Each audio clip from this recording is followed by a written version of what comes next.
Okay, there we go. How's it going, everybody? Another fine Saturday to spend on some nonsense.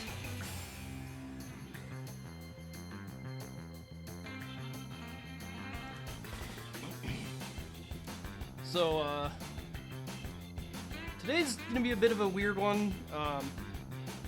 Didn't have a great theme to tie these together, but I had two games each for Tecmo and Irem that I hadn't done yet, and so we're gonna tie those together.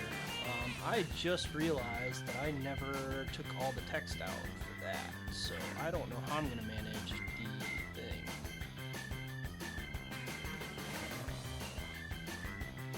Okay, that's fair.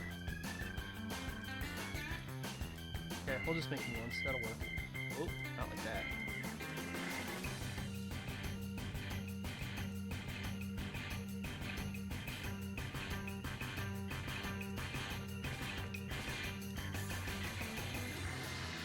That'll work. Okay. Yeah, so let's get started. Here? There we go. Oh, why? Oh, Mame, why are you... Okay. Hold on. Let's fix this. You need to be on. You don't. And then why aren't you there? Alright, so we're going to start with Ninja Gaiden. I'm actually going to play Shadow. Model has decided that the mic is broken again.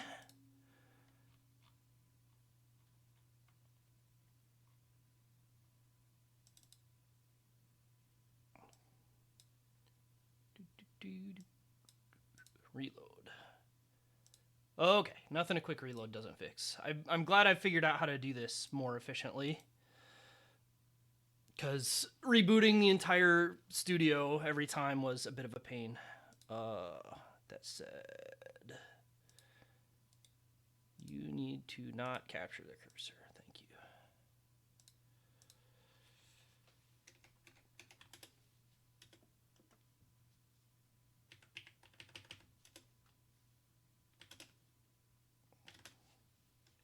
That'll be fine. Whoop.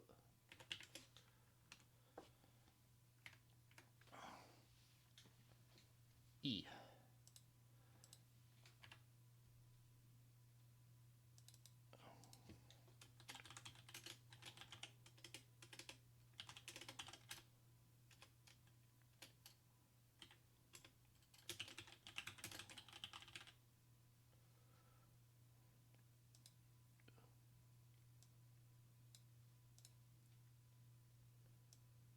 Produced by Strong Team. So yeah, Ninja Gaiden is really interesting because this was developed entirely parallel to Ninja Gaiden NES, which means that it's a lot different. A lot different. I don't... There.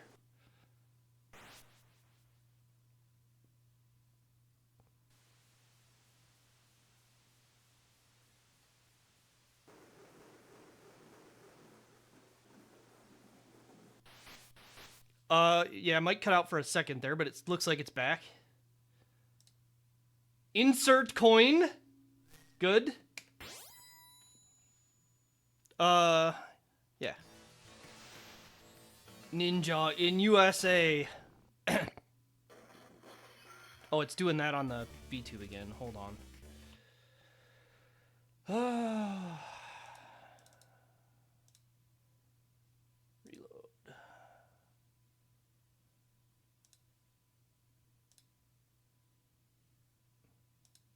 There? Good.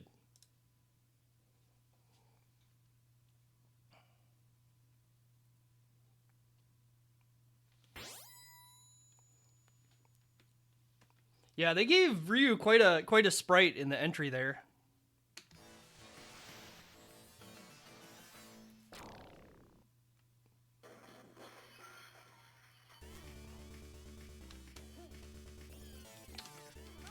So yeah, the big thing in this game is this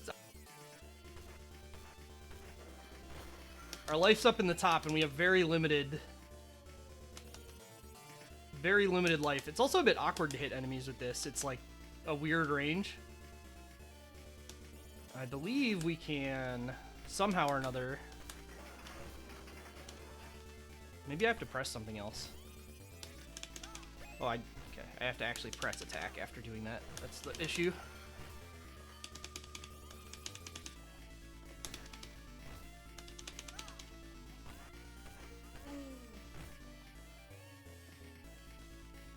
Oh, okay. Hold on. Why is that like that?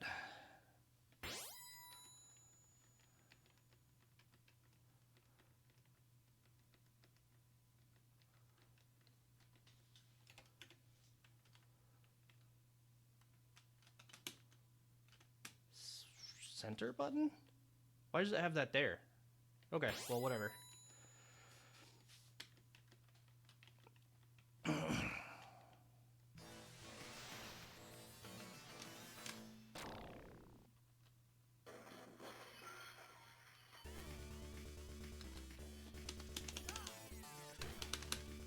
Guess that must be for like an item or something. Yeah, like actually attacking enemies in this game is quite dangerous, is my recollection.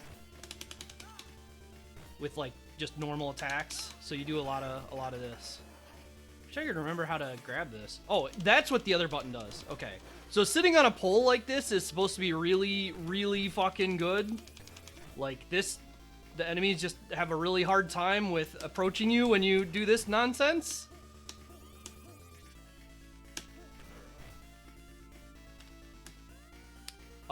This game's also a bit weird in that, like, the way the scrolling works is very dependent on your screen position, but it's not like with your screen, and you kind of start auto-scrolling.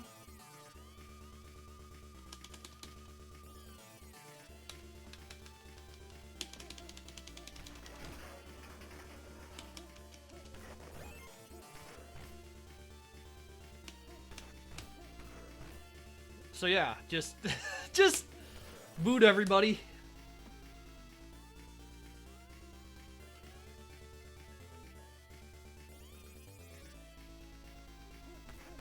In this era. Now, maybe attacking isn't as bad as I thought. I think it might be dangerous for like some enemies.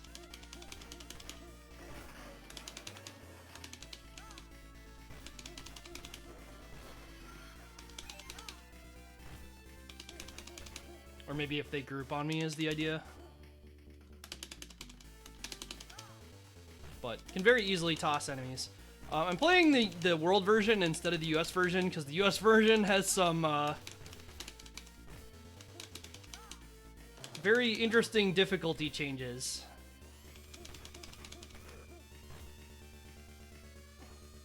The old popcorn machine can vault off of. Is that guy dead? I only threw him once. Oh, maybe I threw him into the pit. Yeah, okay.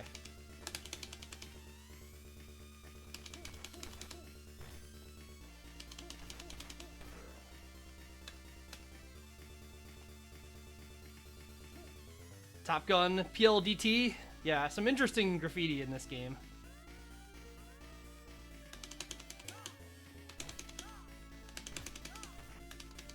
Well, they can do the hanging kick. That's no good.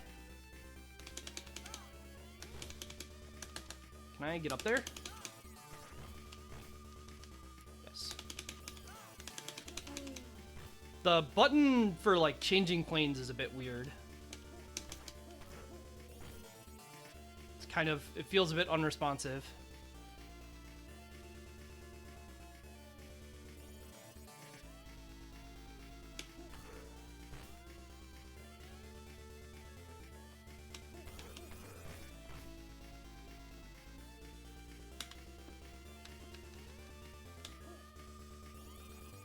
Dry super. Welcome. Bodyizer. Beer garden. I didn't see what the top thing is.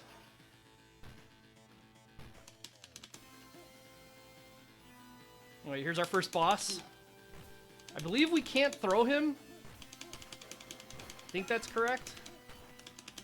Oh, nope, okay.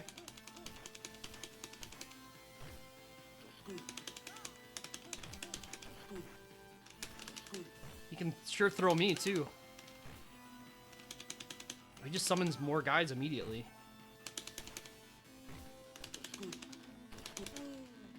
Wow, I don't know how to create space here. And yeah, this game is rather well known for its continue screen being this.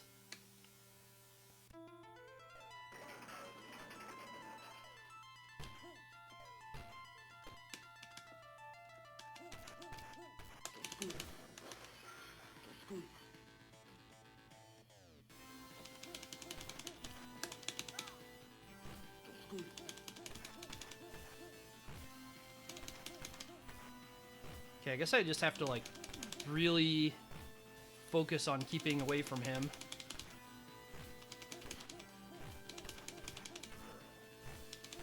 Until I'm ready for him. I like how he bends over to get hit because he's too tall otherwise.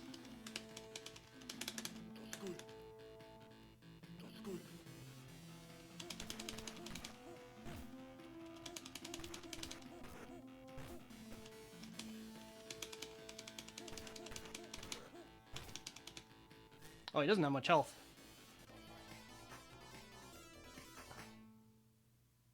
I mean, just go enjoy some sushi. Yes, and now this, where we just cross the road. That's the first part of the stage, is just crossing the road.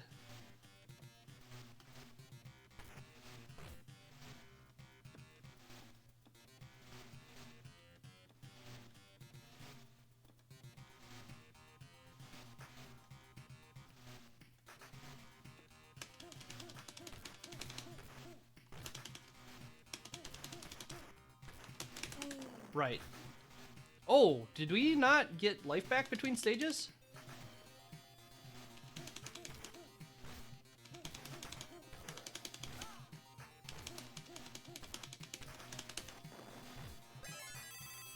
Well, we got a life there. A lot of very iconic Tecmo sounds in this game.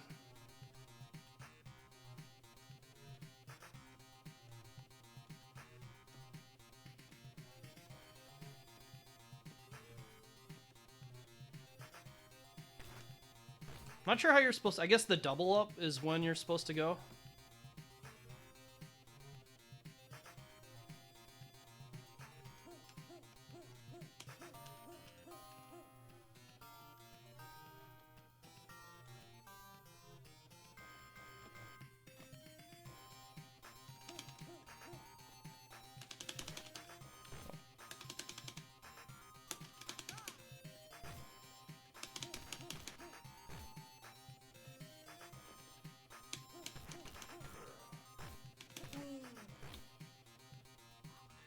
Feel like there's like a weird timing here that once I get will be okay.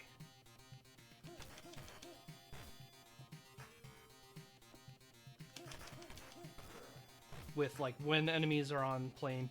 I will say this background's pretty mediocre with like obviously it's intended to be water, like we're intended to be on a bridge, but it's just kind of solid. Hey, and the Statue of Liberty.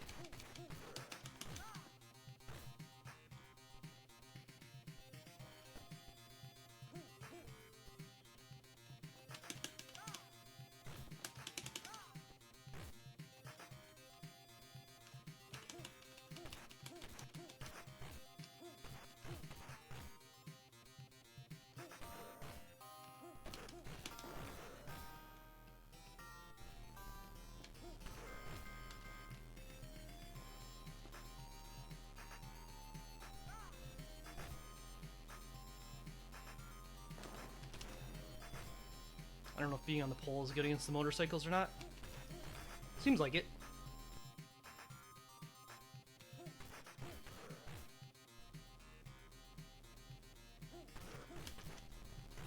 You have to actually attack them, though. Oh, well. Thought I would have been still invincible.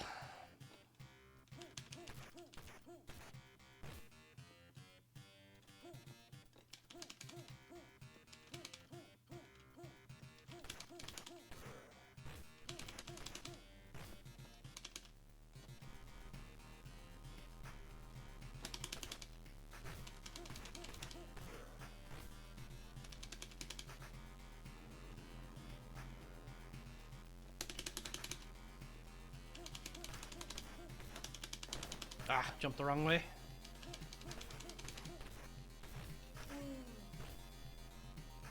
Okay, so enemies don't have any stipulation about attacking from off screen. Oh, this is a new enemy. Okay. Wow, I got absolutely crushed here.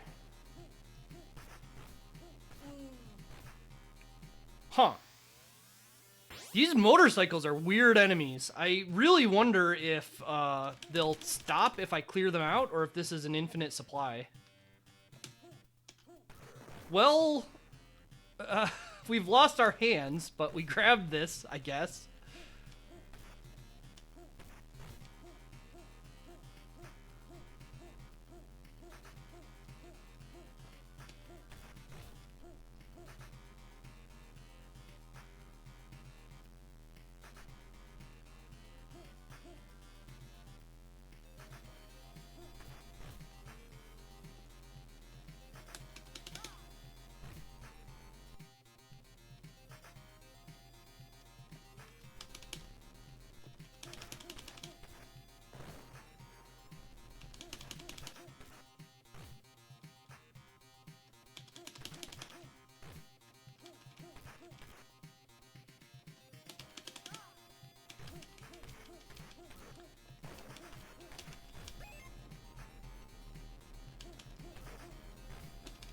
No, I wanted to jump to the right. Okay. I don't know how I didn't get hit there.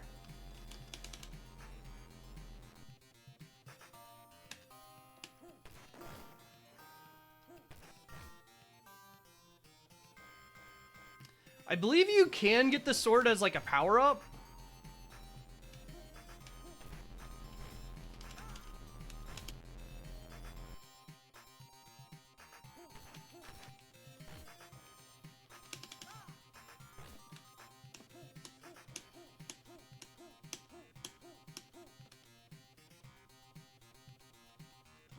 I know there's some way to knock these down too, and I don't remember what it is.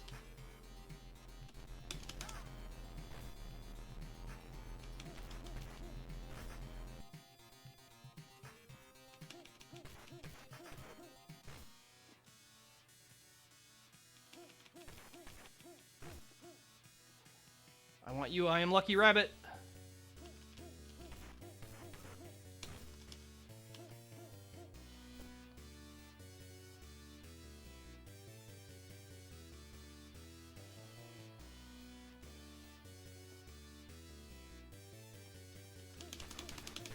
Oh, you can actually stack enemies in this. For some reason, I assumed this was like... I guess because Tecmo Knight is like that. In Tecmo Knight, you can only hit one enemy at a time.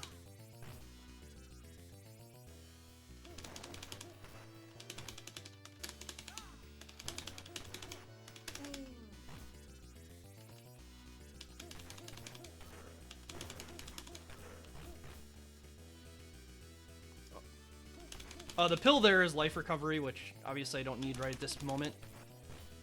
It is nice that, like, for as much shenanigans as this game throws at you, the bosses don't have that much health. You know?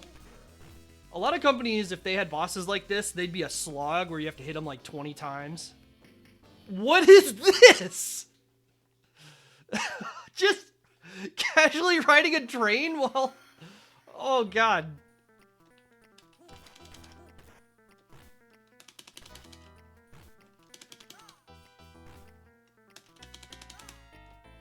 That's a hit.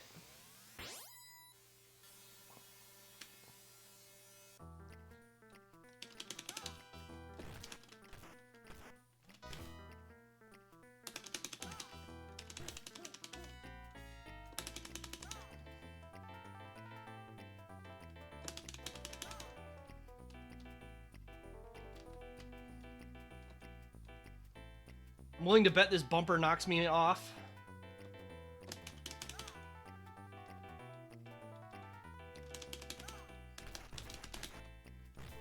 Well, doesn't look like it.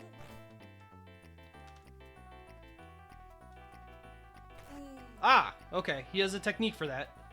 Alright, let's find out. It does hit me. It doesn't knock me off. Okay.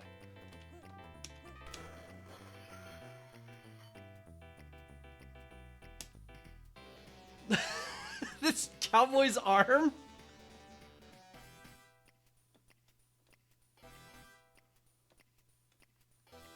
Beer cooler.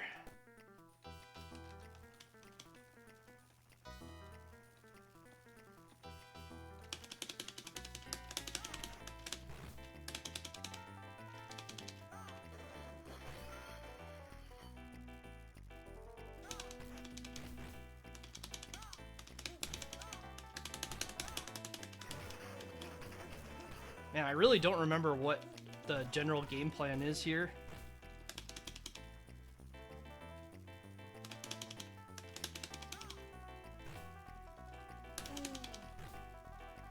The guy just flying around on the helicopter trying to beat you with a bottle is unique.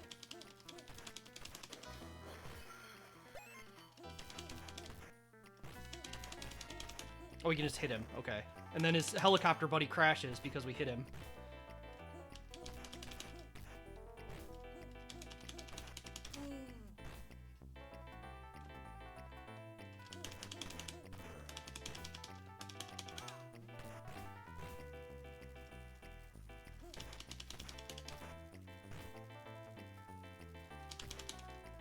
What?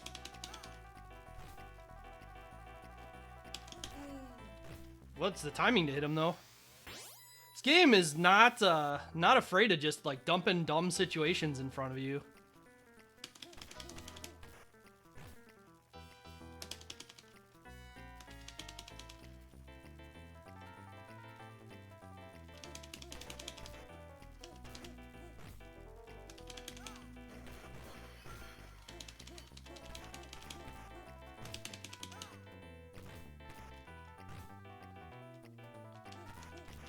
Just don't really get the strategy to isolate enemies is the big thing right now.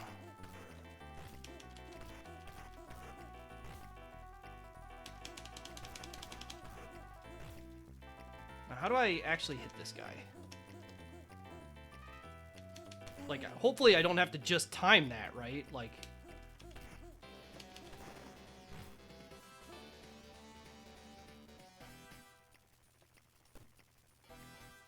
Not sure. I'm not sure how to deal with them consistently.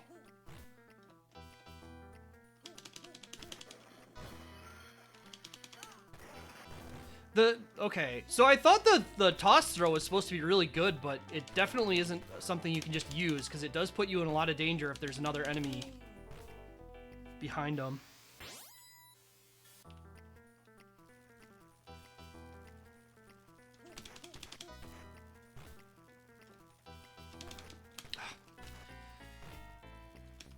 I mean, being invincible and doing that.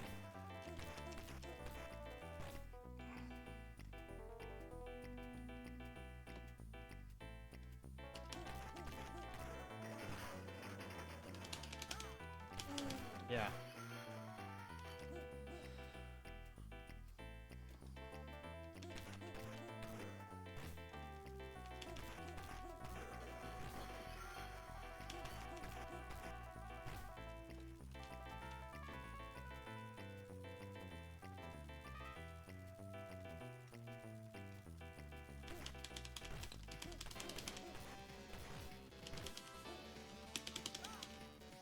I wish I had a chance to fight one of these helicopter guys solo before this fight.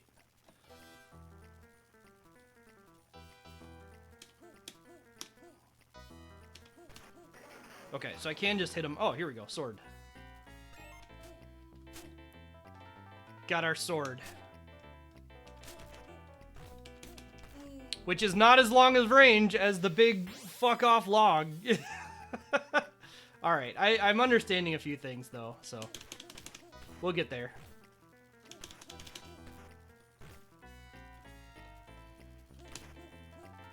Yeah, you just punch him. Alright, it's just the timing.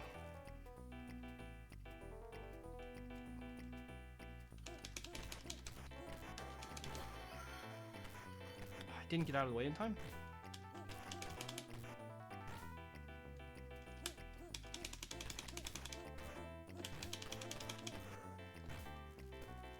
No, don't do that.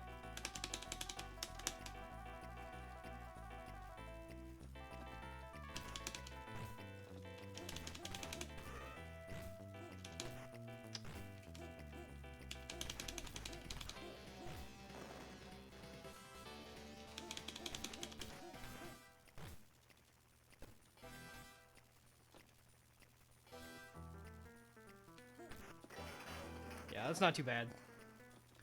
Seemed really bad at first, but it's really not. That is just stupid of me, though. Yeah, and the sword vanished because we took too long.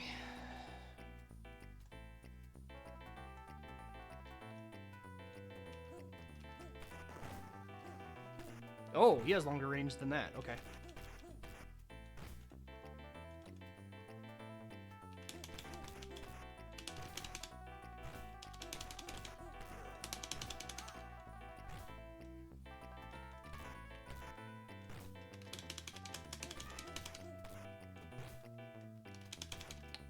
That would have been a hit on me anyway. Whoop.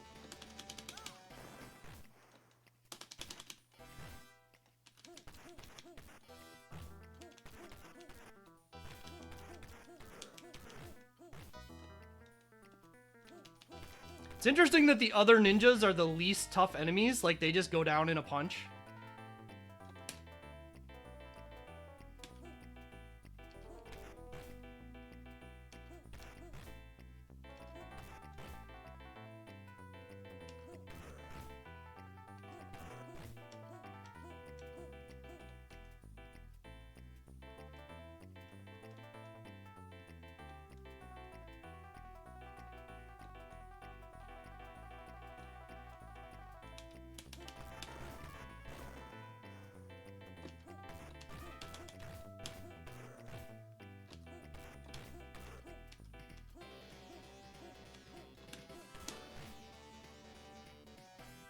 Glacially slow? I don't think so. I think this game's pacing is fine. It's definitely on the slower end, but this is an older game too. This is before Final Fight.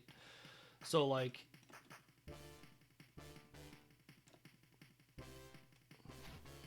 ah yes, the 3 clawmen. That's an interesting move. So this is one of the reasons I'm not playing the US version. This boss I believe is one of the ones that just kills you in one hit in the US version.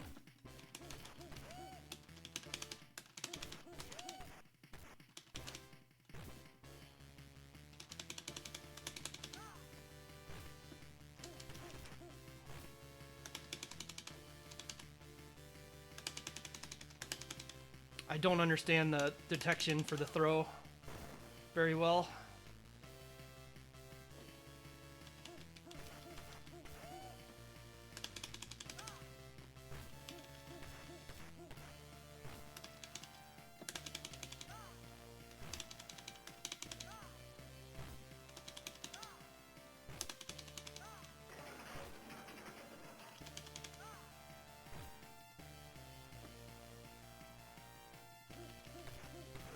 Not too bad. And then we go gambling.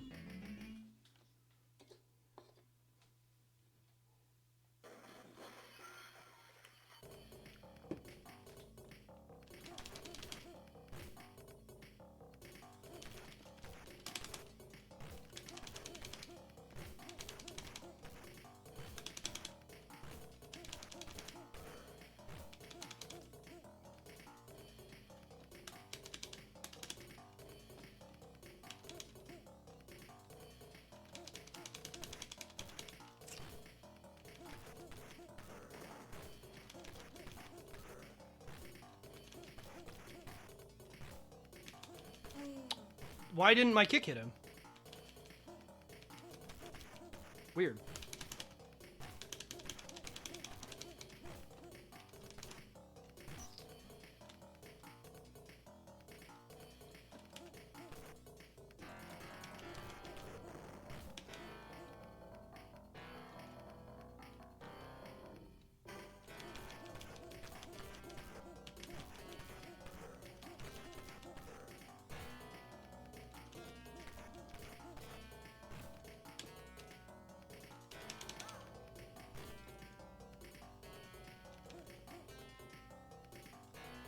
Just feels so crowded so much of the time in this game. And I don't really understand my tools for getting enemies away. I guess it's just movement and attacking.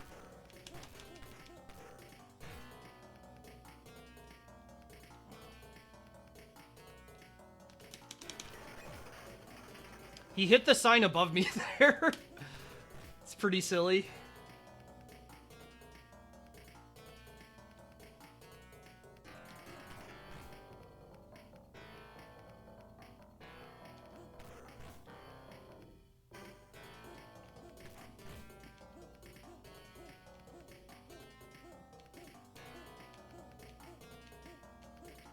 Well, he shouldn't be dead, but he appears to be dead.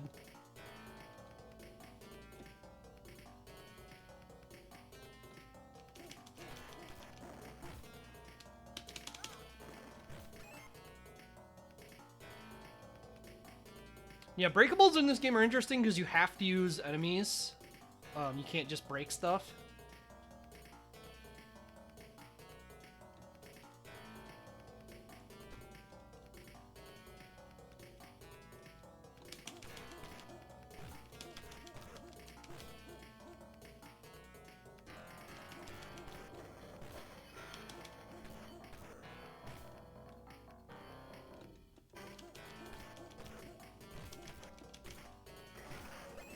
Or yourself, I suppose. You can also get knocked into objects.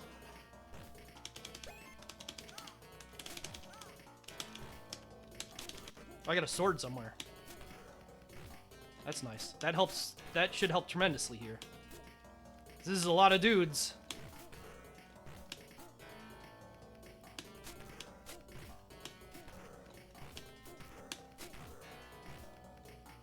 It's a lot of dudes. Oh, and our sword broke. I don't remember if sword is timed or number of hits.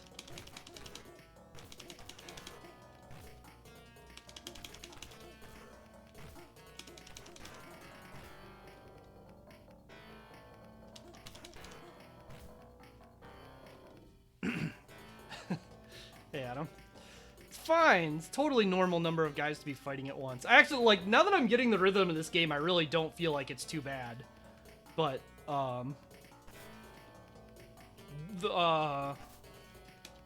sir, you have an awful lot of abs. That is a pit. Okay. So I guess I'm supposed to swing off these? Yeah, okay. And somehow avoid these guys while I'm at it. I guess kick them.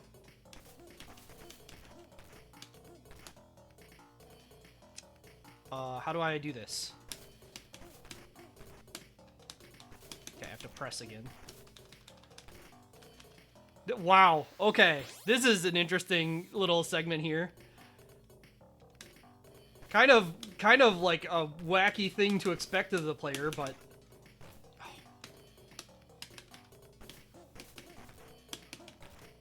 Oh my god. Their hitbox on that is shenanigans, and also actually pressing this button is important. And then that guy's just sitting there waiting for you with the log.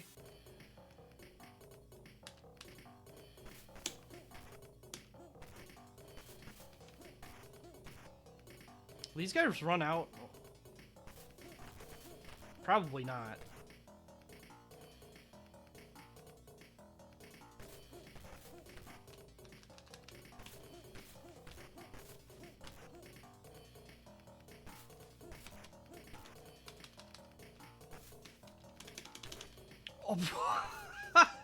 Oh, there's another one here. Okay, that makes more sense.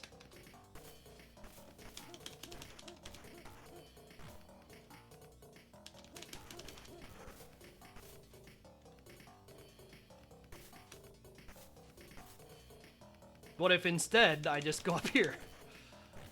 We do have to deal with log guy then. But you can take a bath.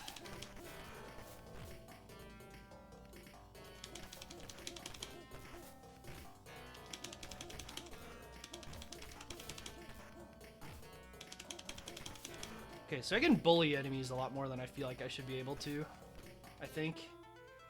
Sumo's back! And his friend also Sumo!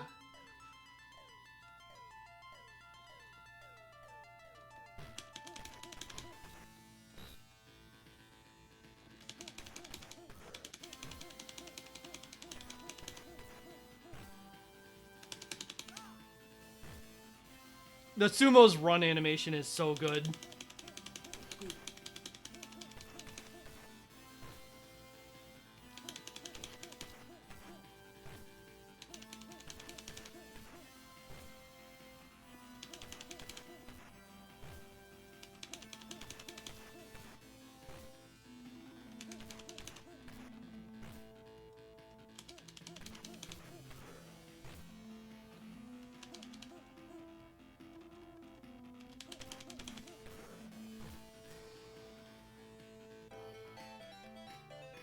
Then we go kayaking. The round clears are so funny.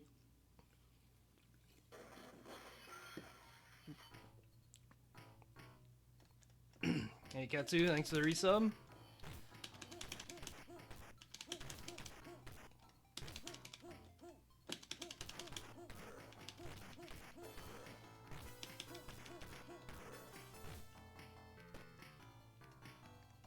Truck Center. PPO. Book.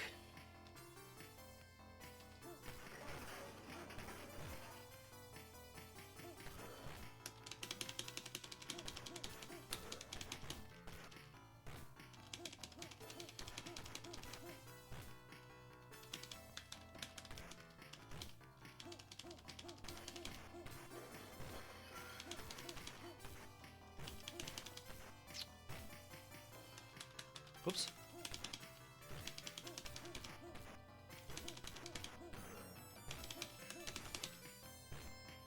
That was weird. I mean, I know why it happened. I jumped onto him and then was hit off of him, but... Ice.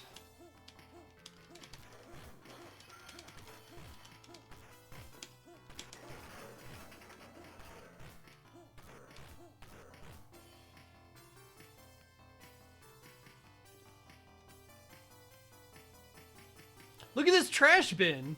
It's very square.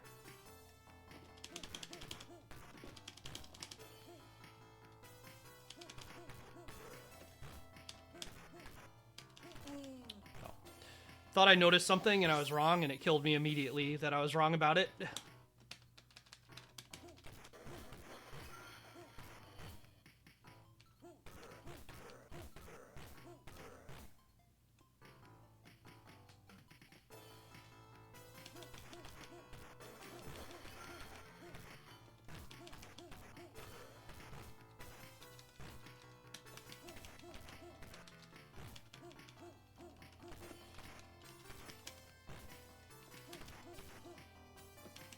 Oh, that's interesting.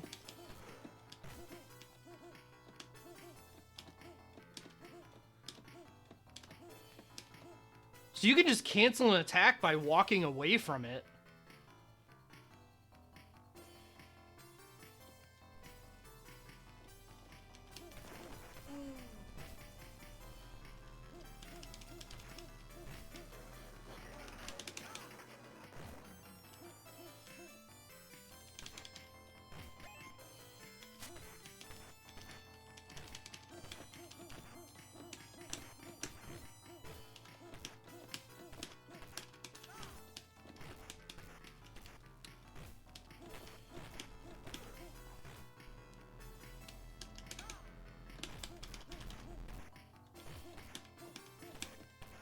I don't know if that's useful because of how the enemy hit stop works, or rather how little hit stop enemies suffer from.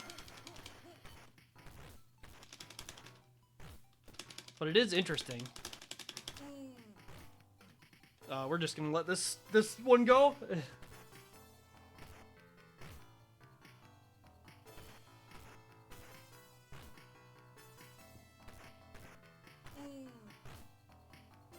We're gonna get checkpointed back to there anyway.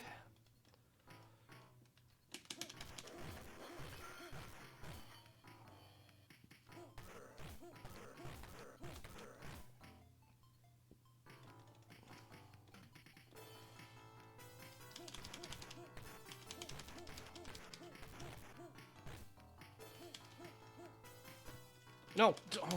So, one kind of ninja. Is that a 1-up in this game? We might never know. Yeah.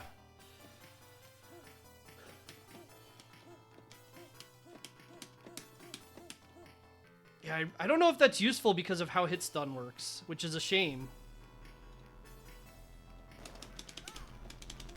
Because it would be very cool and very funny if you could do Streets of Rage style, like, being surrounded means nothing tech. And also, like, your punches are pretty slow in the grand scheme of things.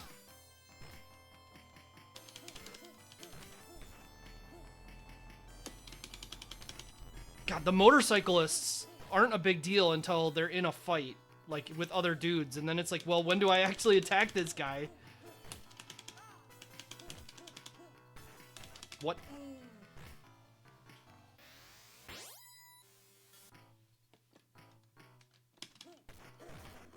Sword.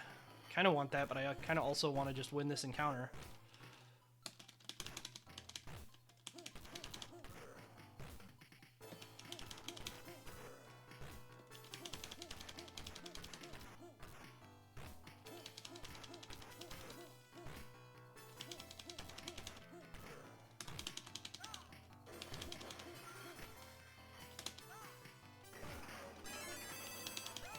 That is just a one-up.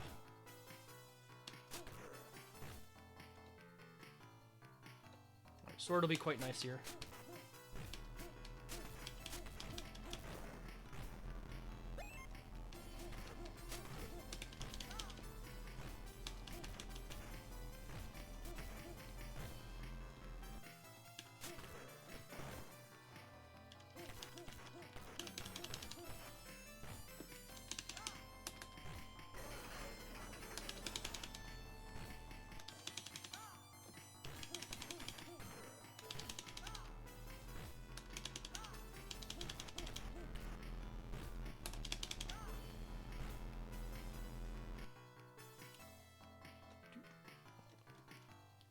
This seems safe.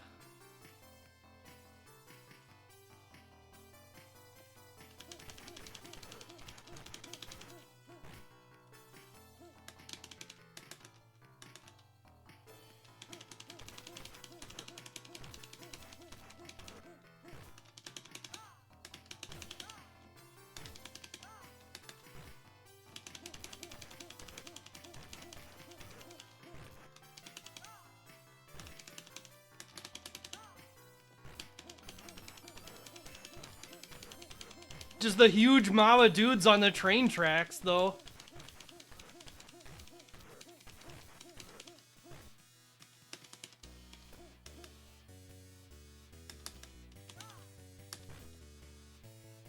Strong team, dragons.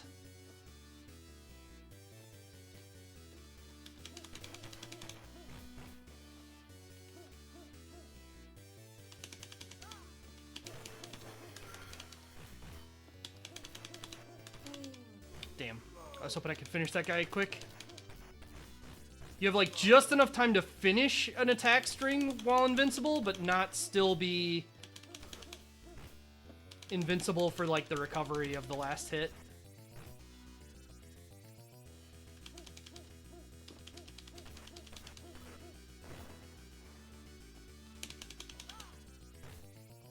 Will this work? Oh, no, because they're invincible. Maybe it will work.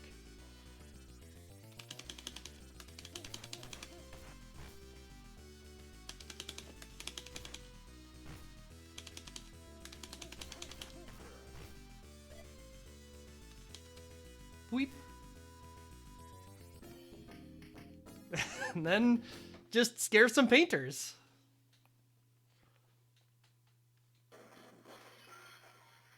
And the fucking JoJo's wall man, Santana, is here.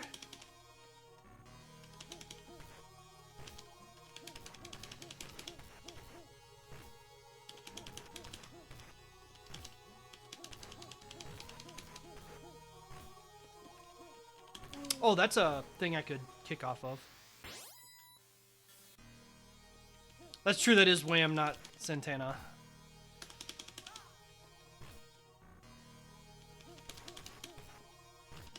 Oh, I get what I need to do in this game. Like, the idea between combat is to get enemies to move to your depth axis and then hit them with the basic punch combo. Like, it's not terribly difficult, conceptually. The issue is that, like, where that point is very much different for each enemy.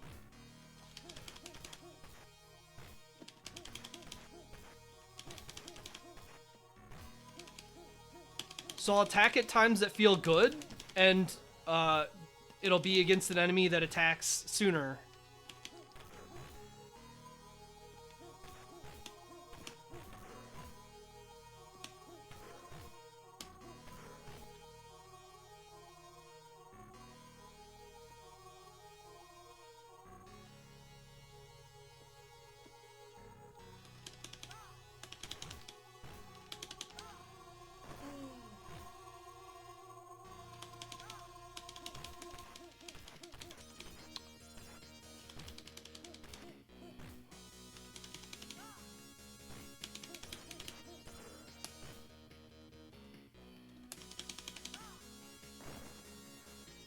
Box of apples, which mysteriously can float.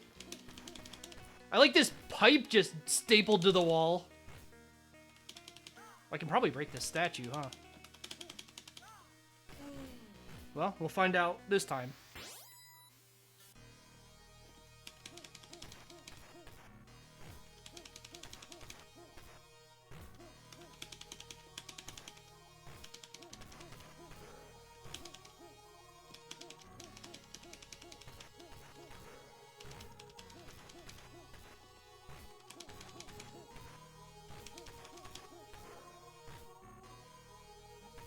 Oh, that has way more depth access than other enemies. Which, you know, it's a big-ass log. I'm not saying it shouldn't.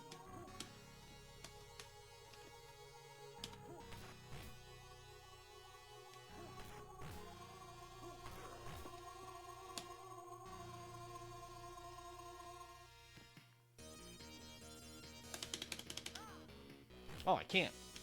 Statue is invincible.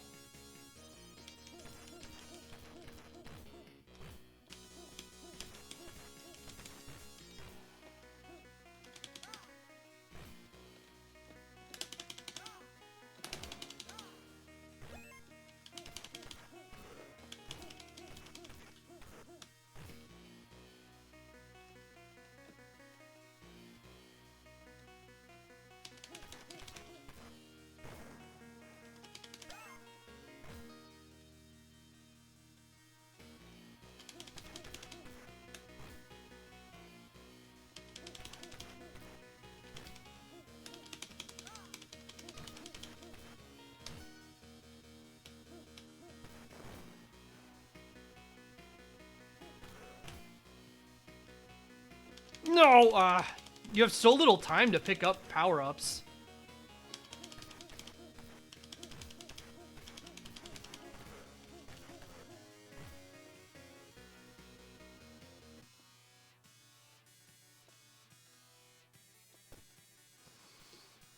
And the wrestlers again. Third instance of fighting these guys.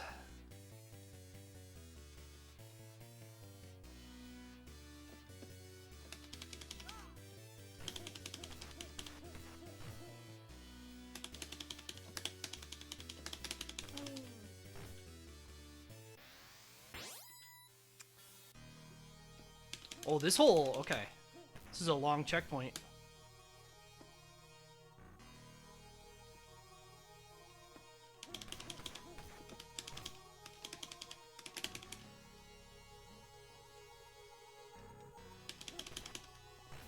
How is he already kicking?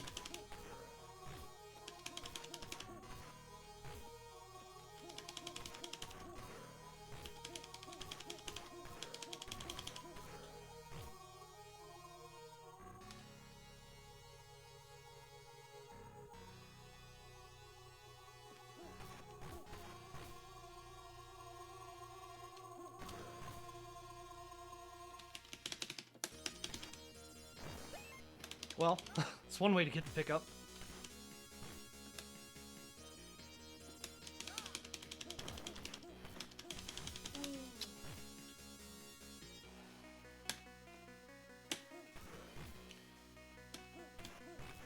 Not sure how valuable some of these pickups are in the face of just like having a free fight.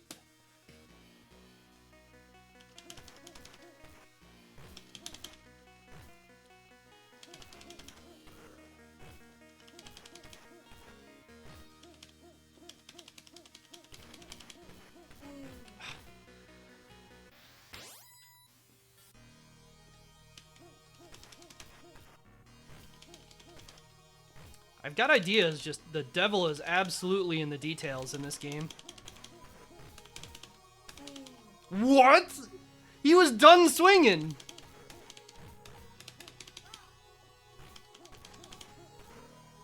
But it still had a hitbox then. Wild.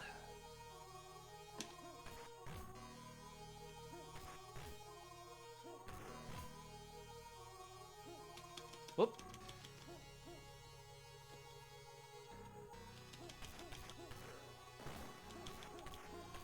I think this is just points. Yeah.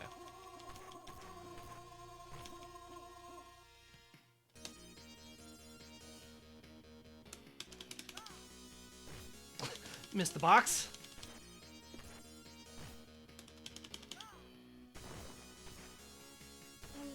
No. Okay. I've got to be less greedy. Like, I'm getting the ideas, but that doesn't mean I can start pushing stuff.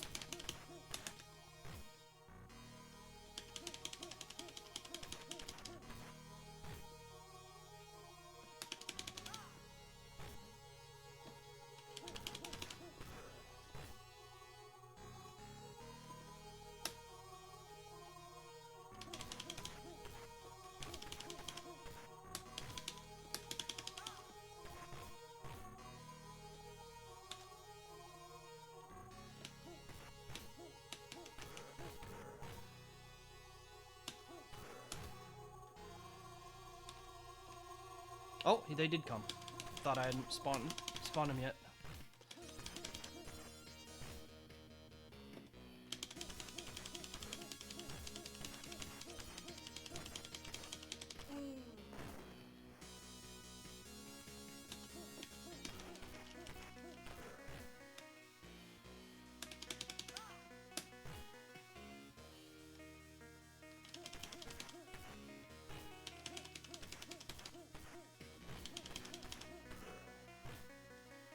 Stone mask, I didn't even notice that.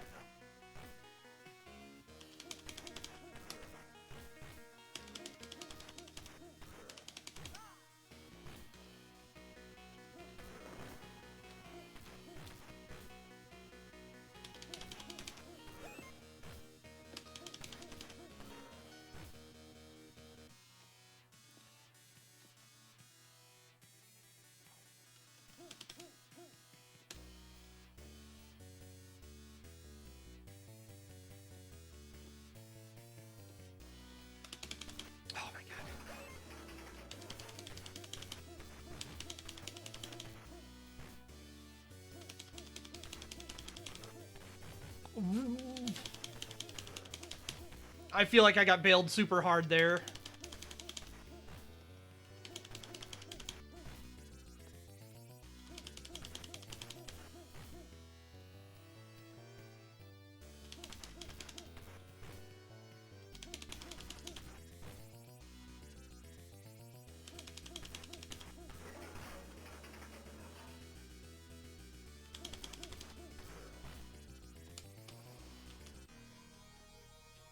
And then the stage continues, because we're not done. Nice face. Ah, there's cars.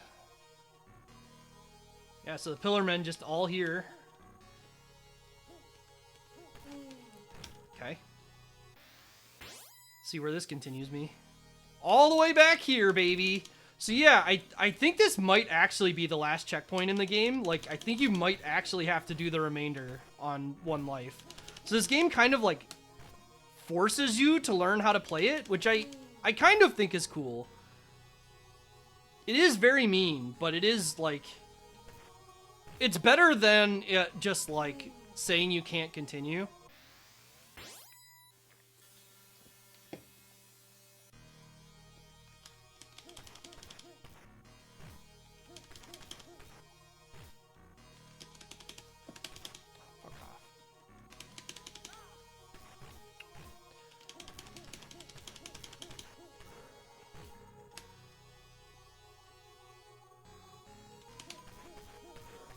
Oh my god, these log guys are absolutely the enemies that I'm struggling the most with, though. Everybody else I feel like I've got a good handle on. These guys, I don't know. I just don't know how to... I'm gonna be honest with you, just don't use the term quarter heater here. It's such a dumb term.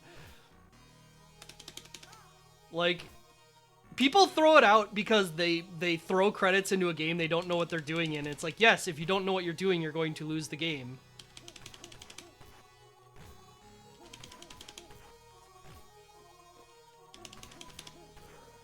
I've seen people throw it out for basically any arcade game ever because they'll just slam credits into the machine and not learn anything, and then wonder why, like, it's a credit feeder. And it's like, it's not. You're just not learning to play the game. This game is perfectly fine to one credit play. It's hard. It is a hard game.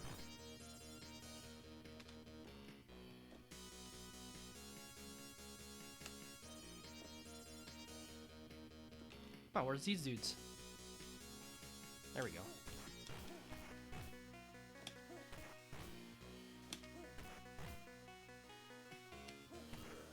Do they just despawn if you kick them far enough off to the side? Is that what's going on there?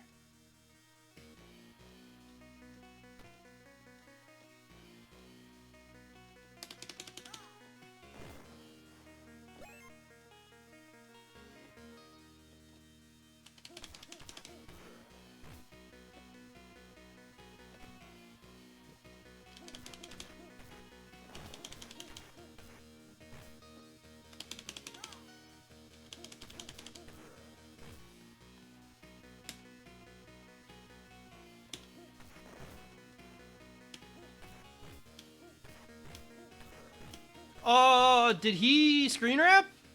Yeah, that was definitely the same guy.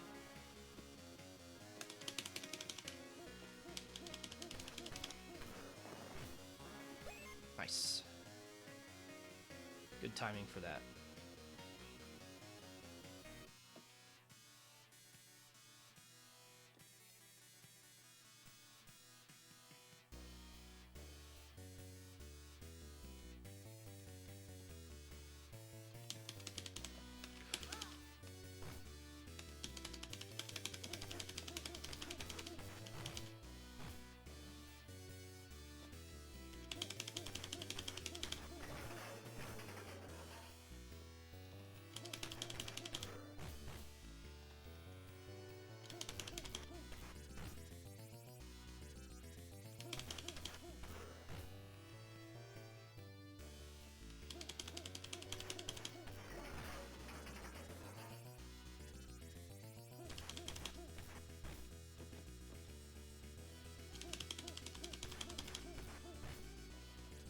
Yeah, it very much is Iron Man's opening on the song.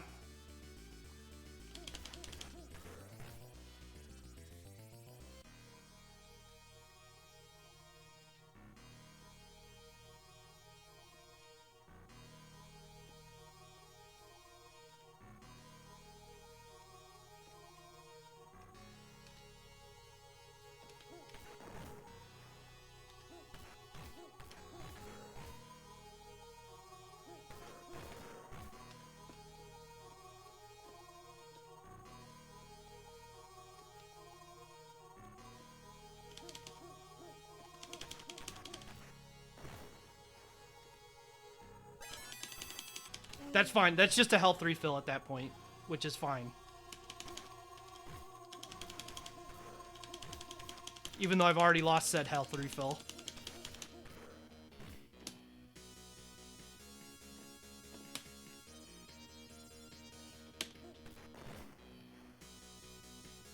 Does game sound low? It might be. Can turn it up. It's always hard because arcade games just have, like, totally random volumes.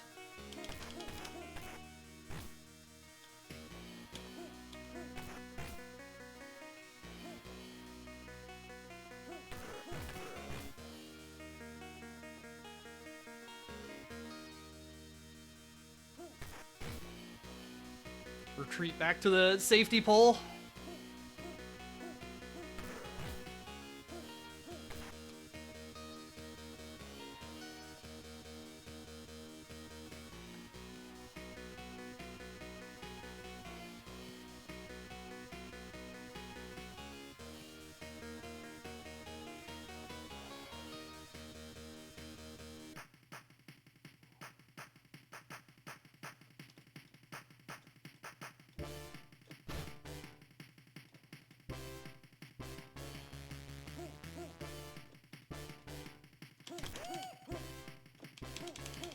Oh, that's not in range.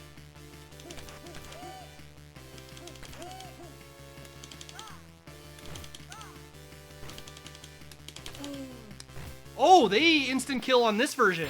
Okay. Oh, we do get another checkpoint. Okay.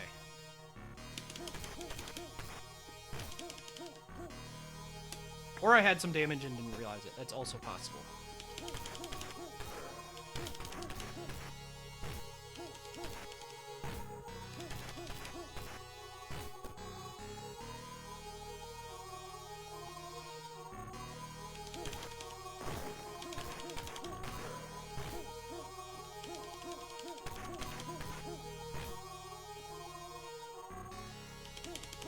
Oh, why didn't that hit him?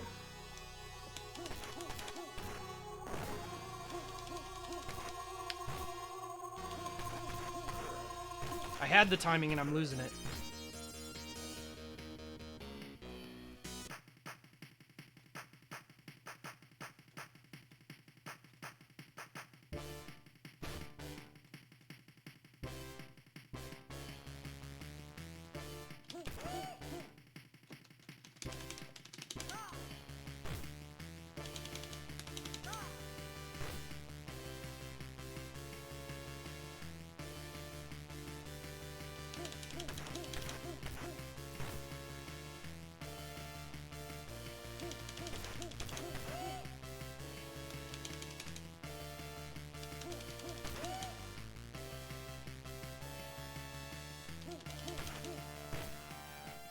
Table.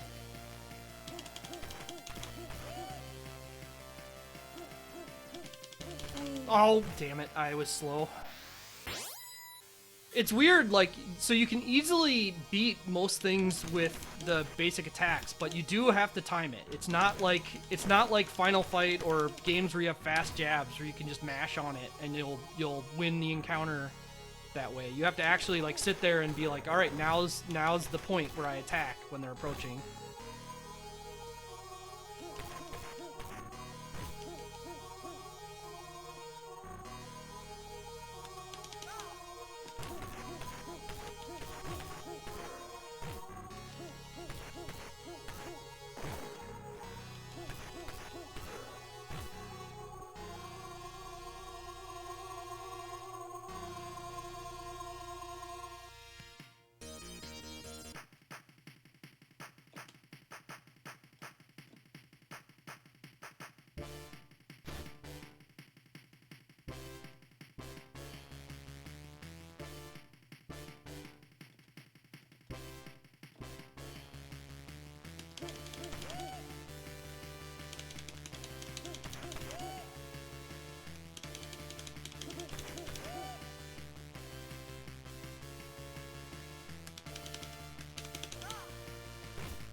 Oh, dang it. Okay. I've got a really bad idea for how to fight these guys, or maybe most bosses, and like, so far it's only killed me, but I also want to know, you know?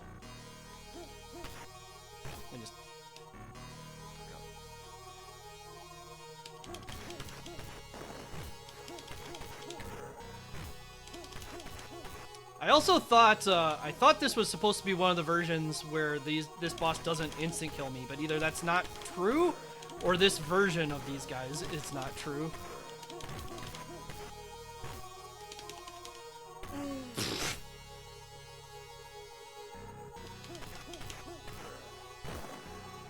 Oh well.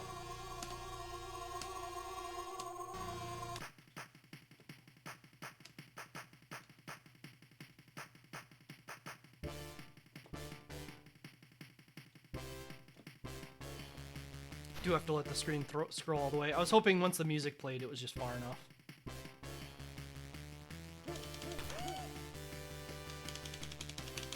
Oh, damn it. I think if I miss a jump, I have to jump again.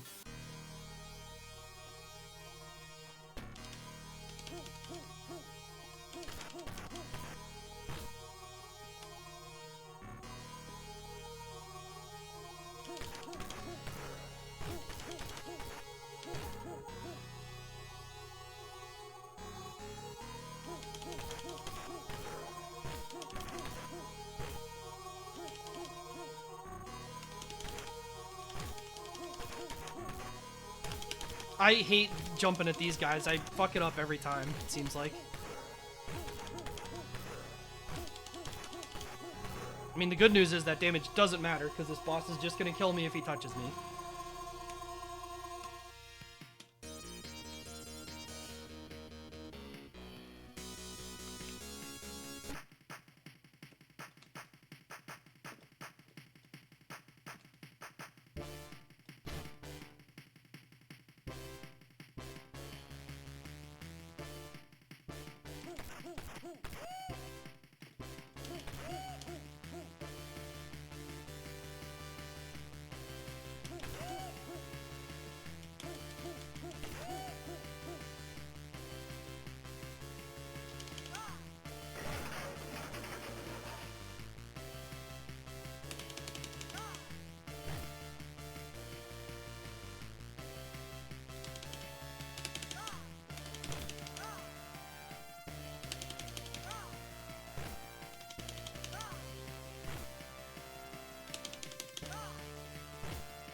I don't get where they are.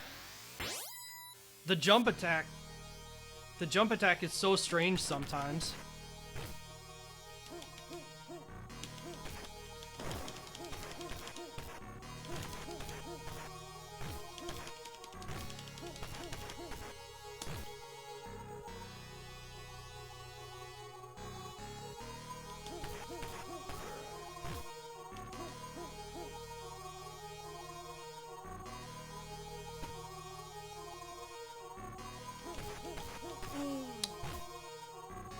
Okay.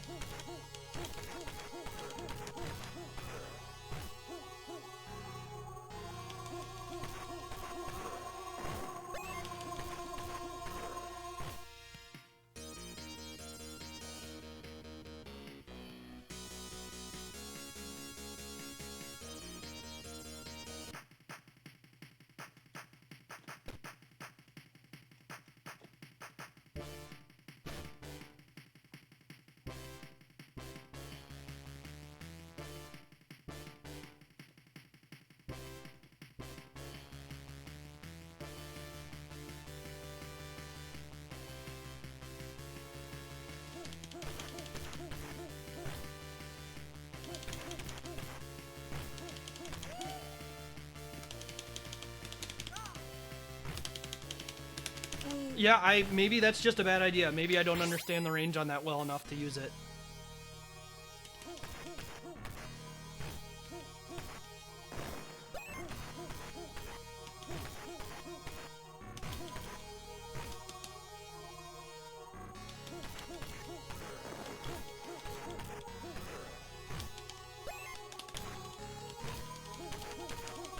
Well, I got the healing and then immediately took 2 damage from the next attack.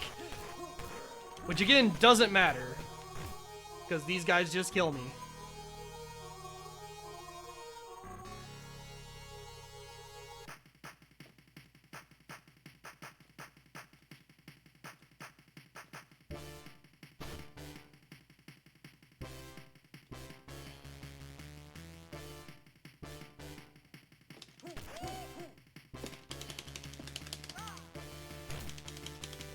I don't get it, man. I feel like I was right in the exact same spot.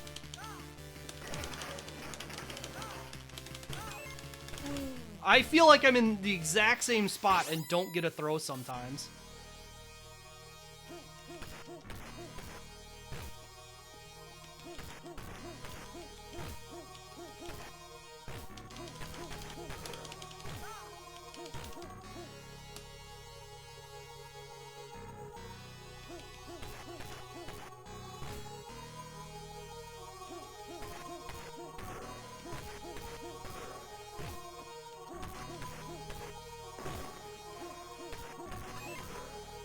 I don't know what I got. Probably just points. I do like this sprite where you're walking backwards and kind of just checking stuff out.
That was stupid. Yeah, I should have known.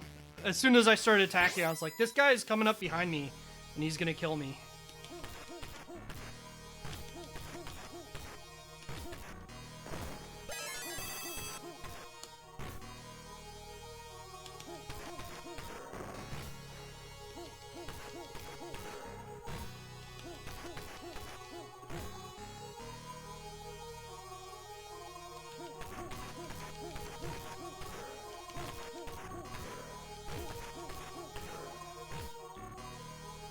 It is a great boss entry. That's true. We'll get there. We just gotta play smarter.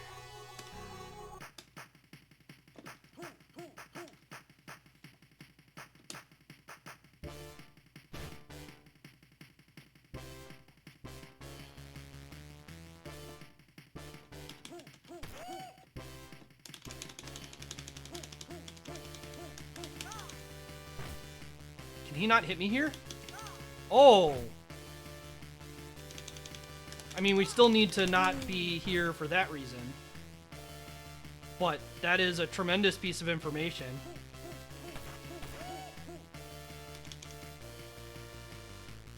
No! Oh, get out of there! Okay.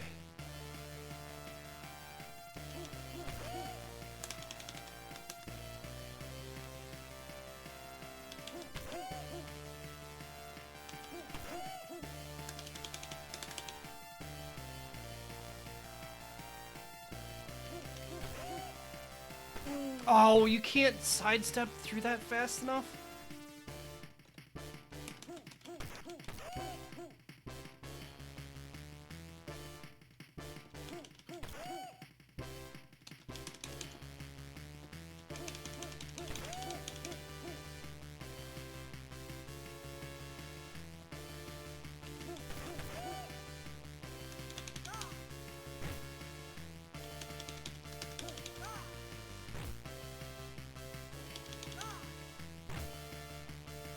Yeah, that is a tremendous piece of information.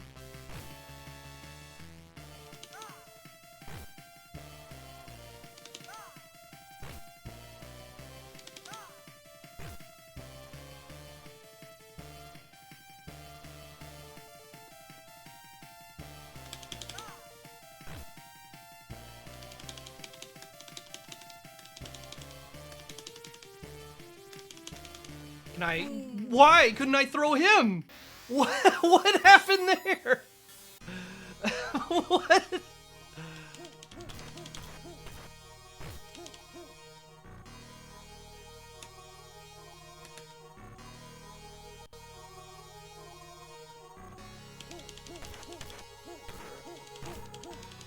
Oh, I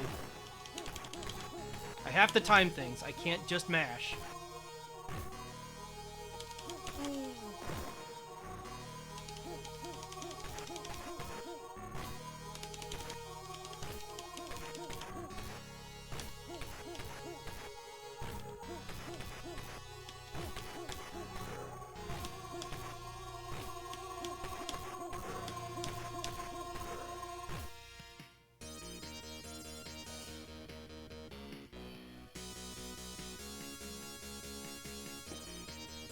I wonder why I couldn't throw him there. Like, legitimately, I don't understand what happened.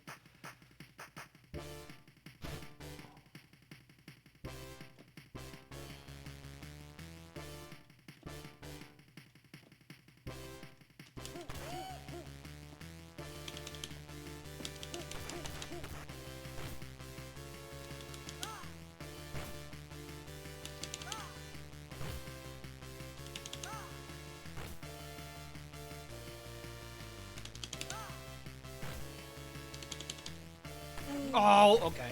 I guess I have to attack if that happens, if they walk out.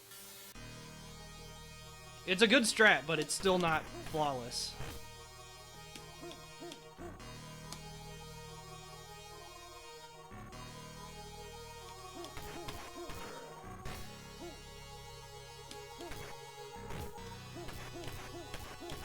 What?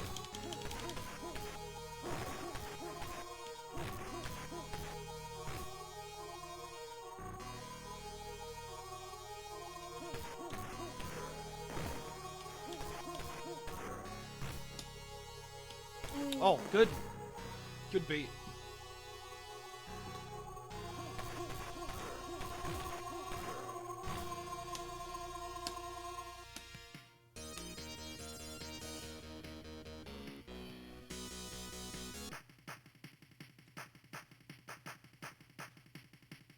This did give me an even worse idea, but I'm gonna leave that for another time.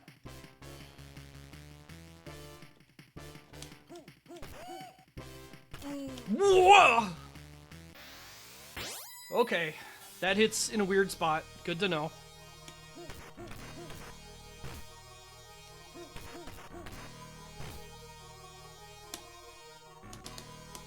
Seems like that big side jump might be something I need to use as an evasion more.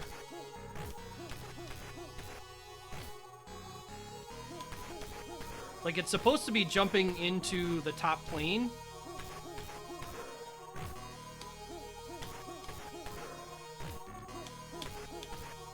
No, do the third one. But if I'm like far enough down, it just kind of does a big hop out of the way. Which may be useful.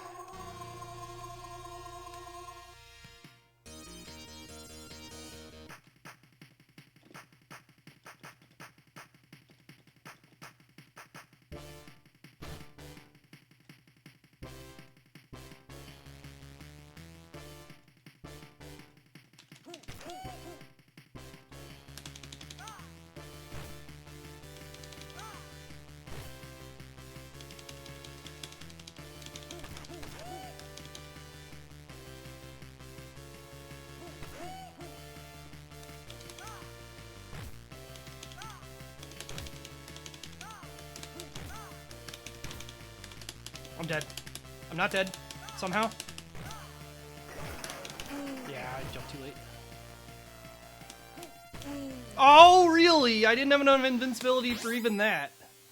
So, that was also the actual, like, other bad idea I had, which was, what if two of them were there? Would that be okay?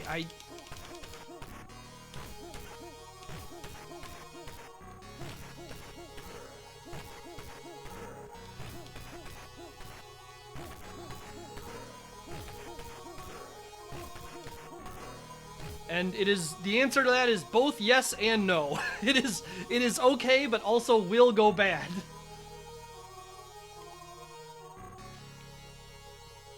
I also noticed that I hit him. I'm wondering if I can just attack instead. Well, then they're gonna flip though.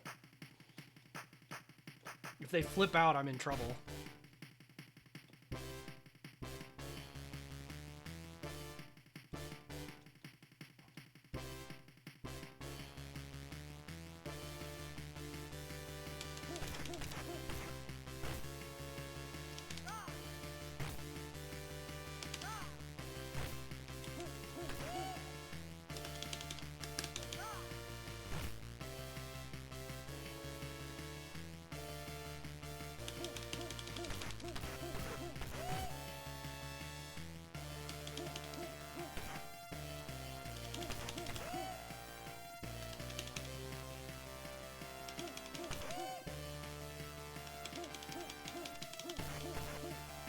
I knew it. I just didn't have time.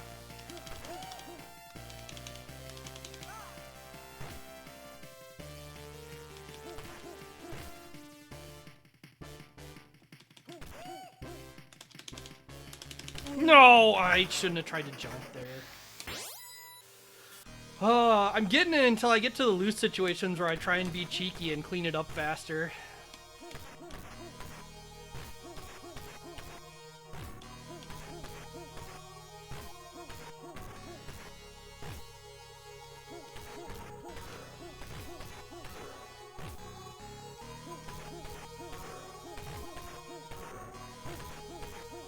Getting less and less afraid of those guys, though.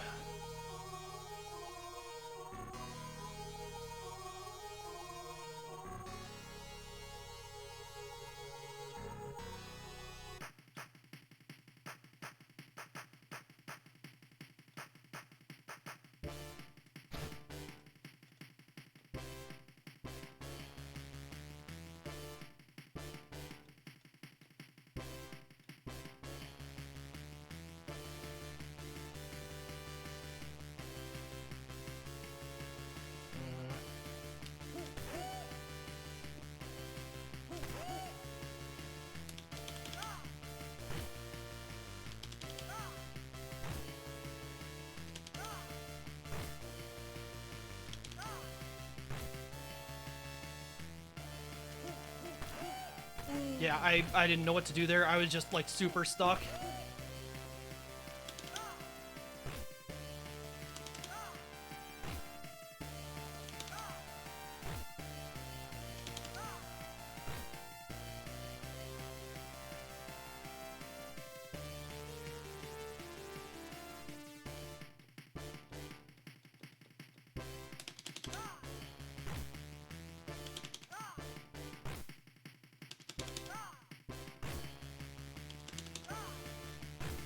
Okay. On we go. Think this isn't no one's easy? No. I've put like $20 in this machine at this point. Mostly learning about like weird shit. I like the fish tank. And that guy. It's a nice...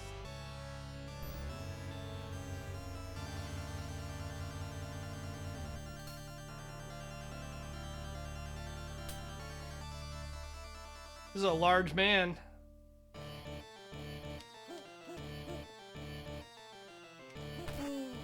Alright, well.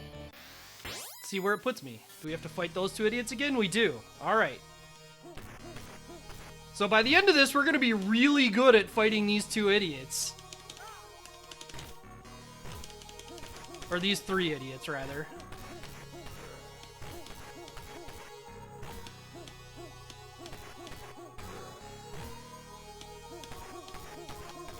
And I'm okay with that.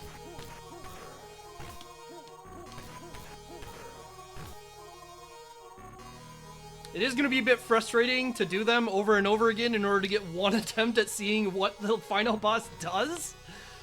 But, you know.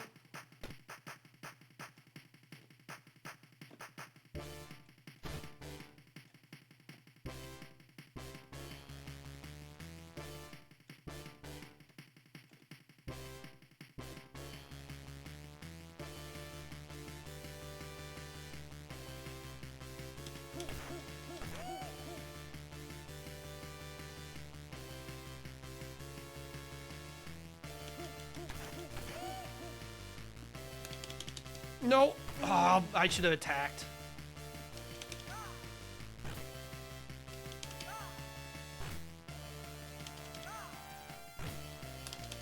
Yeah. The sword is a power-up you can get.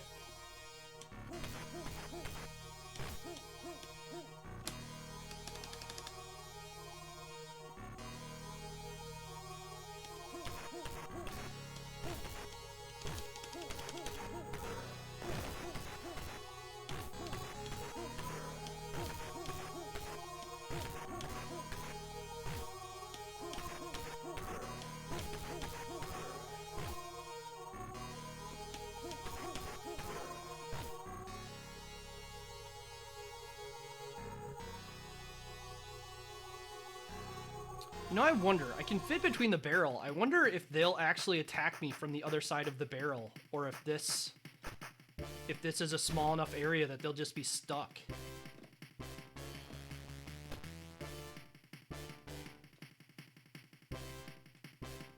Yeah, they can't actually get here.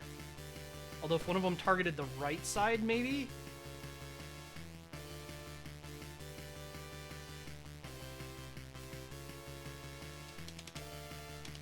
Yeah.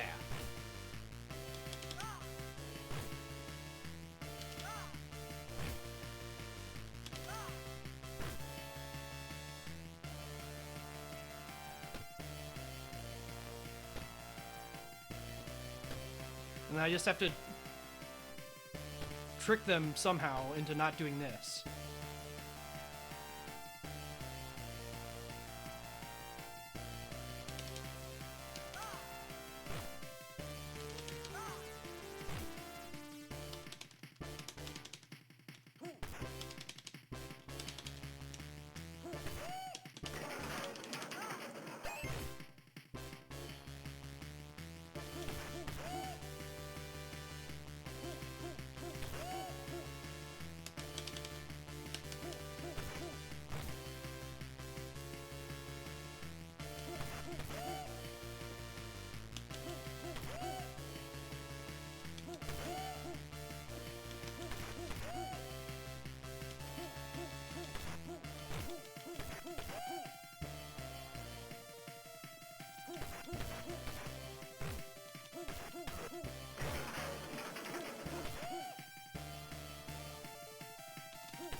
Alright. Attempt number 2 at viewing what this boss's attacks are.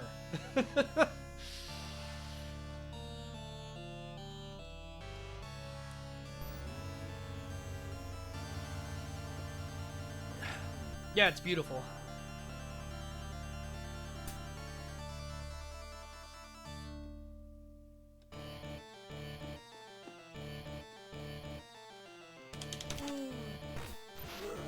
Okay. Okay, don't even have enough time for that. Yeah, this is gonna be an exciting another hour of stream to figure out what these attacks are. Since I most get 2 interactions with the boss, and then I'm dead.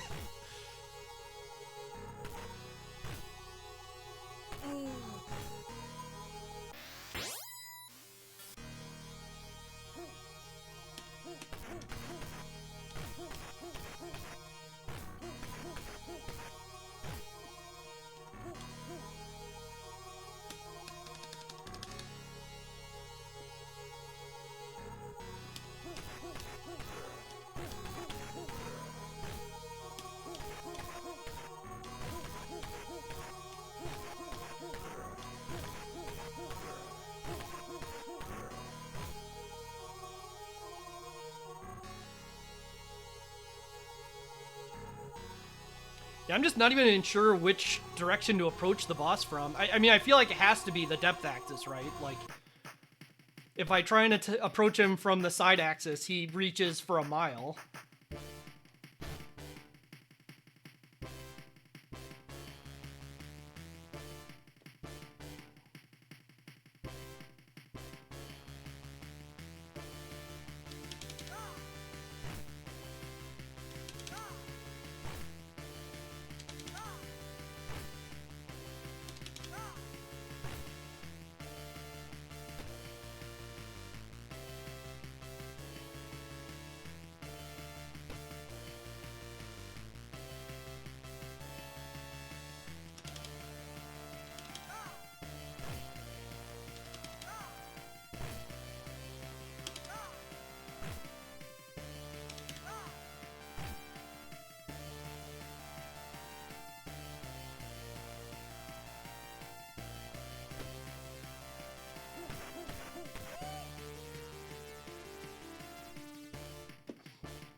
No! Okay.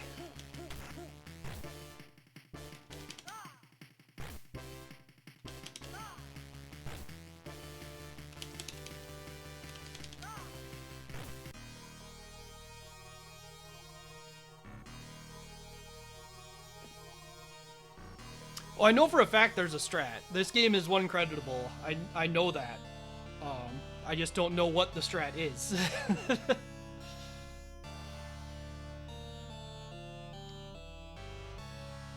The fish tank could be hard to use because there's not, like, a gap.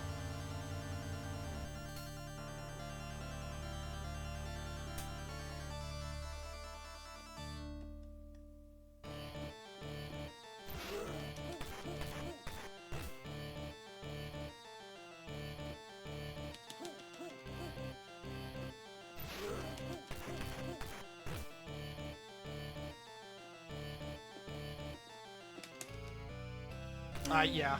I can't do the big jump down. I have to do it up.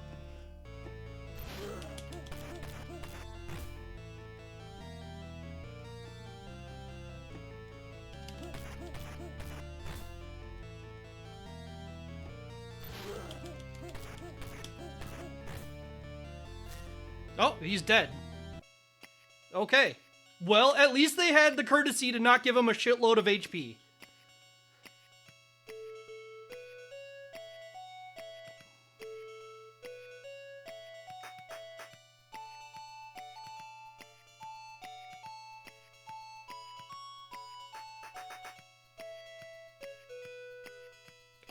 This is sure a finishing screen. Strong team.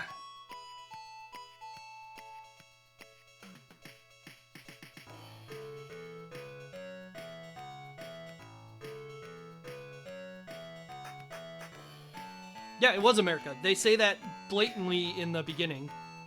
Literally, the opening is Ninja in USA.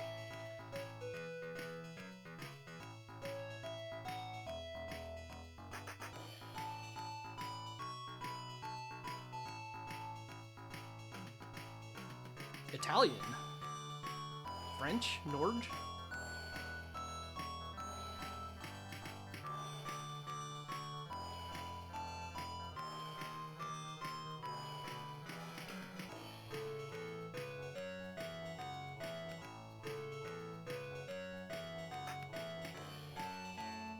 Hard.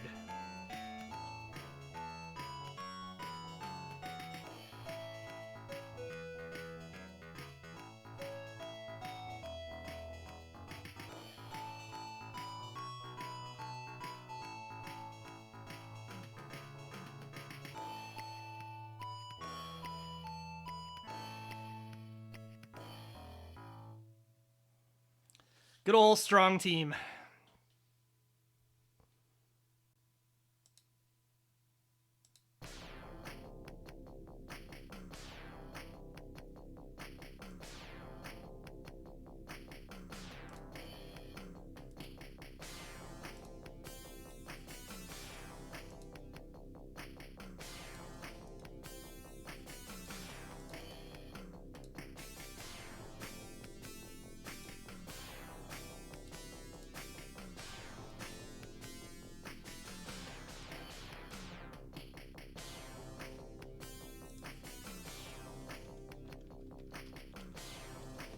It's a lot of letters, a lot of responsibility.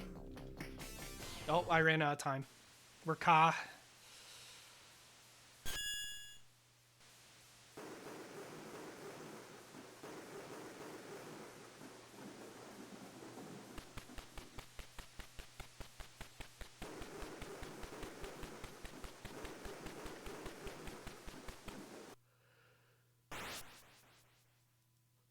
Very brave of that enemy to go at a dude with a sword with his bare hands.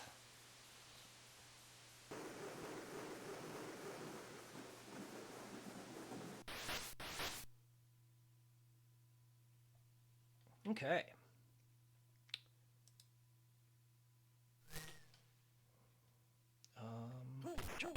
This one.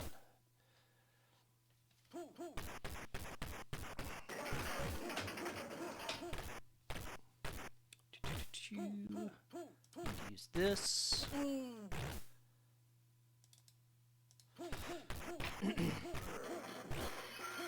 Ninja Gaiden Shadow.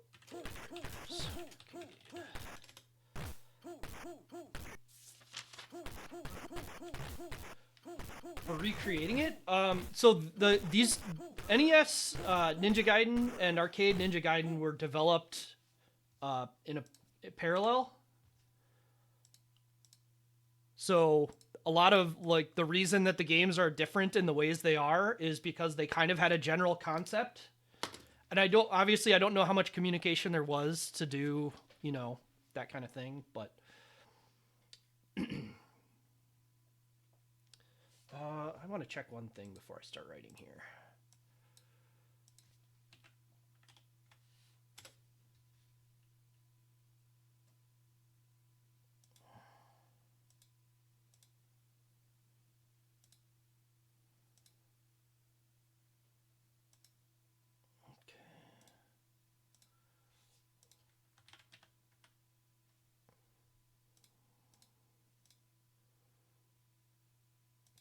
That's not what I want to do.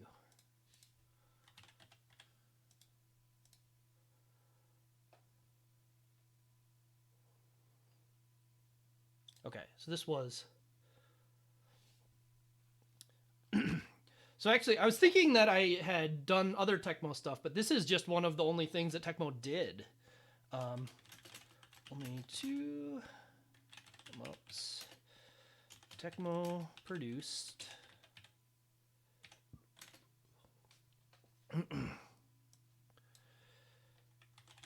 Game is rather notorious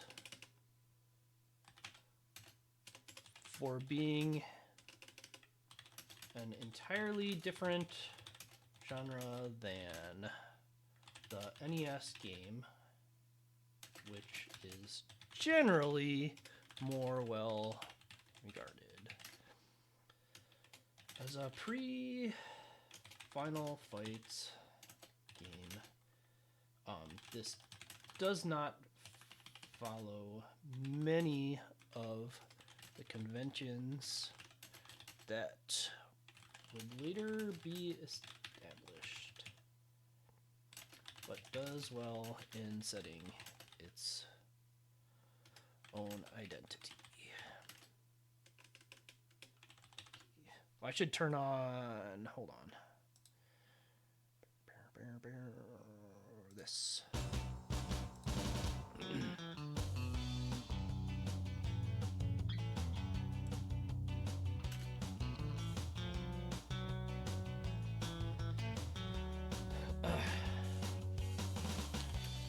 Overall presentation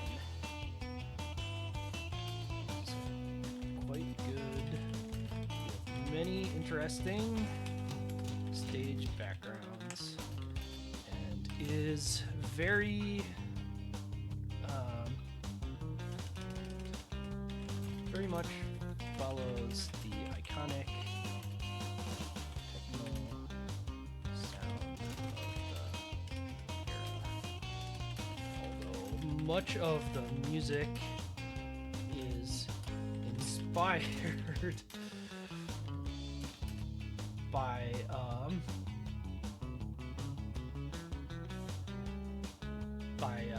how do I phrase this?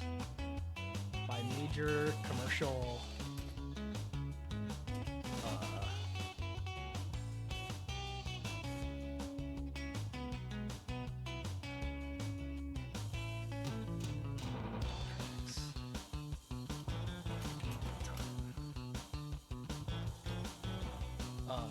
notably, this game uses a checkpoint system instead of the continuous respawn that would be present in most other games, which can lead to getting completely walled on some of the more difficult screens.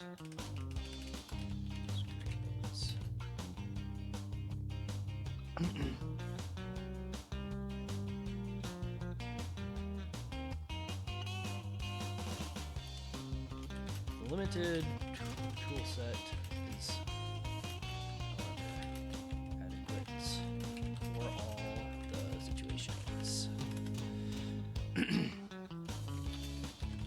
Run this game to a person looking to challenge their ability to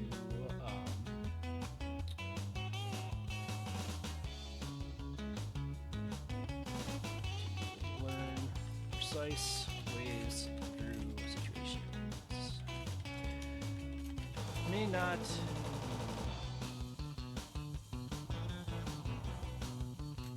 enjoy this game if the rather punishing difficulty curve, especially with a handful of specific checkpoints, is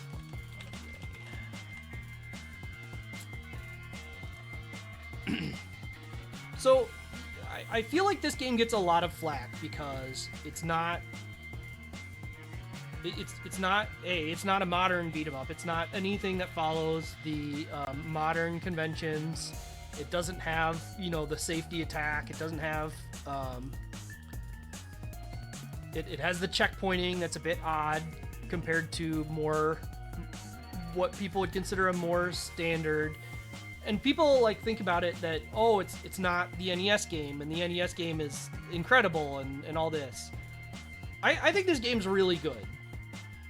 Just generally, its presentation is really cool, and I do always keep in mind when the game was released and what was out around it. And if you look at the beat 'em ups that were out before Final Fight, this game was really good. It felt right. Your attacks work.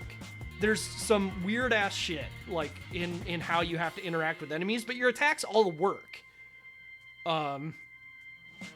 The checkpointing system is something that would definitely be off-putting to a lot of people, but I also feel like there wasn't an expectation at that time that you'd play through, and the checkpointing does like put you in a situation where you have to learn to play the game. And you know, I think one of the difficulties that the beat 'em up genre has is because checkpointing isn't a thing that they do in modern beat 'em ups, people don't learn to play the games. Like, they don't. Whereas, like, this game just tells you, you have to learn to play the game. It doesn't matter if you don't want to. It doesn't matter how much money you want to give us. You have to learn to play the game. And I think that's really cool. I think this game is an A. I think this game is great for when it was made and what it was doing. I think its presentation is top-notch for its era. I just think this is, like, a really, really cool game. It would be nice if it was a little bit... just like a hair easier in that if the last two bosses didn't instantly kill you with every attack, you know, if they did the normal one, or even if they did two, so you had 2 hits, I think that would go a long ways.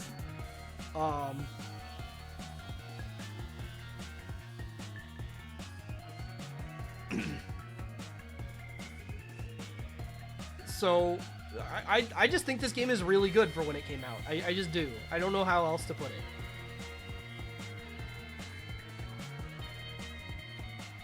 So yeah, I'm giving it an A. I also think, like, I know people dunk on it for not being an NES game, but I think this game was actually quite successful for its time. Like, I do think this game did well for arcade operators. And, you know, to some extent, that's important too, is did arcade operators feel like they got their value out of it? And I think they did. This was definitely the era, and you know, people will be like, oh, but Final Fight came out next year, and then nobody cared anymore. It's like, well, yes, but if you understand anything about how 80s arcade gaming worked, if a game was a year old, it had to be real fucking good. You know? A lot of games went into arcade, were there a year or less, made money, and then were gone. That was a thing that happened a lot.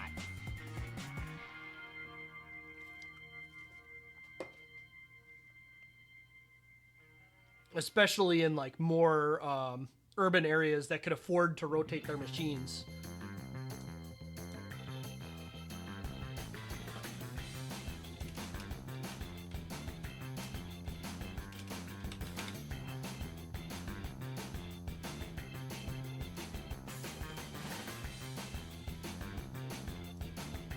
Alright. So, let's go back to here. Techno Knight. I did this wrong. Nope. Yes, there we go. And I need to do this and this and that.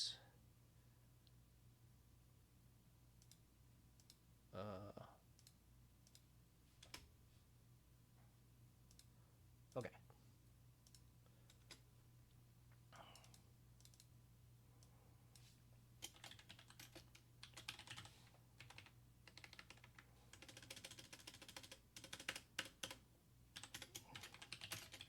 So this is Tecmos' other arcade beat 'em ups. You'll see a lot of themes, a lot of stuff that happened in Ninja Gaiden, and a lot of sounds are definitely carried over. I will warn you, in case you hadn't already been able to tell, this game has a lot of gore. So if that's an issue for you, you might not be okay here. I mean, for an arcade game, it's not like there's blood everywhere constantly, but there's a lot of decapitations. A lot of decapitations. a lot of decapitations.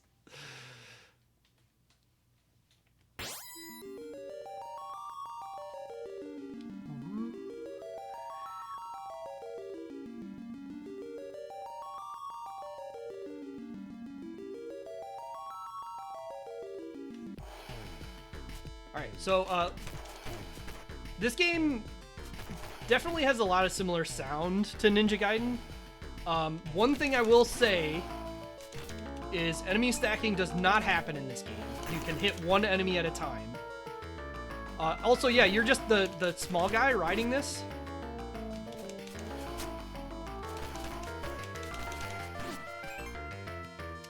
This game is definitely a lot more, a lot less... Oh, that's the switch button. This is jump. So you can switch between riding the giant and riding the tiger. The advantage of the tiger is basically just that you have a bit better of range, which can be quite useful. But in general, the giant just does a lot more damage. The dragon is something you have to get specifically.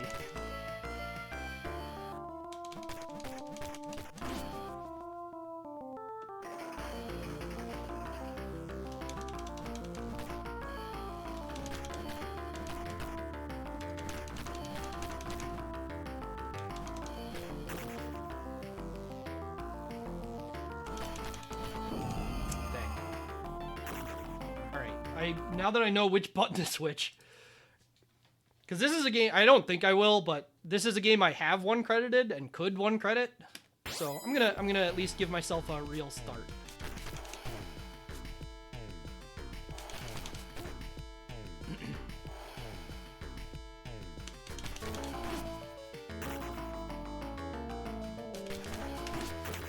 You can also jump on enemies and do this nice head punch, which is very silly.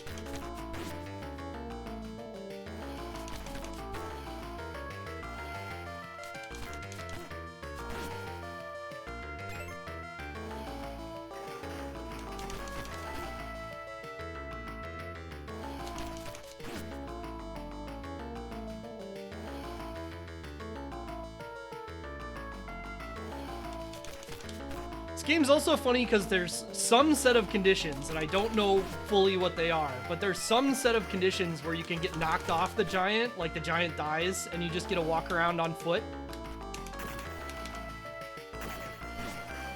Got him. And you are very weak that way, but it is very funny.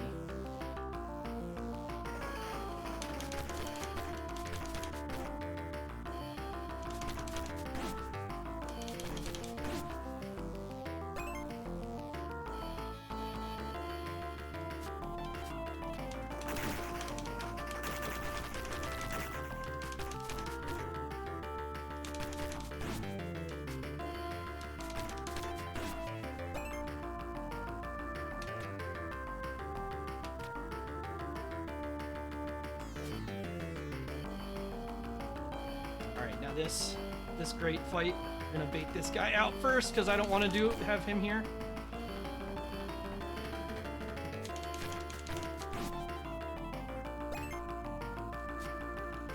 Monkey.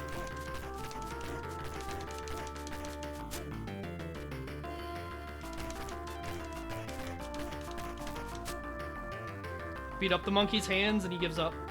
It's like, whatever, I'm out of here.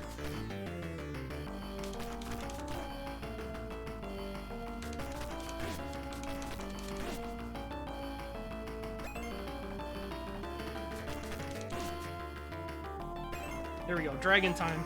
Dragon is the destroyer.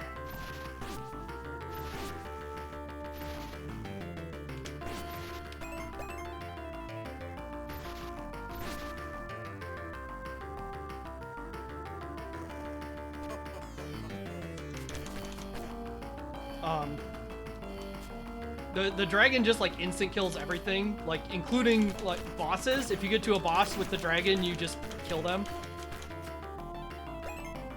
Which is very funny.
kill themselves.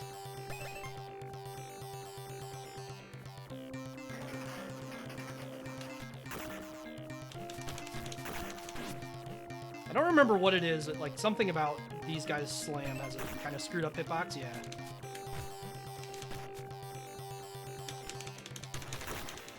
That hit me, huh? Well, we're in trouble.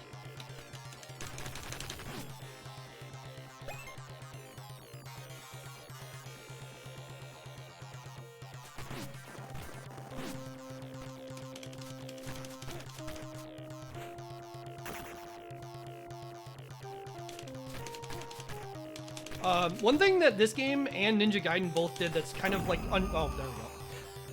That's kind of unusual for a beat 'em up is if you punch an enemy at all, it pushes them to the exact point where it's like optimally hitting. If it can, or as close as it can if there's a wall. Okay, we'll just get a 1-up. That's fine. I don't remember if that one's guaranteed.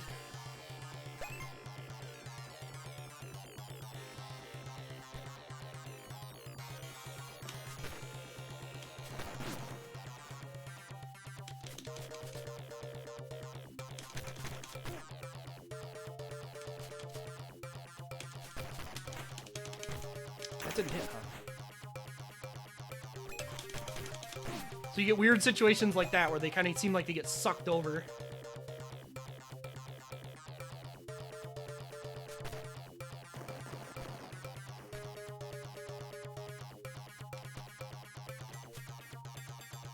I can't hit this anymore? That sucks.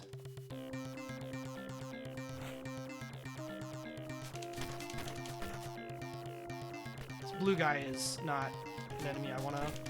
Oh, that's interesting. I didn't know that would happen.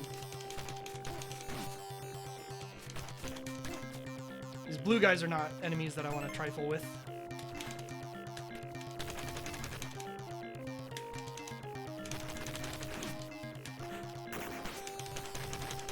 There we go. Just get them to blow up the bomb and kill themselves.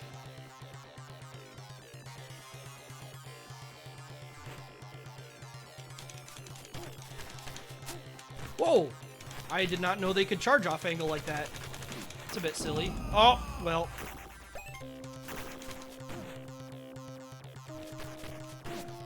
I've clearly forgotten a lot of stuff.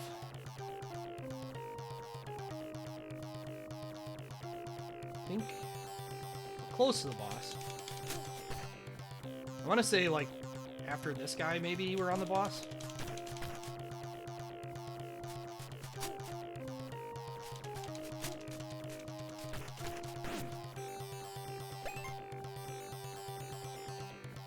No, we got another.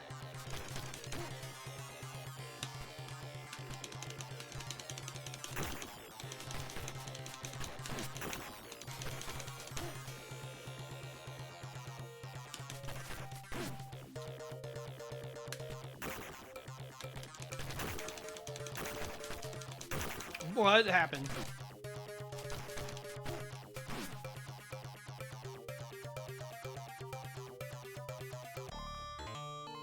Now we got this boss.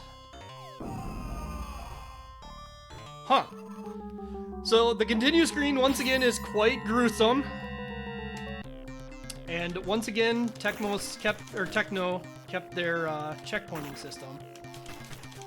So the checkpoints are a lot less harsh in this game. There's only one or two that I'd say are like bad at all, and even then they're not like bad. They're just kind of like mediocre.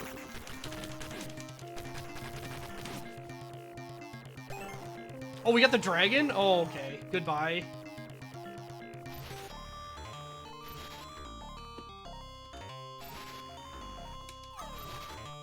Can you hit her? There we go. So yeah, the dragon is really good.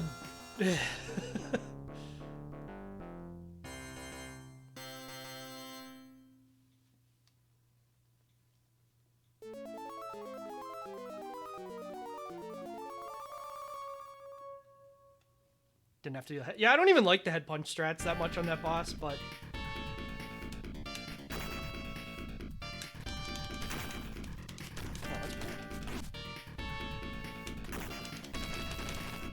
They're fine. I just don't like them.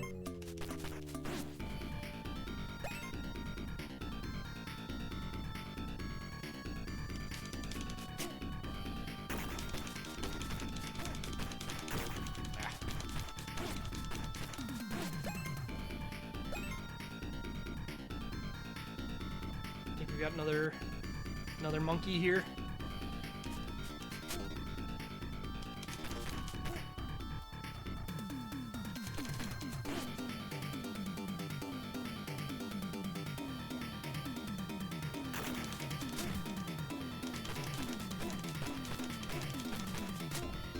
Oh, what?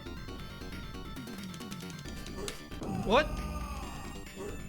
Why isn't he trying to grab me? There we go. Yeah, we're the little guy.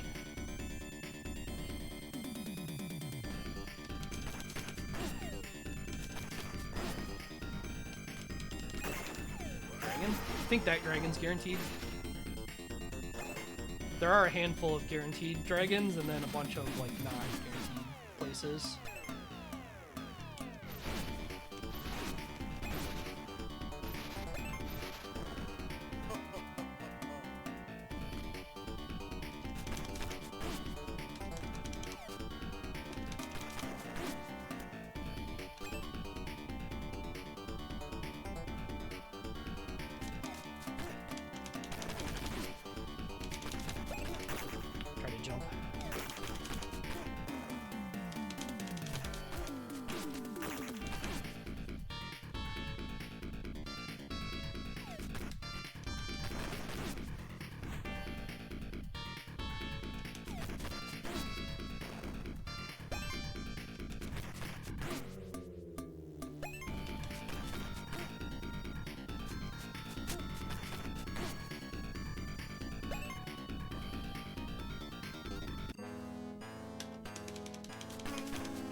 Ah, thought I had them both cornered there. Thought I had them both cornered there, and then the one walked out. Yeah, definitely forgotten too much to realistically one credit this anymore.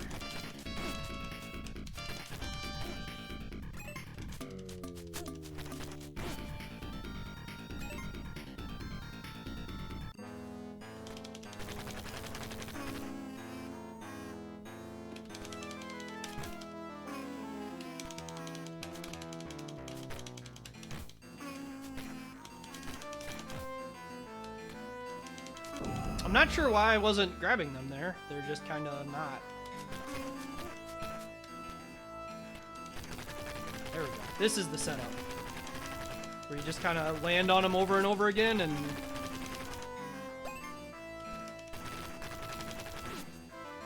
and then that happens.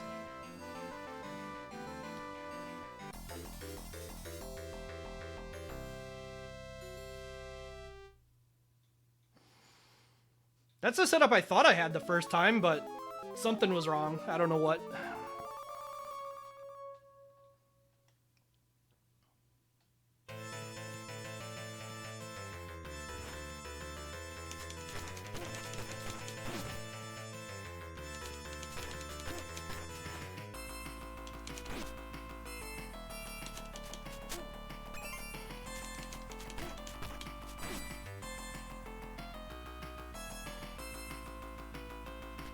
Dude, champion.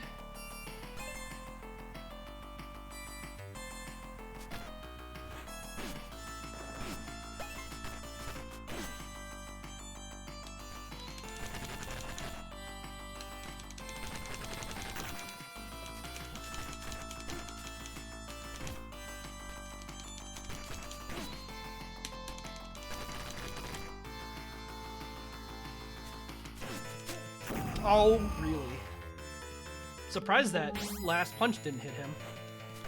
Oh, not much invincibility at the stage start. Yeah, can't stack enemies. It's very important to remember that you cannot stack enemies in this game. I always get into situations like that where the enemies like walk into the punch. I'm like, ah, perfect. No, actually, that's not perfect. That's the exact bad thing that happens.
Oh shit. I walked too far.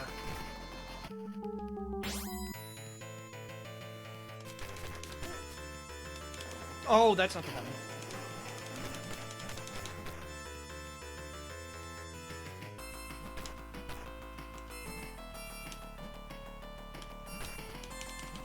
Oh yeah, this funny attack.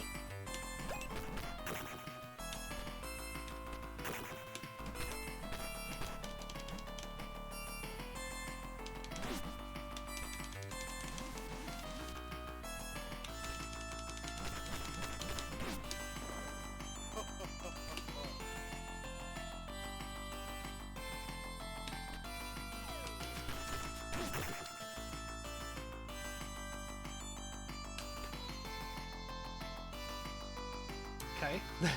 I accept this.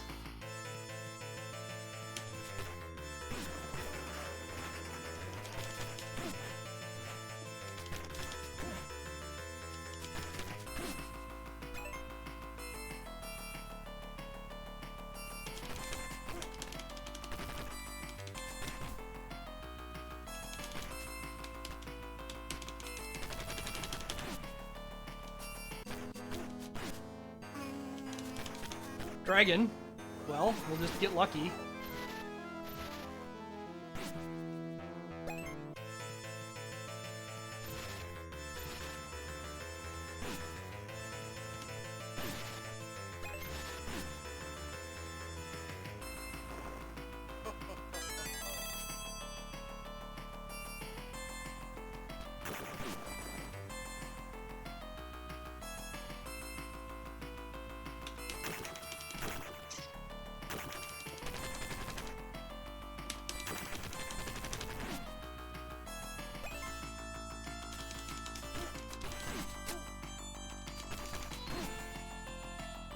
So another thing that's kind of weird in this game, and it was kind of bothering me in Ninja Gaiden because I'm used to this game's mechanic for it. Oh yeah, this boss.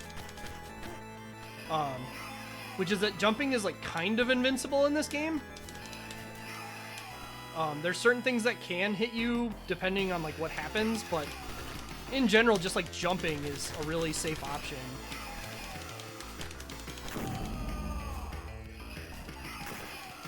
And that's not true in Ninja Gaiden. So I kept trying to jump and dying for it.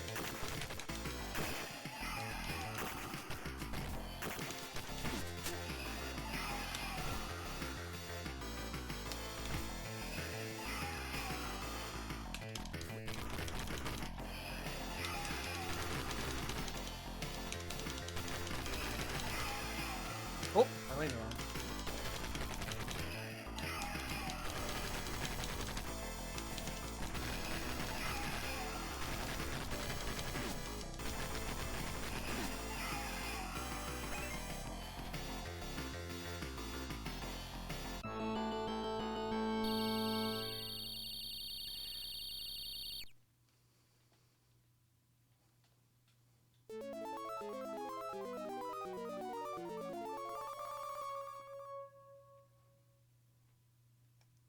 all the dead soldiers.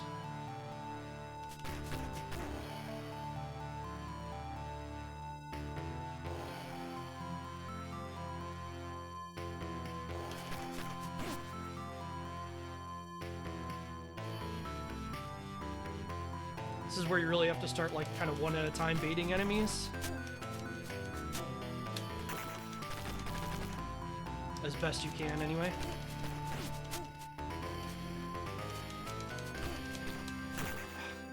And also hit the button enough times to finish the attack string.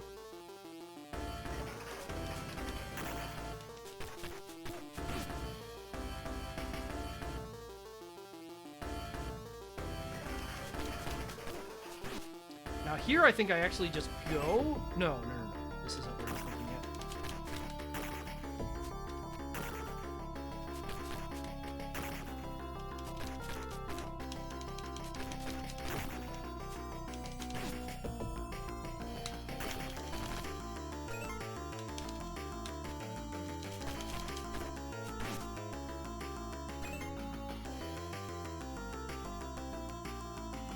I can't. I'm just stuck.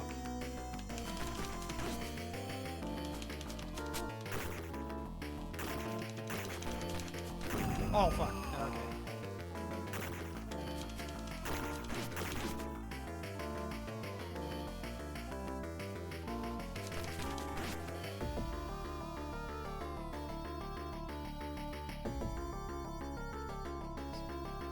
Wacky Medusa-esque statue.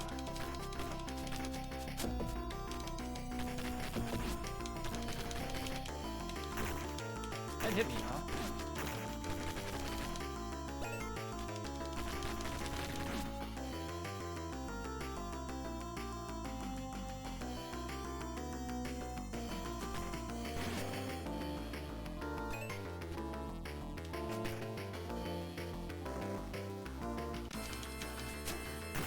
Well, this is where I was supposed to keep going, because I think depending on how you approach this screen, you can despawn one of these two guys.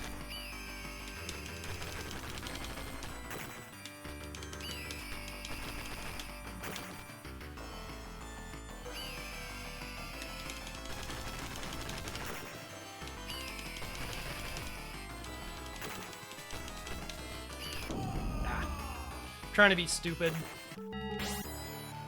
I've kind of given up on like the real like 1 credit play in favor of the dumb fast stuff.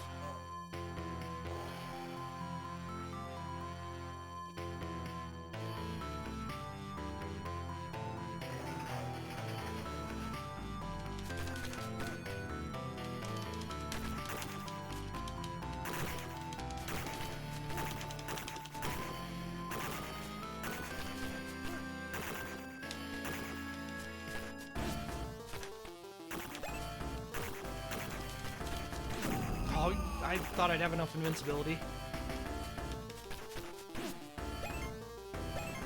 Oh, we can just get Dragon again. We're just gonna get Dragon Mercy through all of the hard parts, I guess.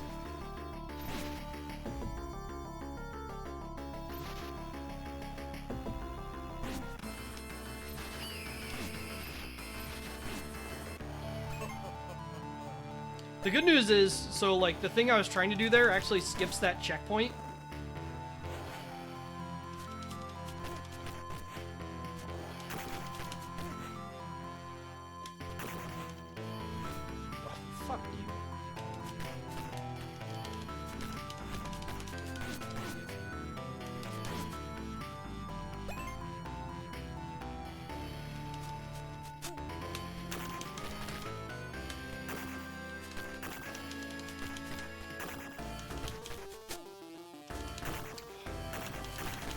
Didn't think they had a longer range than me.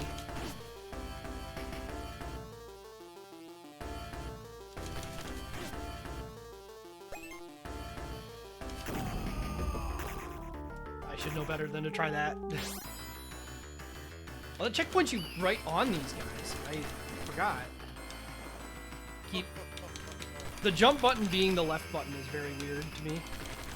Do we despawn the one guy, or is he stuck on a ledge?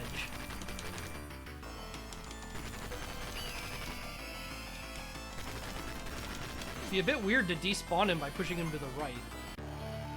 But apparently that's what we did. Just pushed him far enough off screen that he was gone.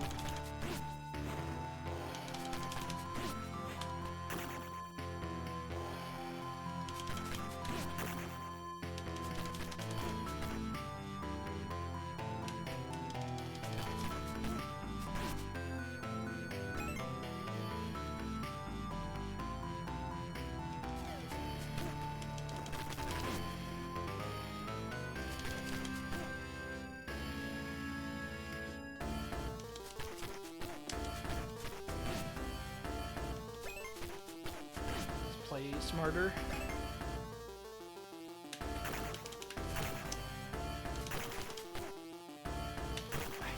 Try to jump.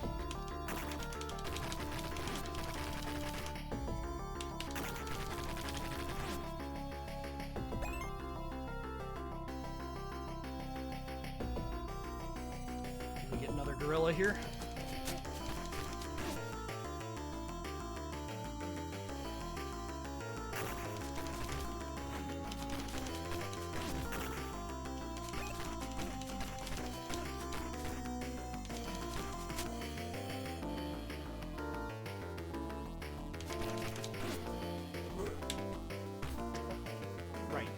Spits bombs sometimes. Should have changed. Can use the iframes from changing sometimes. The pretty cool effect.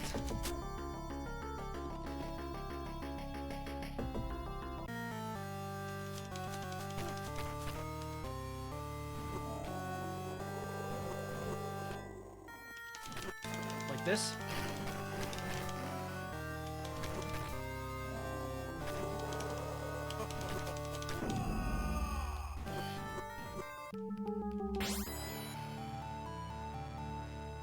Right, and like Ninja Gaiden, this checkpoints you in a fight before the final boss.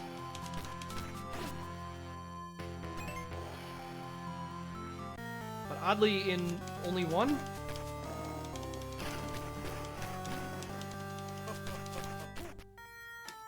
Okay, we need to be lion from here, or tiger mode from here on out. So this is like the safe way to do this fight if you don't have transforms.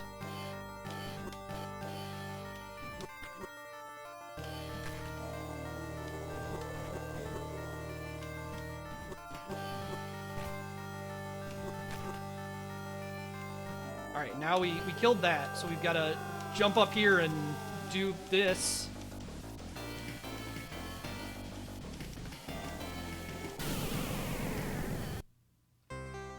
And that's the game. How exactly finishing the final boss works at the end there, I don't know. Not gonna question it.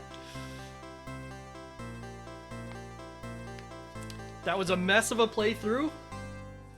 But, you know, whatever.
They took away the extremely long name entry. It feels like that's a rite of passage that devs just have to learn, that you can't give people in the arcades too many letters or they'll type nasty shit.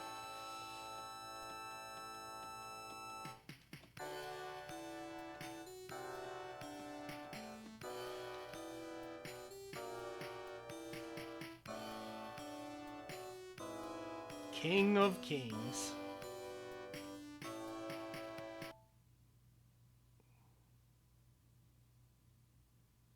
Ah, and this was the era where William S. Sessions started.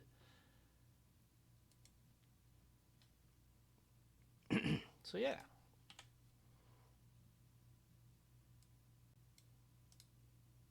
Let's see this. Yes, this is ready. We can do this. No feature. Oh, that's right. The actual game over is pretty good, huh? What I wanted to do. We'll just slide this on here.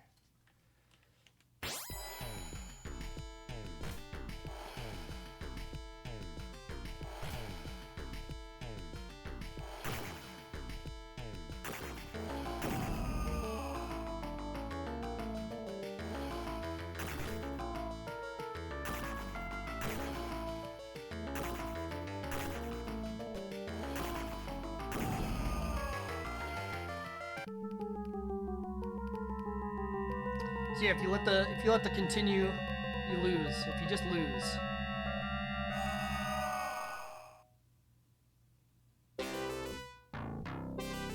No future. All right.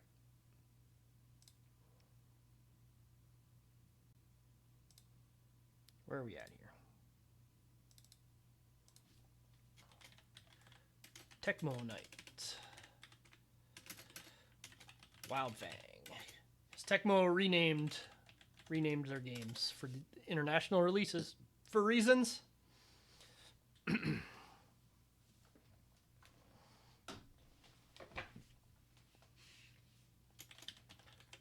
Tecmo's second and last entry to the genre.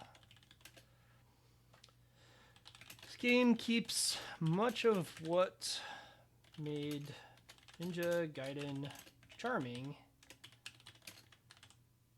but establishes its own unique identity as well. The ability to switch between the giant and tiger mount is a neat addition and gives players some choices in how they want to play the game, in addition to facilitating the dragon super power-up. The dragon feels very much like a double-edged sword for the game, as it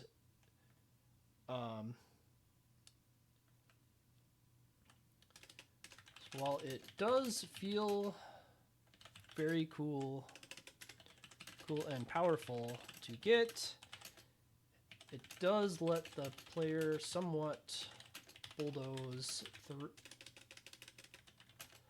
through the hard points of the game if they get lucky.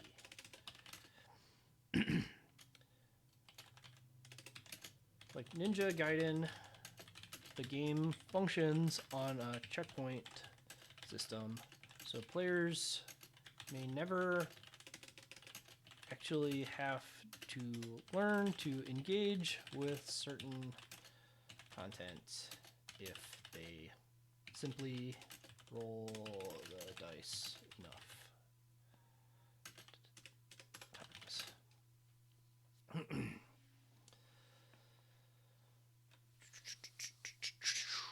I guess I didn't put the music back on. Whoops.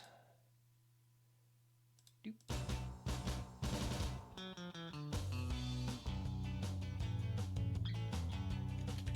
presentation is still top notch. Game presents pretty extreme amounts of gore for the era, if that is gore. Recommend this game to someone wanting a different take on the genre and who enjoys the gory presentation.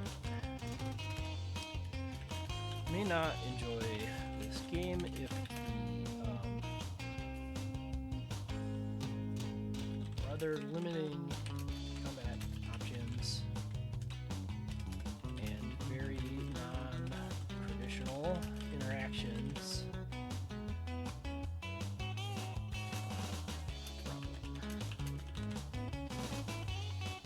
Because, like, not being able to stack enemies in a game like this is definitely something that is off-putting to a lot of people immediately. There's a lot of kind of, like, wandering around and trying to find the right moment. Which is good. I think it's fine. I definitely think that this game doesn't quite have the charm to me that Ninja Gaiden does. I think it's very good at what it's doing, and it's 1989. It was produced essentially in parallel with Final Fight. So, like, I don't expect it to have any of the lessons from that or anything like that. But I also kind of feel like it learned some of the wrong lessons from Ninja Gaiden. But I think it's still good. I think it's solidly a B. I think most people would probably get some enjoyment out of this game, but I think it's probably going to be off-putting to some people in various ways. From like the gore, which is always going to be a mixed bag. Some people like gore, some people don't. Personally, I'm pretty, like, whatever about it. It's kind of like, yeah, it's there, but who cares? I know, like, it's tough to talk about how, like, gory stuff worked in the 90s because, like, that was definitely something that got people attracted to your games, right? Like, we can't ignore that stuff like Mortal Kombat took off pretty much entirely on the basis of its presentation being the way it was. And so, like, that's fine. But for me personally, I'm over it, and I've been over it for a long time. Gore is just, like, meaningless to me. It doesn't add nor detract anything unless, like, gore for me personally can only detract when it gets to the point where there's so much that it's, like, uncomfortable. But, you know, whatever. Well, Chiller's barely a game. Chiller is like a point-and-click thing for gore purpose. Anyway, I'm going to take a break, and then we'll get back and do the 2 Irem games that I have left.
Okay.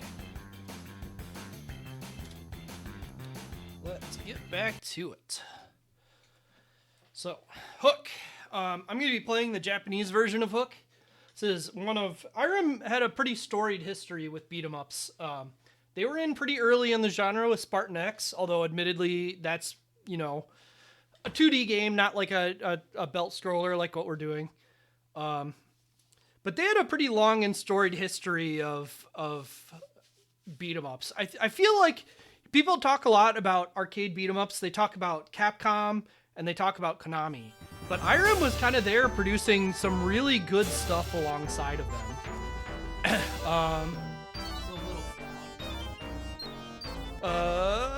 There we go. Maybe a little bit less even, like that. That looks good. That said, this game is, you know, there's a lot of weird beat 'em ups that got made based on some sketchy IPs, right? Like there's stuff like Turtles that makes total sense, and then you get into weirder stuff like Sailor Moon, which is like kinda, you know, Sailor Moon's a bit weird, but it's pretty fighting oriented. But you know, Hook is a Disney movie. Like, this is a very weird game to me to base this off of. But I think Irem made a really good game.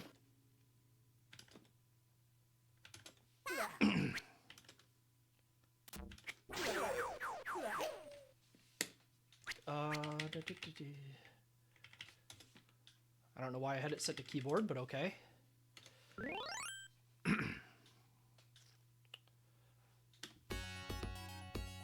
So yeah, you can pick any of the Lost Boys. Generally, I play as Thudbutt, but I'm gonna play as Pan today because I don't want to just rely on a couple boss loops and stuff that I already know.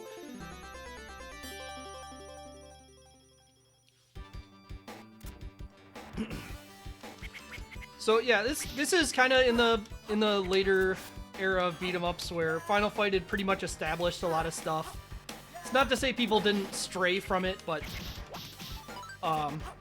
it was a pretty well established formula where you had your jump, you had your attack, and you had, you know, your both buttons attack to do a Super Joy safety attack. Stuff like that was pretty well established.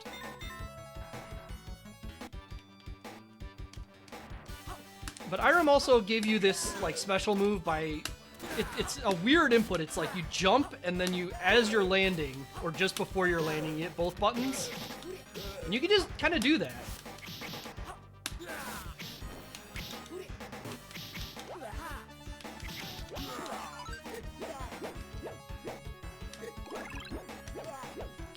This guy's got my number.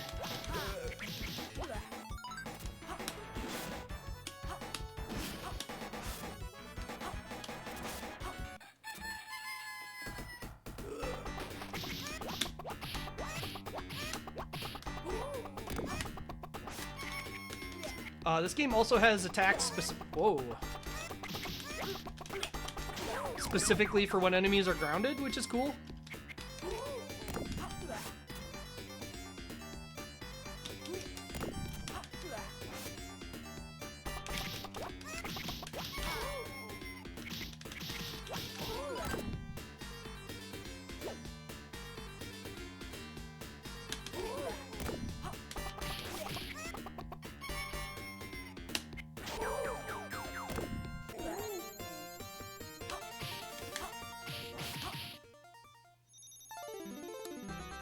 Irem's health bars are definitely a point of contention. I like them a lot. I understand why people don't like them, but I just think they're so unique that it's a cool thing.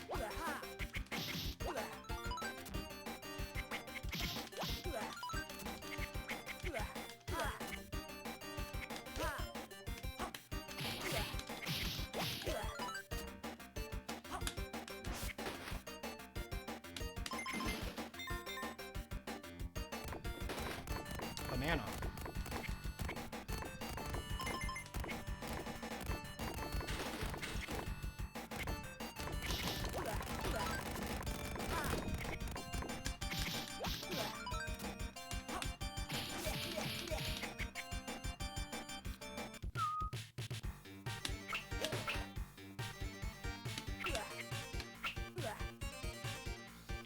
Spear, very funny weapon. Just pushes the enemy off screen and they're dead.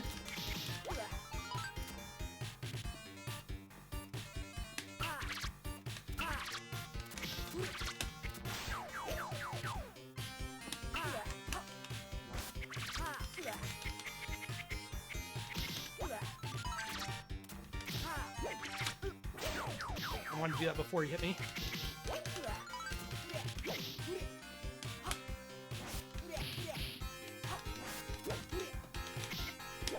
Oh!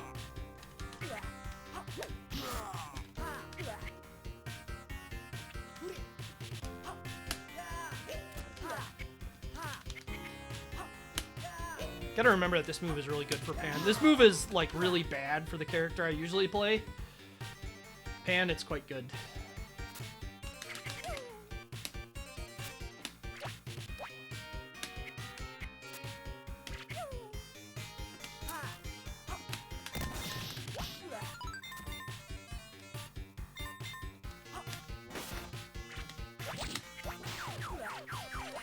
I didn't need to do that, but I got nervous. Bees.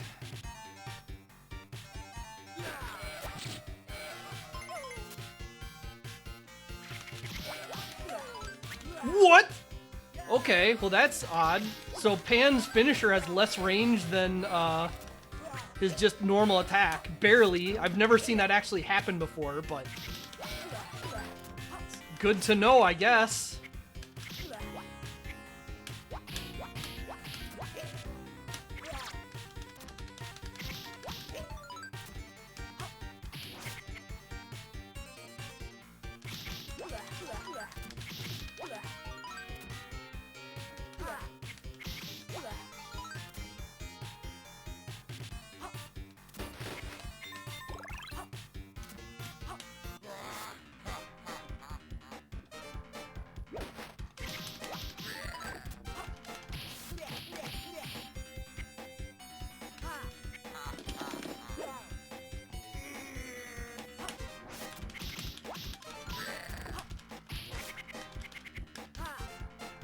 Yeah, sometimes getting the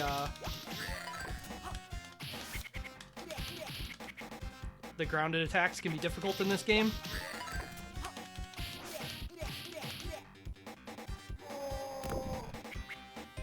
Whoa.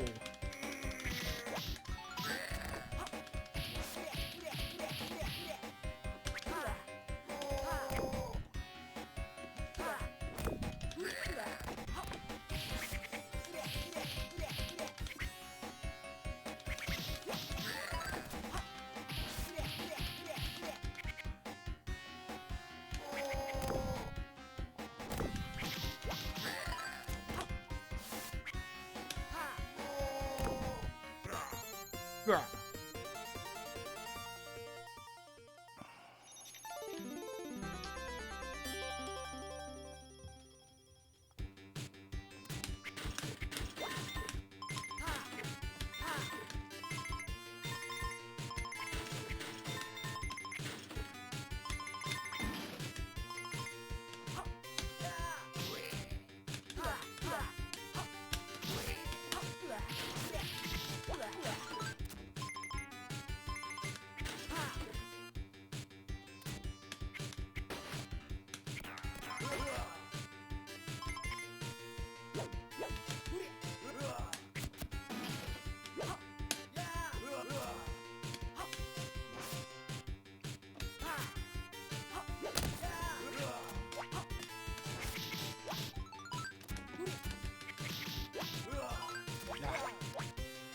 Don't have a good sense for how far that's gonna go.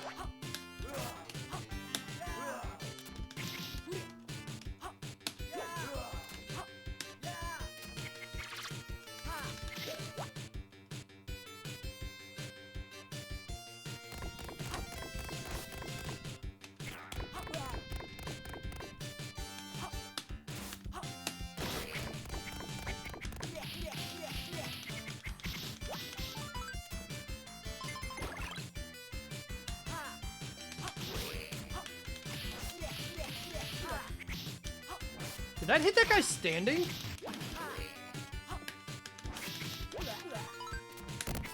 That's really interesting if that happened, because I think the only other game I could think of where that ever happens is Vendetta. And even then, it's only a very specific interaction.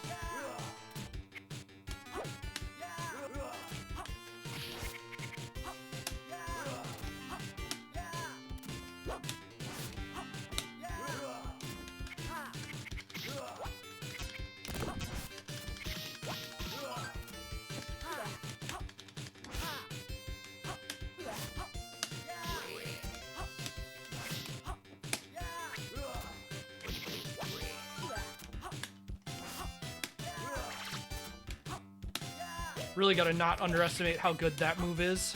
That's my big thing right now. Although I don't know that I can use it against this boss.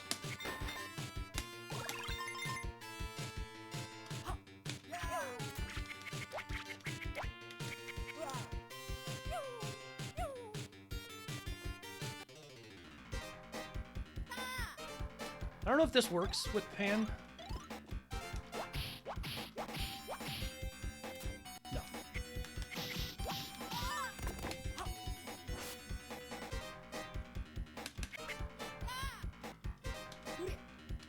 Oh!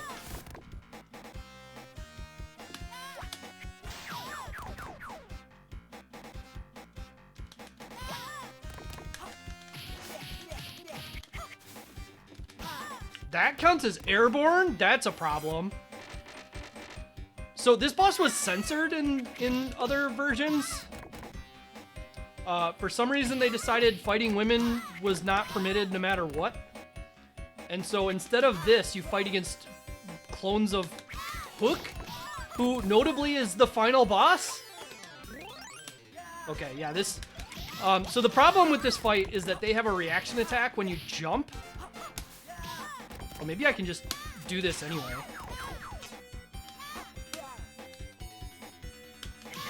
But what the game considers jumping is a bit suspect.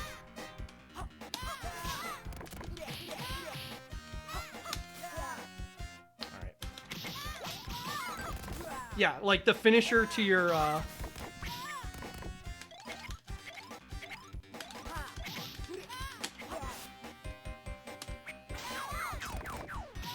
the finisher to your, a lot of your just like basic attack strings counts as airborne. I think like some of Thudbutt's throws, I know, trigger it, which is very awkward.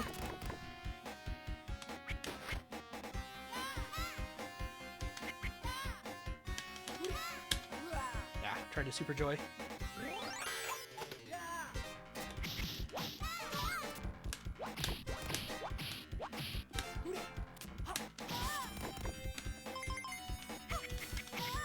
Maybe Pan can just jump kick them. Maybe his jump kick is good enough.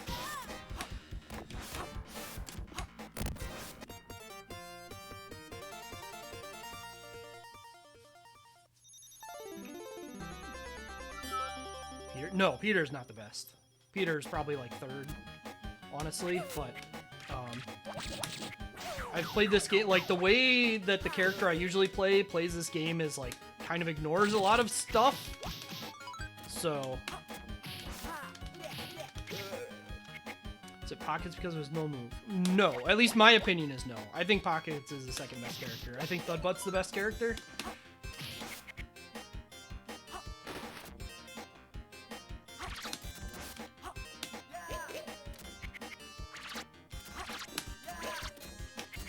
No, it's not even like I like him better. I personally feel he is a better character.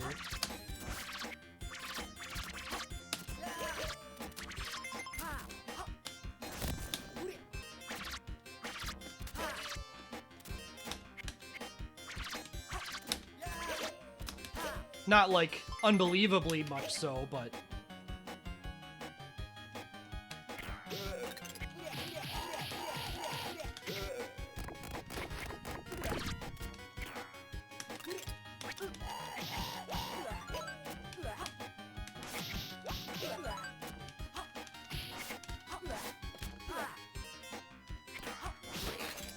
What? Why didn't he turn left?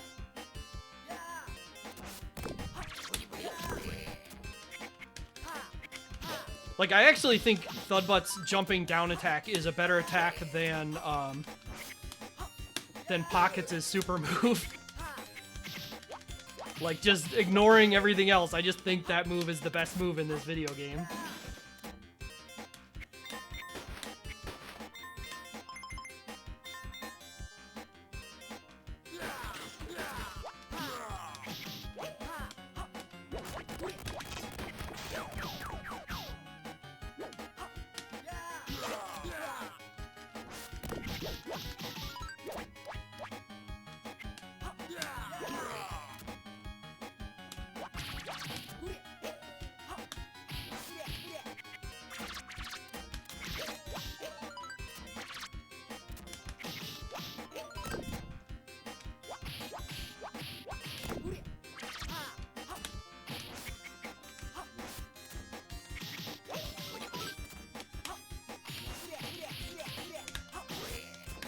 Hand's jump kick is pretty good, though.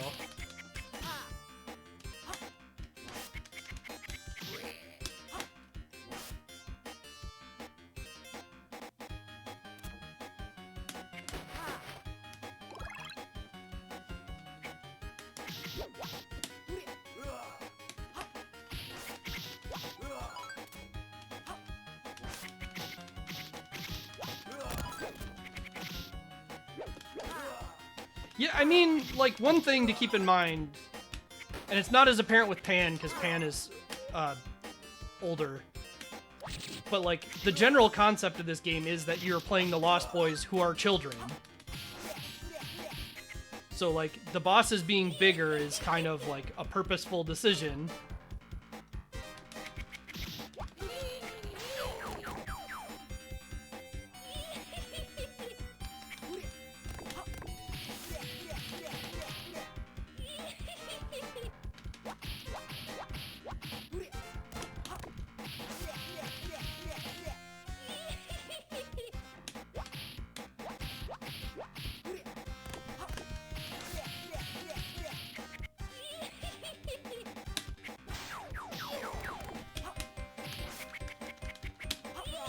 I was trying to Super Joy.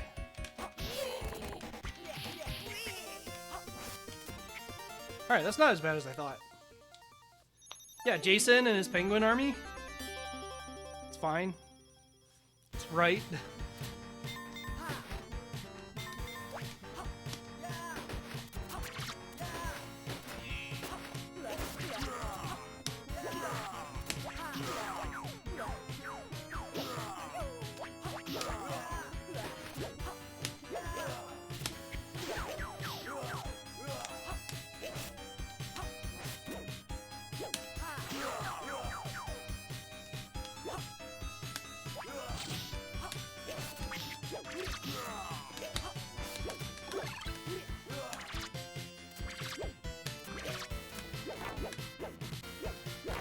I don't know how good weapons are in this game. I never really use them. Probably should. This doesn't seem to do that much damage, considering it's knocking down on every hit.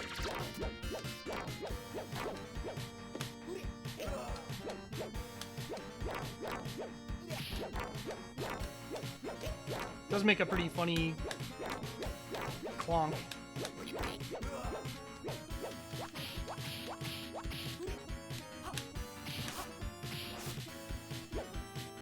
Repeatedly stabbing? He doesn't repeatedly stab him, he, like, kneels down and elbow drops him.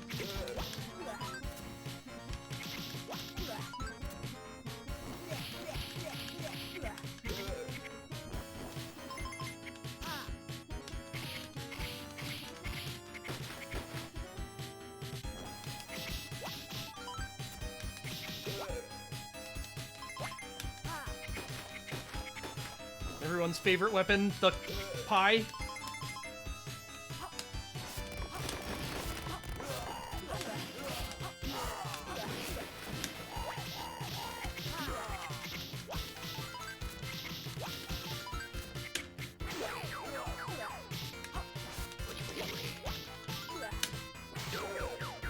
There's a couple places where in this stage where they give me a full life where I don't really feel like I need it, so I just kind of go nuts.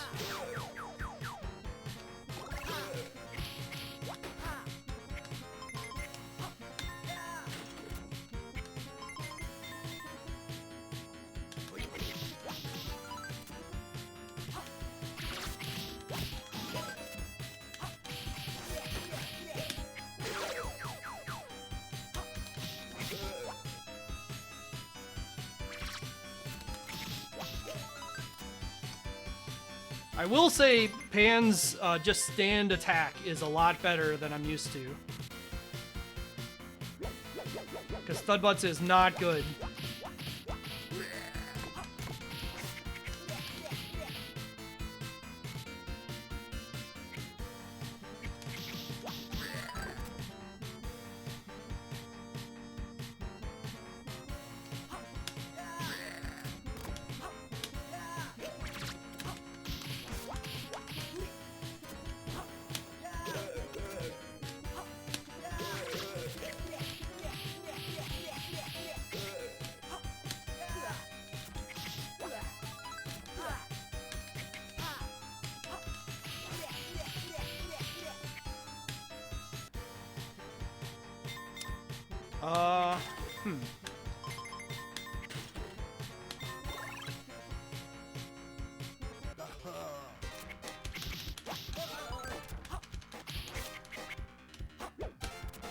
Oops.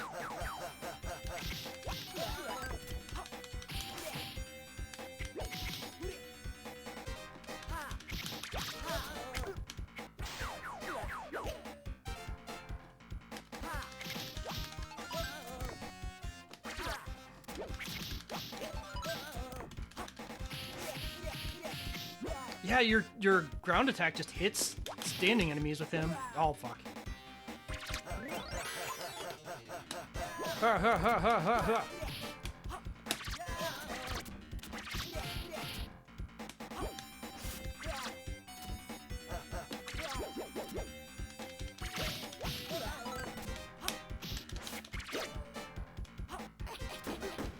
Right, and he shoots a gun. I forgot he did that in this fight.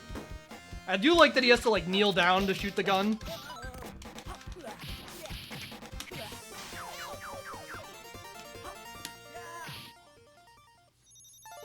Yeah.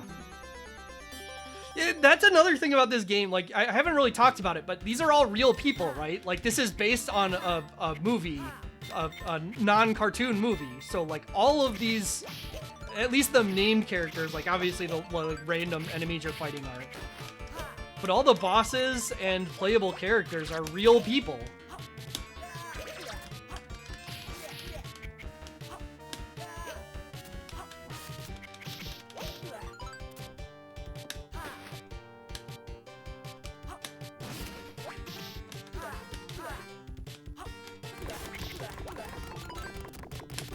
Yeah, just me making an escape. You can actually hit him there and get a bunch of point items. It's a bit tricky.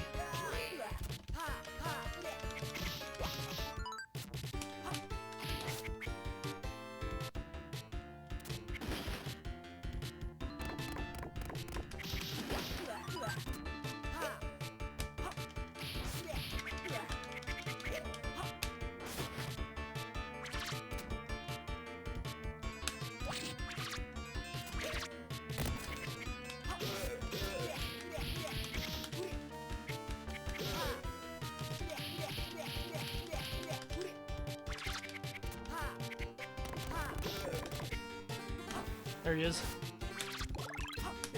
Bounces all the way off screen. It's very silly. I didn't even hit him. Just somebody else took care of it for me.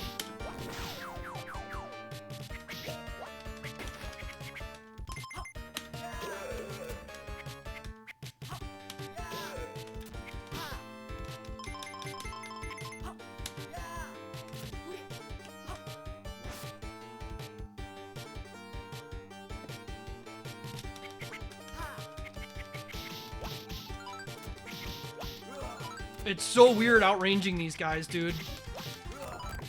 I'm so used to my basic attack being just useless garbage. Or filler for weird situations. And then Pan actually has a sword, so he reaches anywhere.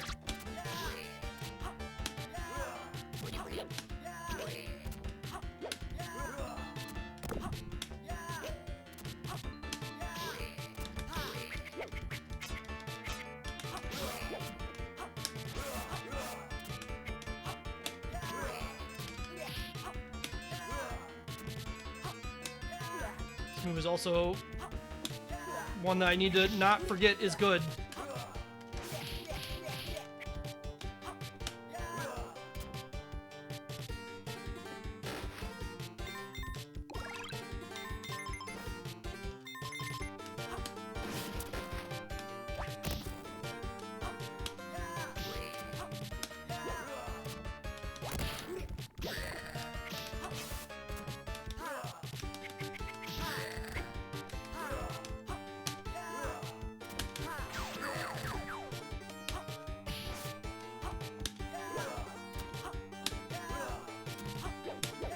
Oh, you can get both of these guys at once. Okay.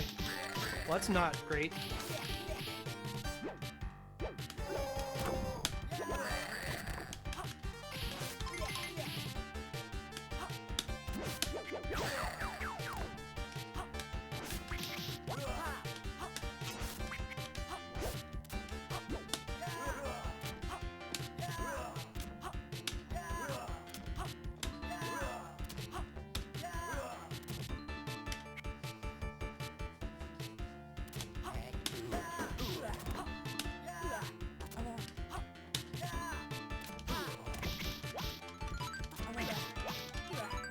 Why did that guy not get hit? He was right there.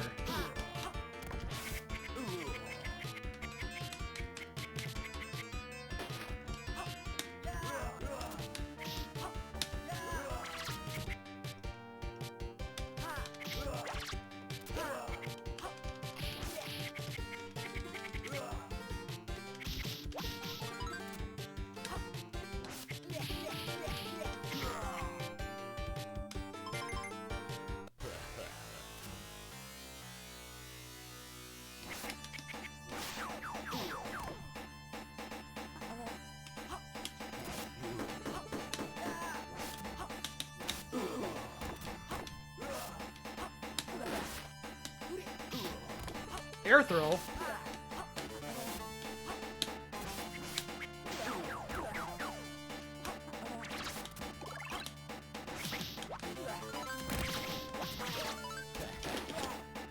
Okay.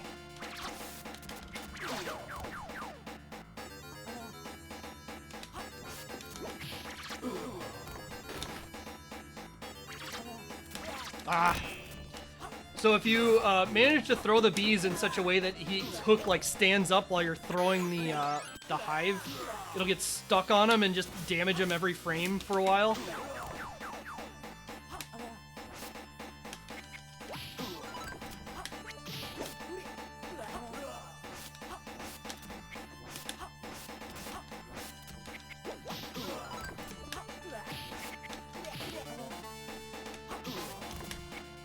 It's a tricky fight with Peter.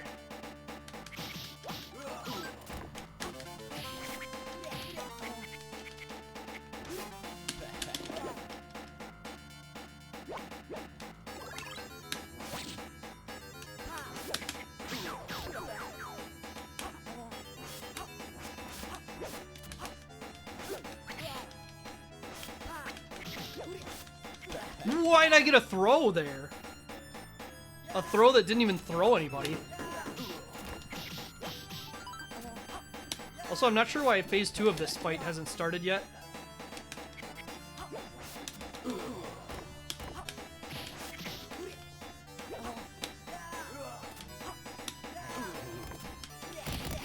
There we go.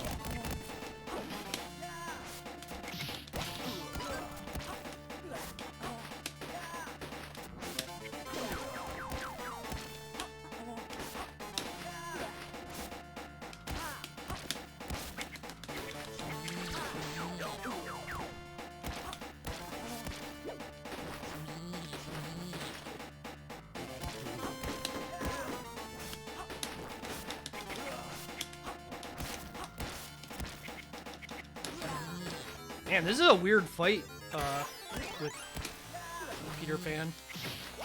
Hook blocks a lot of things that you want to be doing with him.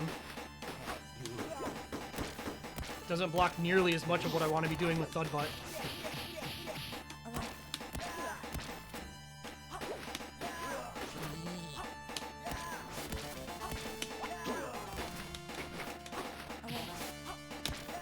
Like, this stab is great, but it doesn't do that much damage.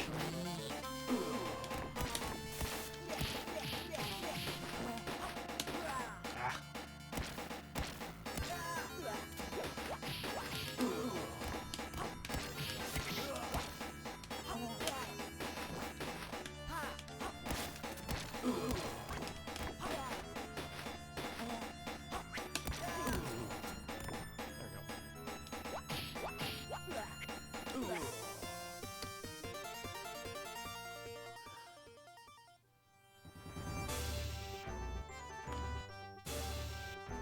The two children that were in the back are the kids that were kidnapped in the beginning of the movie, I think.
And one cool thing that Irem did was, and obviously we're not seeing it here, but Irem frequently gave big bonuses to points if you one credit cleared the game.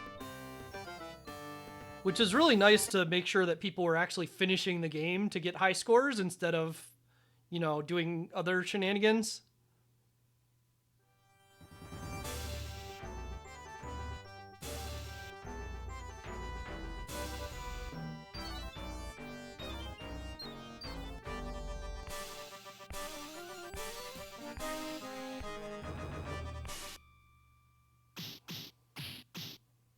Peter Pan. Oh, Rufio. Ace. I like how the first attack Ace does gets dodged. Pocket.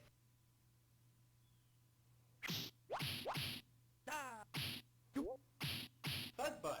God, they even knew it did that. They were proud of it.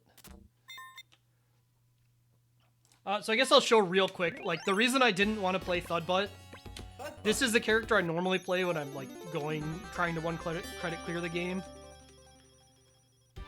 But, like, you can just do this. Like, you can just do this and beat a vast majority of this game. Because this move is just kind of shenanigans.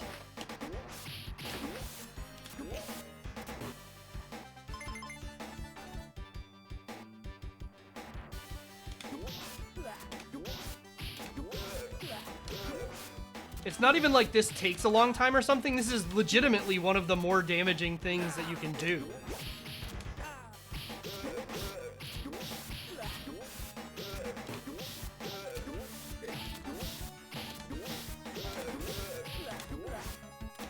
Like...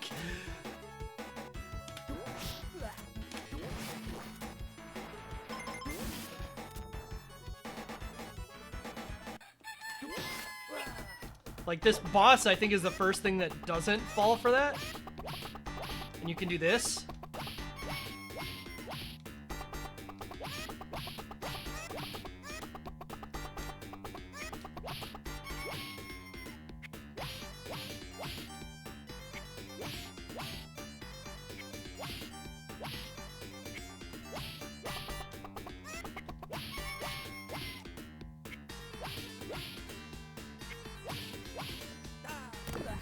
So, like, yeah, Thudbutt kind of does some things that the game's not well developed for.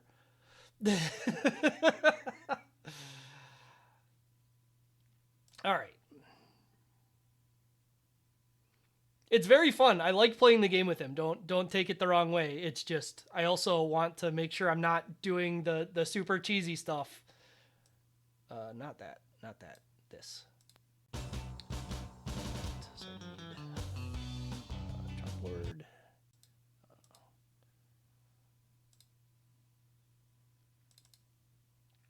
All right, hook. Arcade.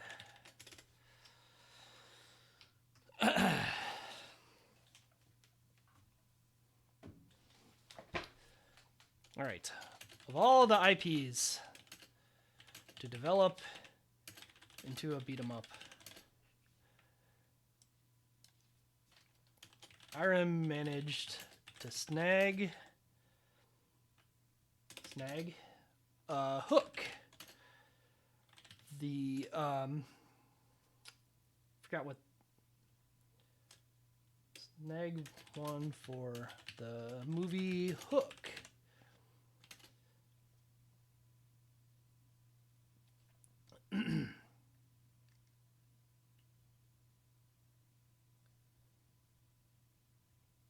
Yeah, I mean, they had to license it, but, oh, I should turn on the music before I get too carried away. I think I turned it on, and then I did the button, and that turned it back off.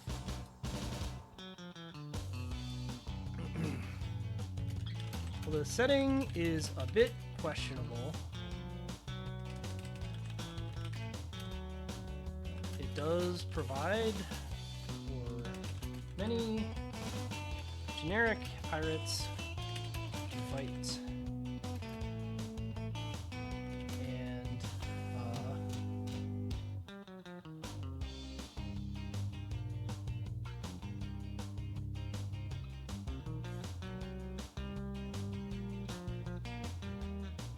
Even features most of the main characters.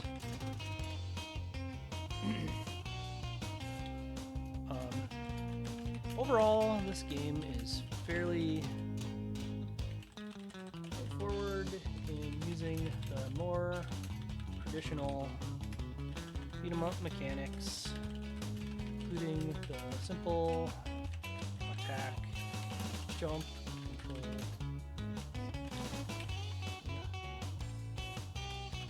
but does have some additional actions, directions, and with other inputs.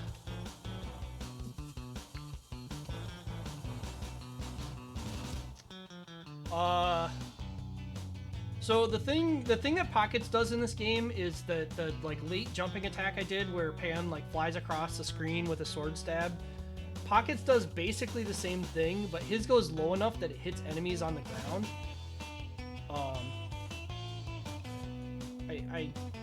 I mean, I could be wrong with how the damage works out, but I have to imagine that Thudbutt would actually be faster, and the people running this just don't know the details. But it could be that works out to be faster anyway.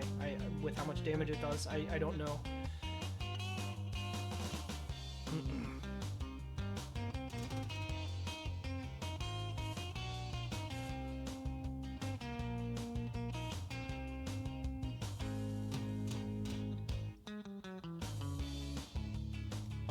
Because like, especially with beat 'em ups, I don't want to make this sound like I'm being super derogatory, but it kind of is.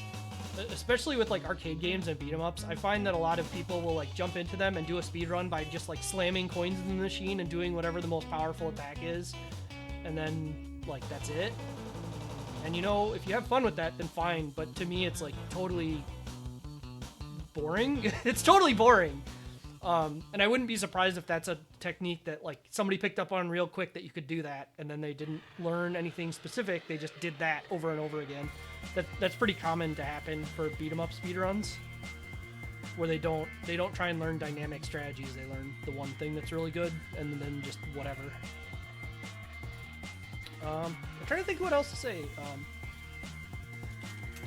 Presentation. Well, with the movie, and it is fairly fun and comical, but certainly is not the most engaging.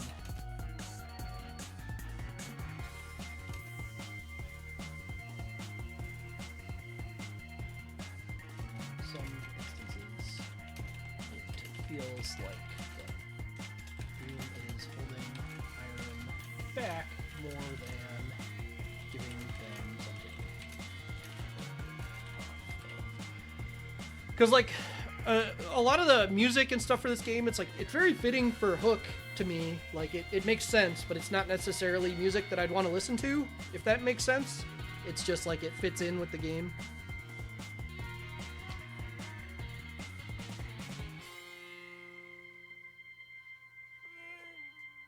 else do I want to say?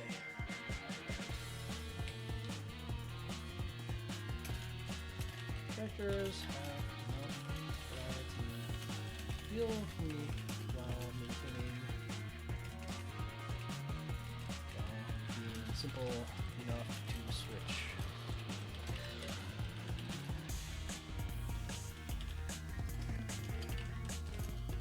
Run this game to someone interested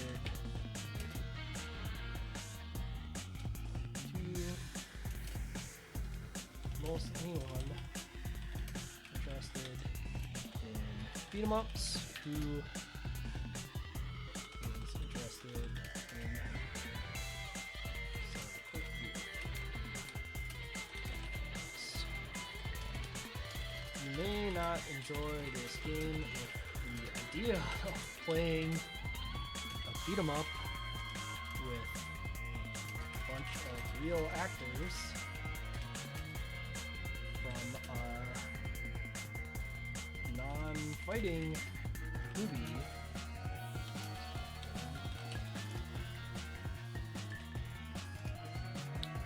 yes, but it's may also not be to some people's. So, overall, I think this game is quite good. I think most people would probably enjoy it. I do feel like for the era it was made, it was kind of mediocre in some ways. Not bad, just like there's things that I feel like probably aren't the most exciting. I think it's a solid B. I think they did great, but it's just not anything outstanding for when it was. Yeah, I can see someone who just like likes Hook having a good time with this. I don't know how many people in 2025 are thinking back like, man, I really liked Hook the movie. I should play games based on that. But, you know, there's probably somebody out there.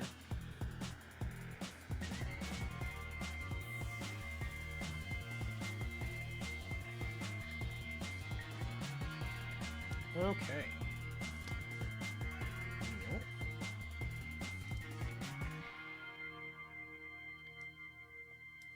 I wouldn't say a surprising amount of people. Hook is kind of a weird movie because Hook was a successful movie. I won't let anyone take away that Hook was, like, try and claim that Hook was some disastrous failure of a movie. It was a successful movie. It made a profit, a pretty decent profit, but it wasn't the entire, like, when Hook was being produced, they were making it under this assumption that it was going to be this gigantic breakout thing that was going to be one of the most popular movies ever. And it was fine. Like, it was a good movie that people liked.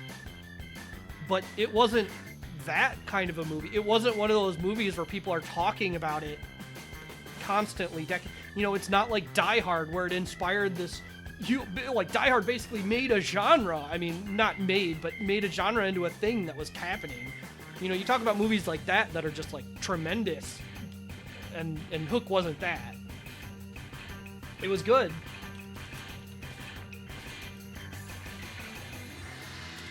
But it wasn't that kind of good. Anyway. Last game for today.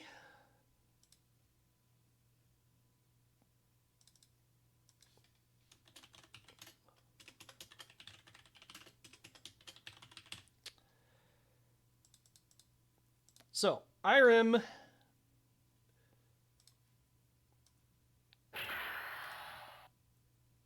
got this IP, which is kind of an IP created for the game, but it is, like, kind of unique in that the license holder wasn't Irem.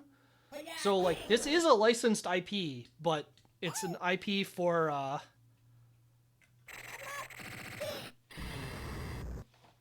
kind of that.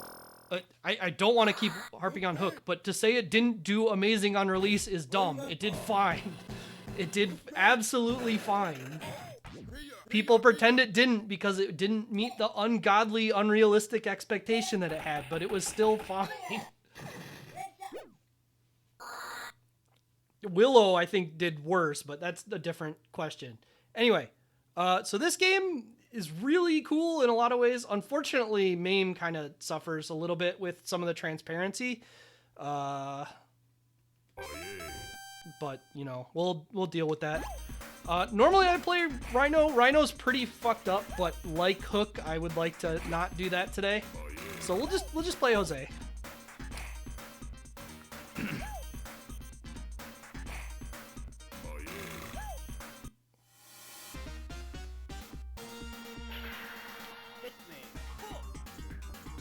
So yeah, again, a pretty basic jump attack. There's Super Joys. There's a lot of directional stuff in this game with, like, if you're holding a direction while attacking, you'll do different things.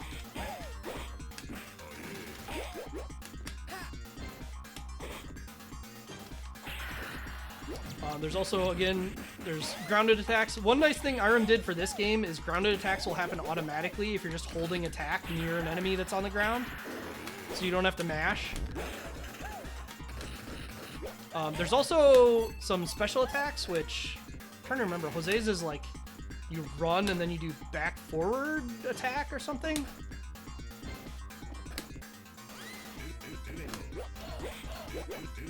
I might have to check this because it's actually kind of important.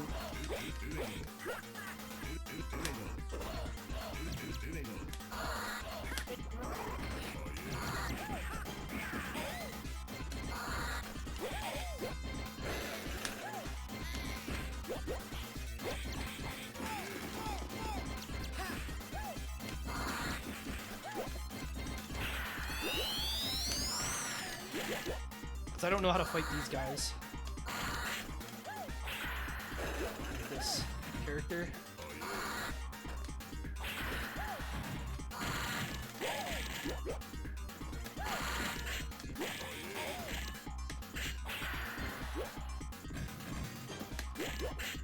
Yeah.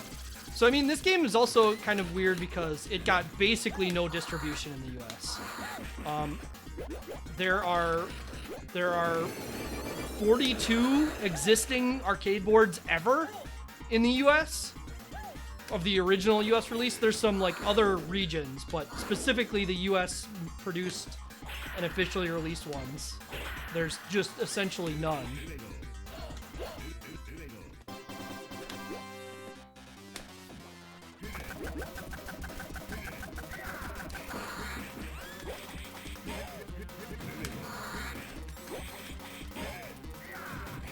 Oh, the food vanishes in this game.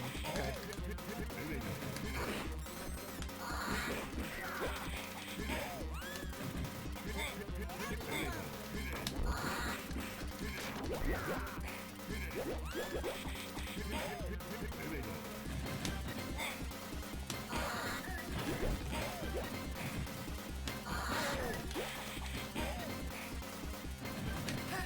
There we go. Okay. So it's dash and then half circle forward, jump.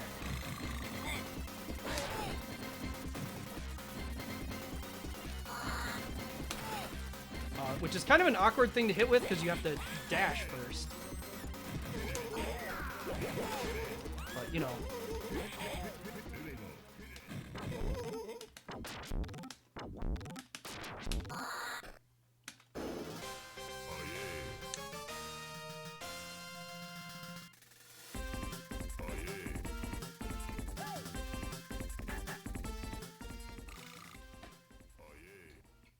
Yeah, this game is very silly.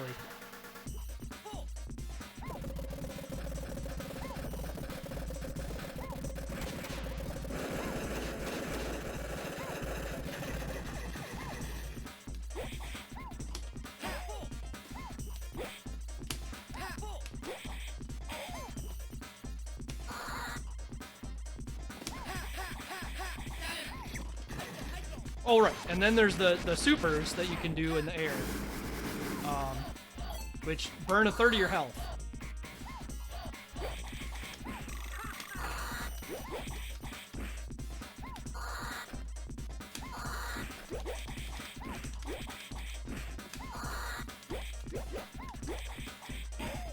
But they can be pretty useful, especially against big groups.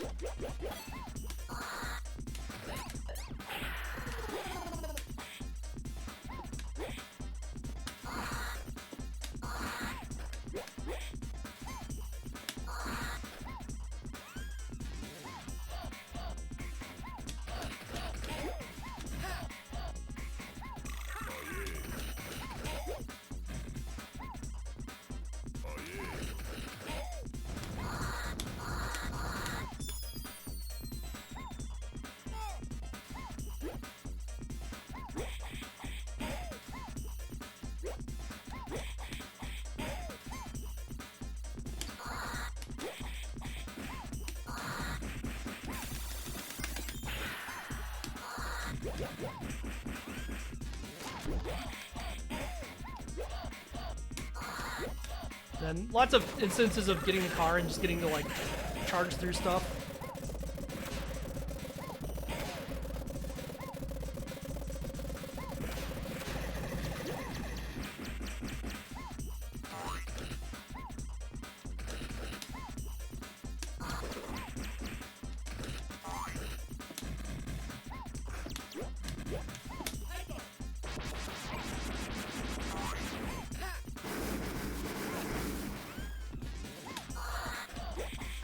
You can char the enemies, certain enemies.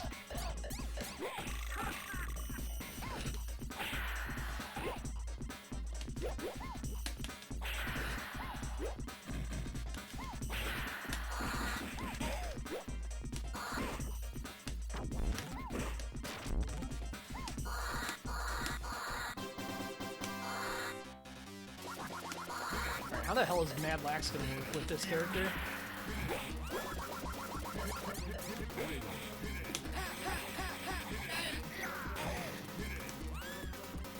Okay, so we can do that kind of like.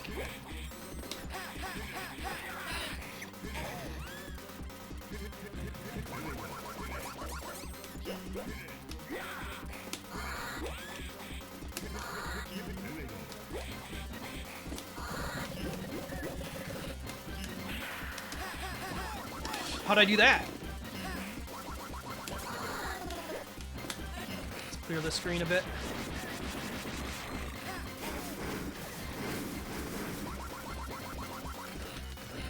Oh, that hit me 3 times? Damn. Didn't even know it would do that.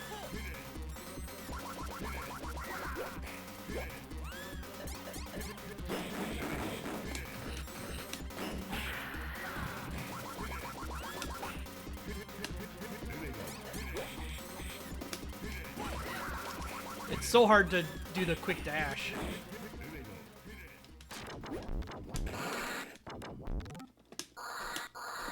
The quick dash super, that is.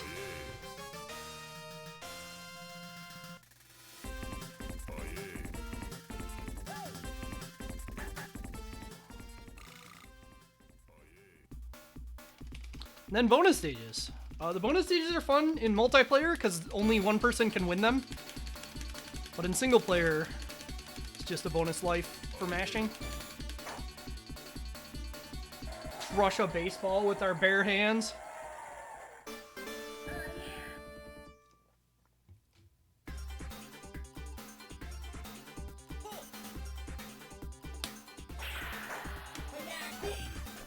So many enemies in this game are considered vulnerable to fire.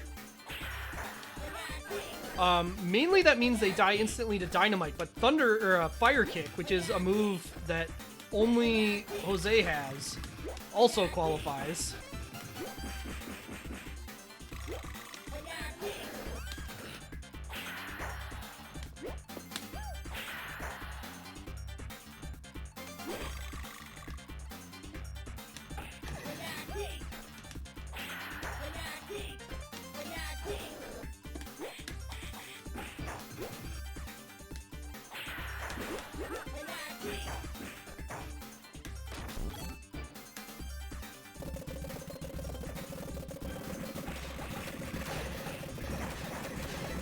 I don't think there's many cars left. I think we're pretty well done with this mechanic.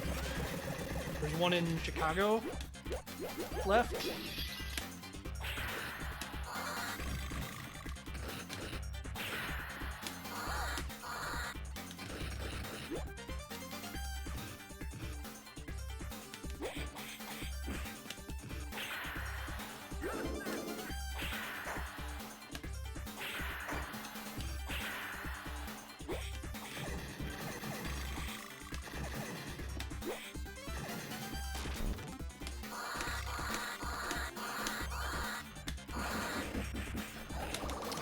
Gee, holy shit, that did a lot of damage.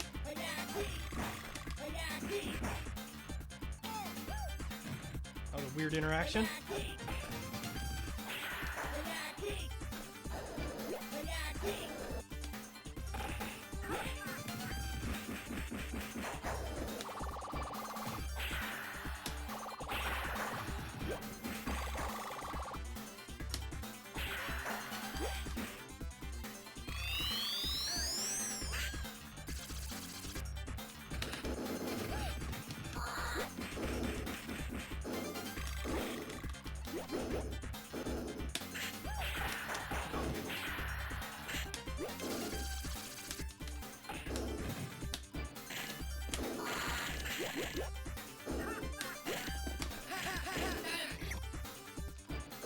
Well, that didn't work.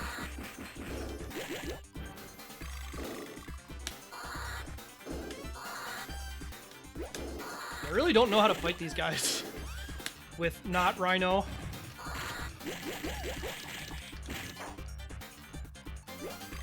Oh, damn it. I didn't think that went yet.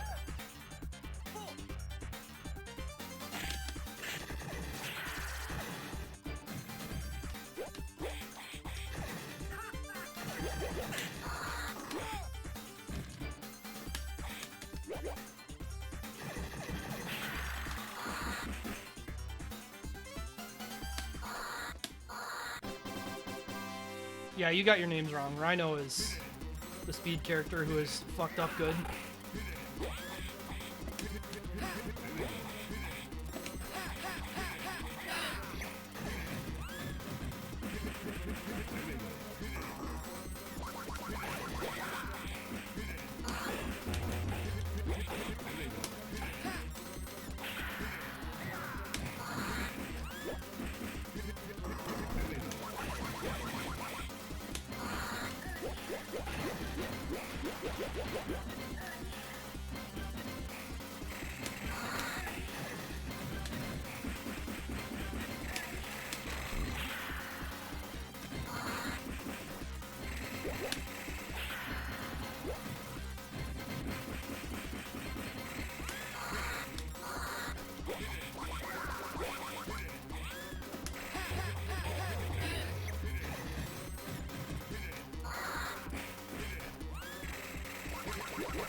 Okay.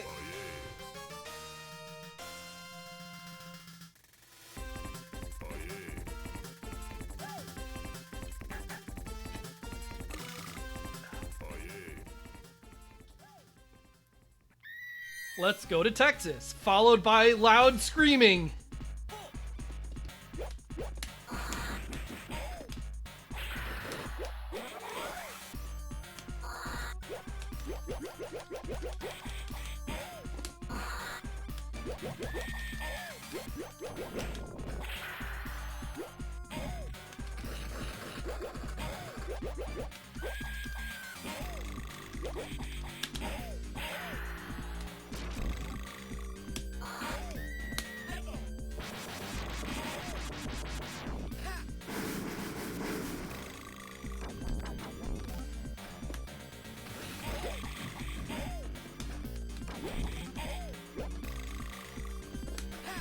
Oh, it's just forward back. I don't have to do that weird input after all.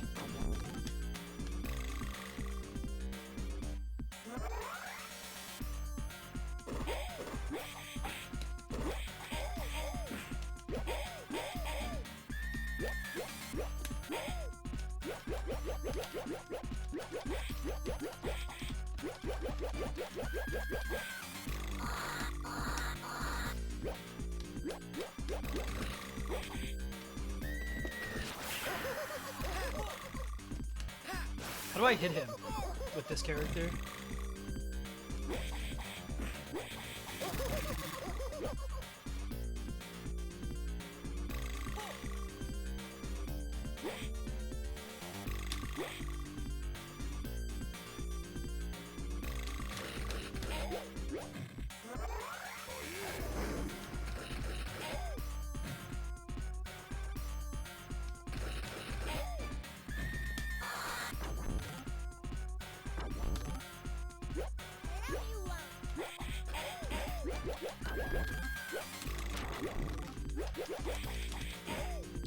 Is he just stuck?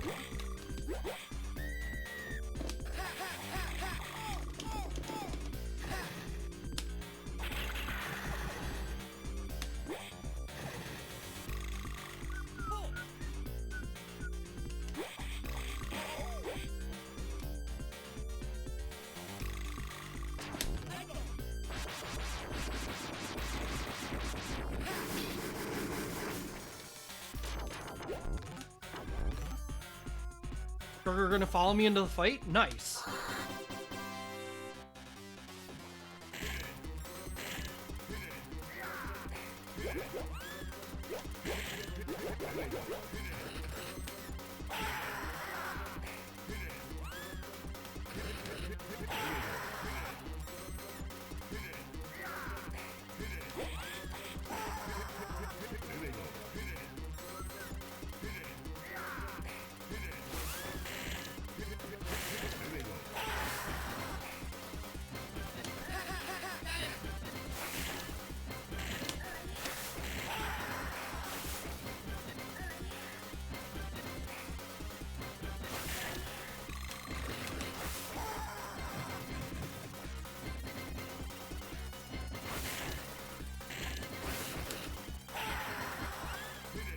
Not used to things not doing a billion damage, but, you know, that's what happens when I'm not playing the character I know how works really well.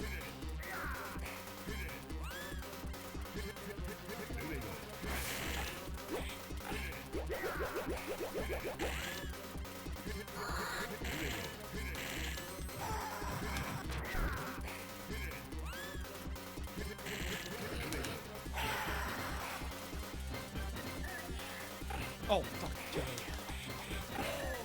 What the fuck? How did he do that? What in the world?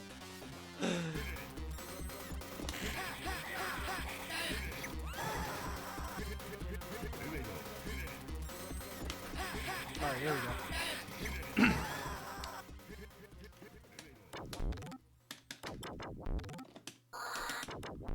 Whoop. Hey, Higa, thanks for the raid. What are you up to today?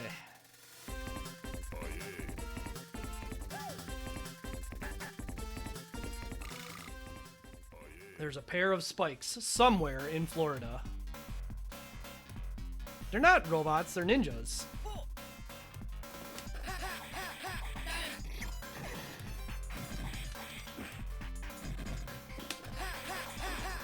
You do have save states? Nice. You should really try the arcade version sometime if you didn't already. I think you'll be entertained by how much different certain things are.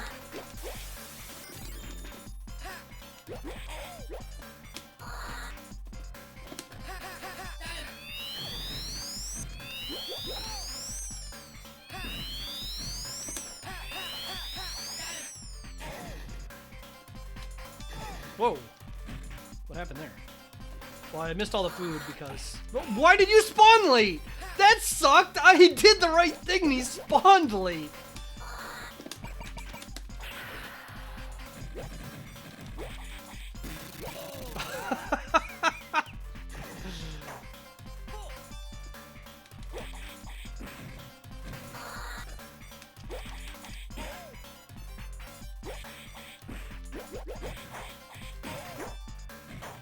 Anyway, this guy has fun.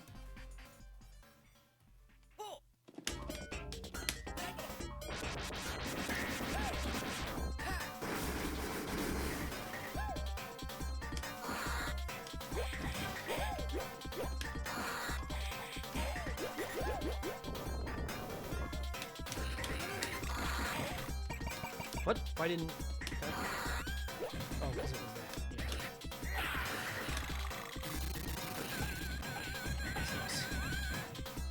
What those do is random. That's the screen clear, which is very nice.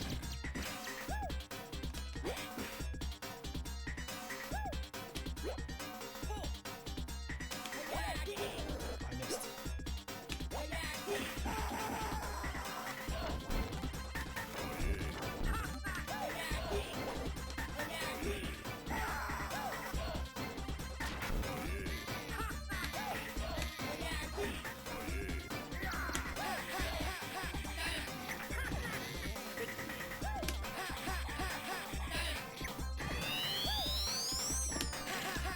Well, that doesn't even work on him. I have to do other shit.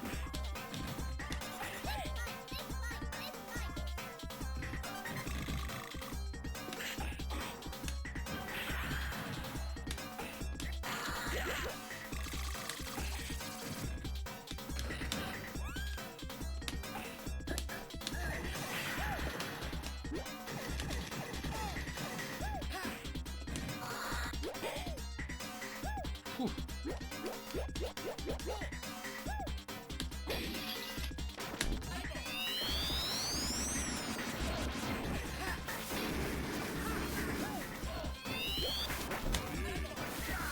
Generate a bunch of lag and do supers.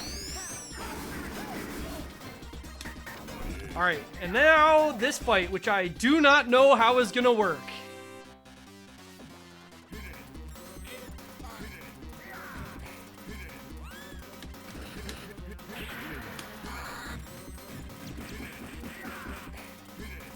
So you may note he stood up and punched there. Just in one frame, he was standing punching.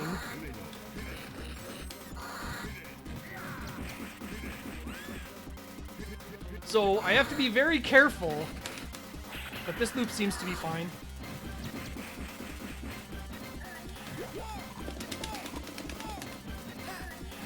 Hit.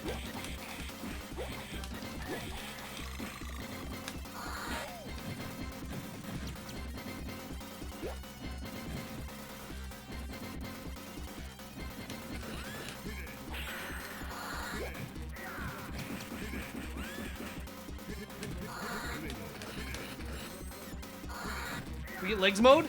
We did! It's just legs. Oops, all.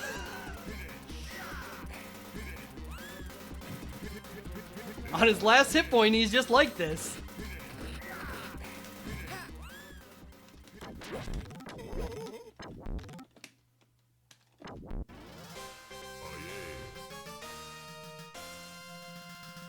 I firmly believe this game would have been more successful with actual distribution.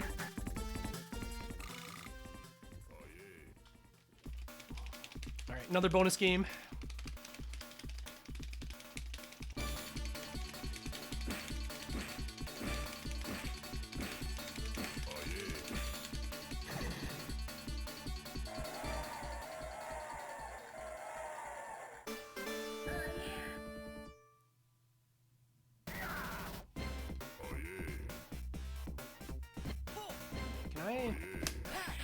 It's literally just back.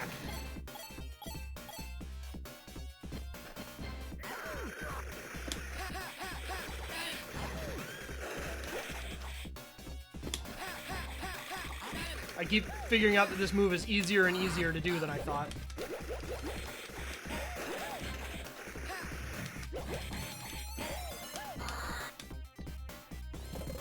Our last car, get to run over some dogs.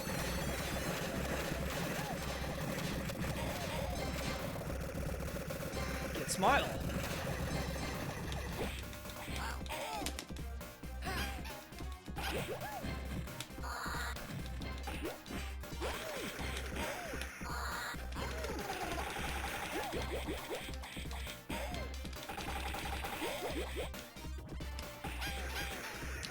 Why'd they do that?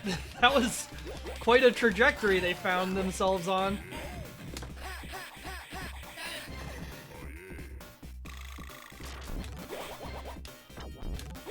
Those guys up there. I don't know why that happens. They just decided that's a thing that should happen.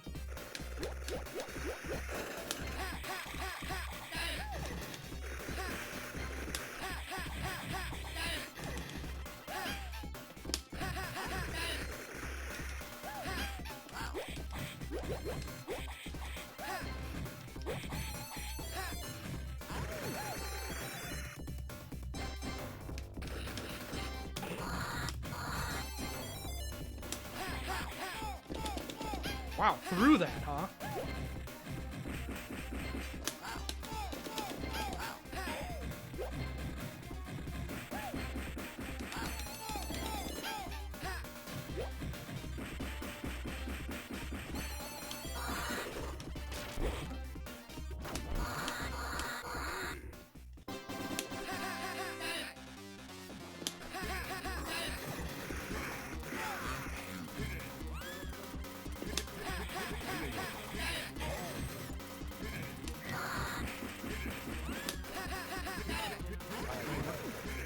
Shouldn't be surprised it doesn't work.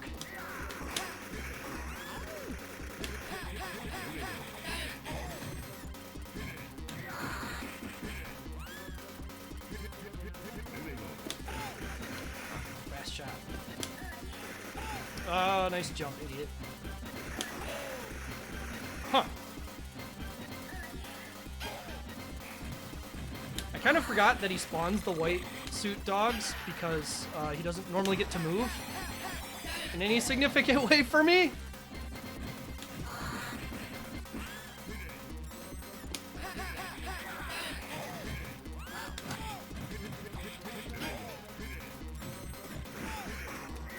That shot's fast.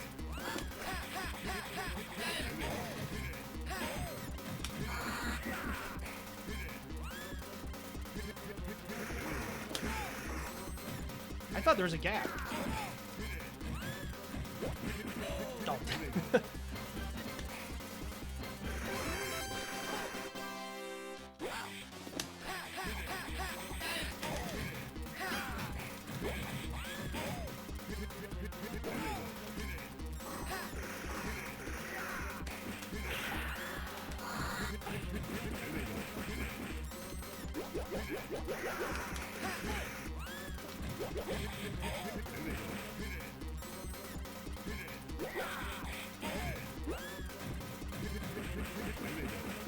It's interesting that he ran out of ads.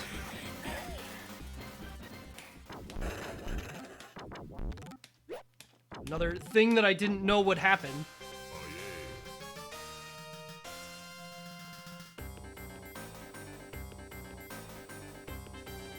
We did it. We assembled a statue of Babe Ruth. The King Babe.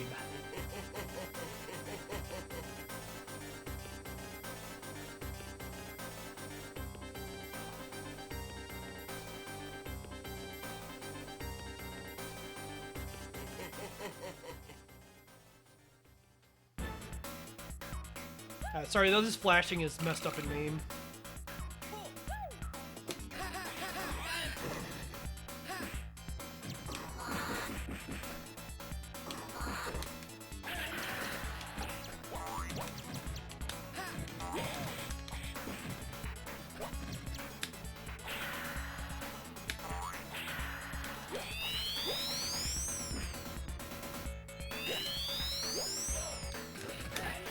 Why did you spawn?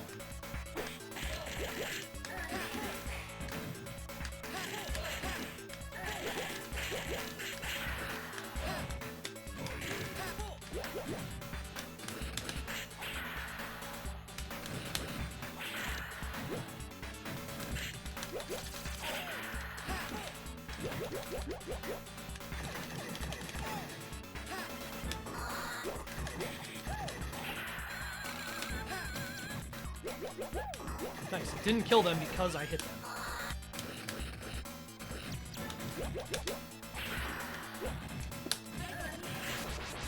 It should spawn some health from these guys. Or it hit them in a way such that it didn't. Cool.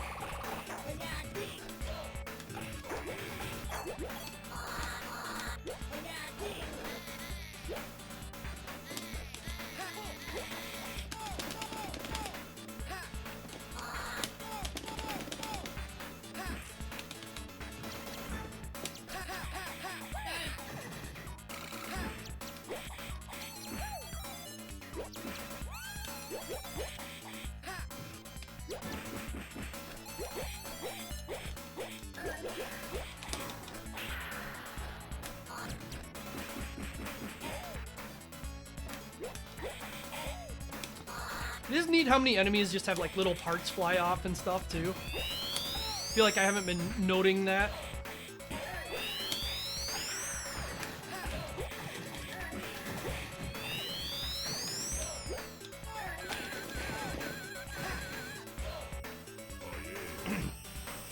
Hey Chris, how's the day? How's the move going?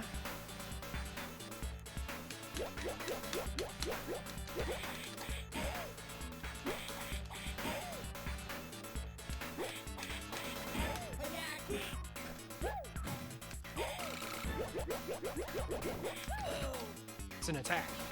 not just them jumping.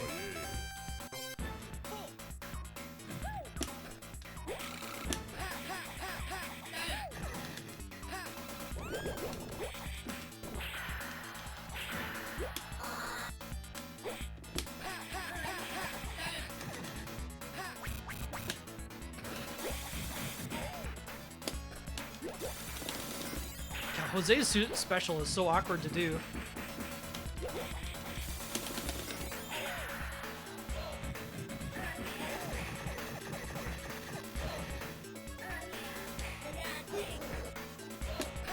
Because you have to push the back attack before he starts to slide.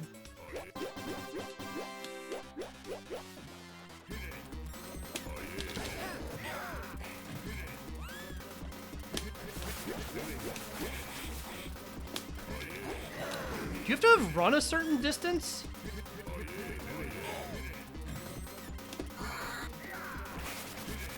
No, because I've done it.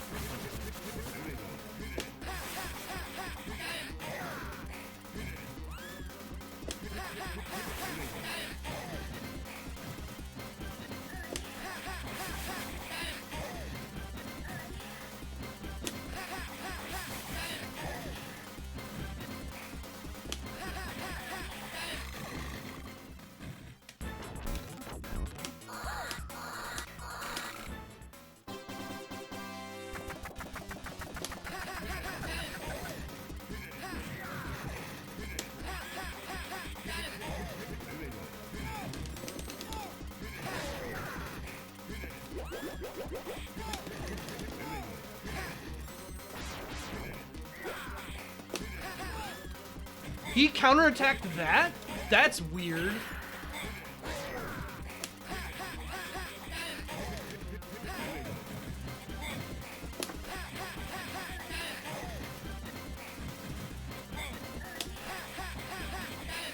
I can't believe how much less damage this does than Thunder Kick. For how much harder it is to hit with.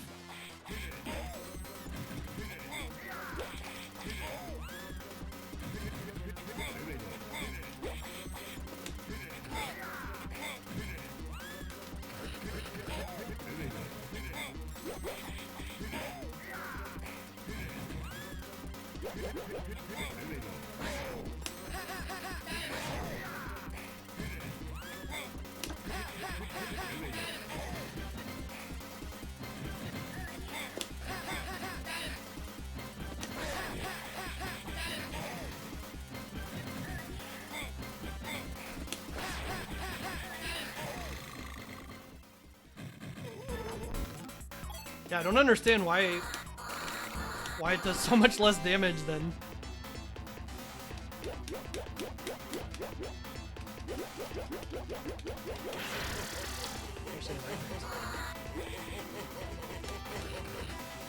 So, one strat you can do is just throw him. Just like this, forever.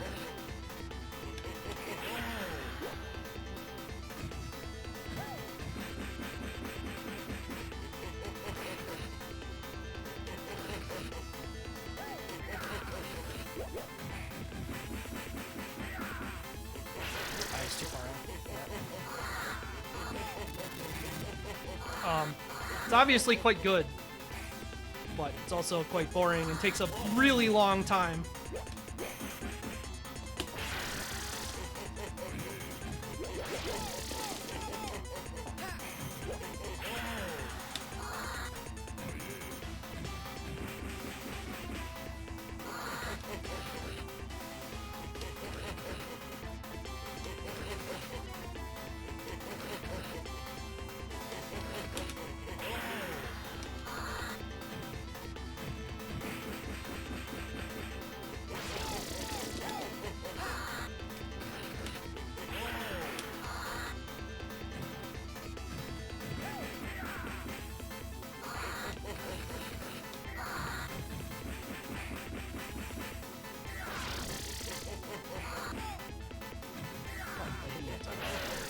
Weird. This fight's like not hard, but there's a lot of like very weird things that I don't know exactly how work.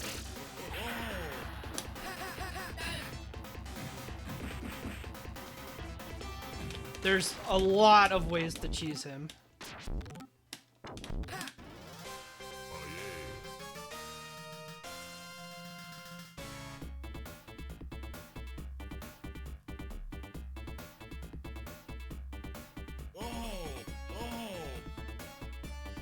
I'll never forgive you! I will warn you, there's a lot of flashing in the credits on MAME. If that's a problem for you, the credits are very poorly emulated in this.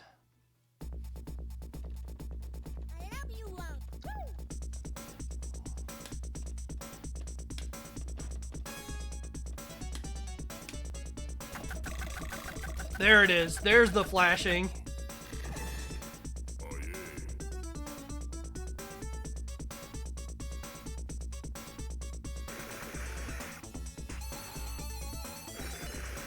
Yeah, when there's a lot of sprites on screen, it really starts fucking up bad.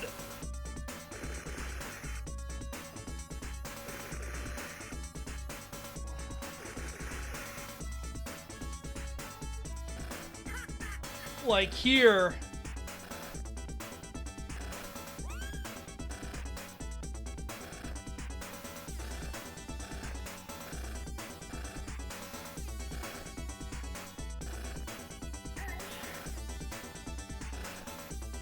Yeah, this does not happen. This is not how this screen is supposed to look. So, please disregard.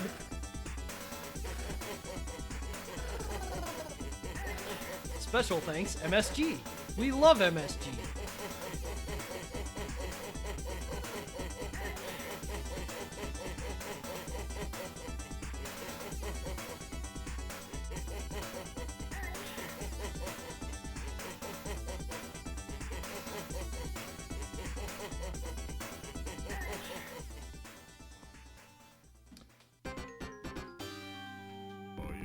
All right, so just to show quick, this is the character I normally play, and to show why I did not want to play this character for this is,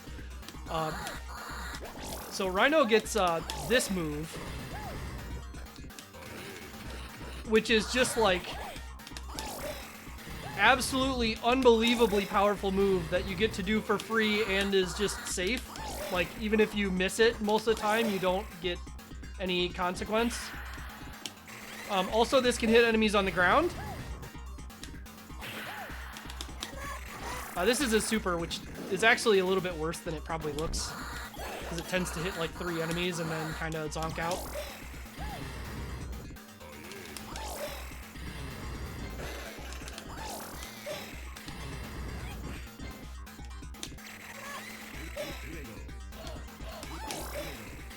Yeah, there's supposed to be these like bullets first that don't do any damage, and then the actual kick. But if you do this fly move and then do the kick, it just ignores that.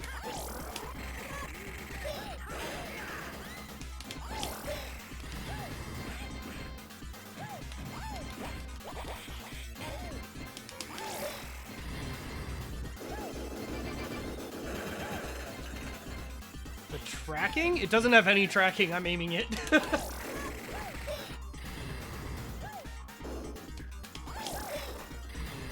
It's also just, like, quite big. So, like, you know, there's that.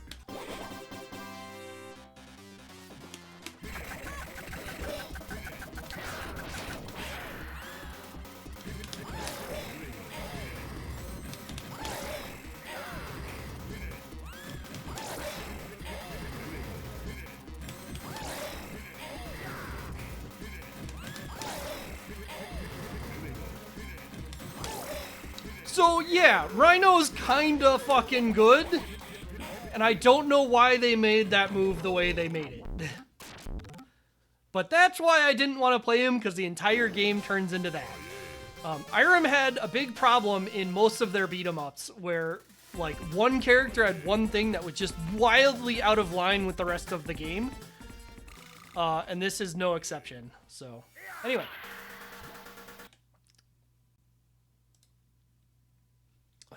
This. That's the previous game, which we don't want anymore. Why does this say C? That's not what this is getting.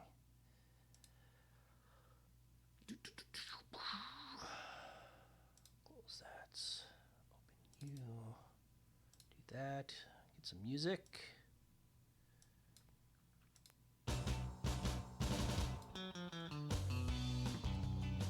Alright, Ninja. Whoop. Ninja Baseball. I need to look up how this is actually spelled.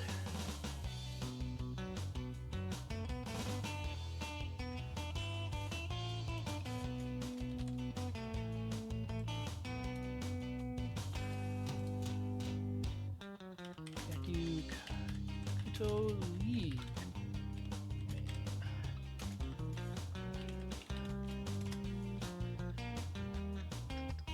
I'm trying to remember.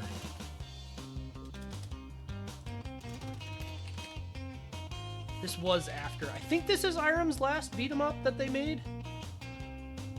Did I not play this? I thought I played like the last of a bunch of them that they did. Did I just accidentally fuck up and play this again?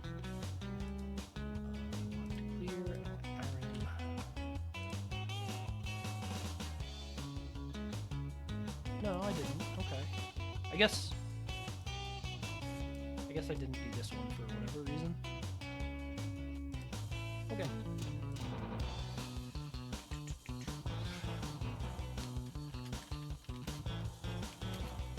Irem's Last Arcade.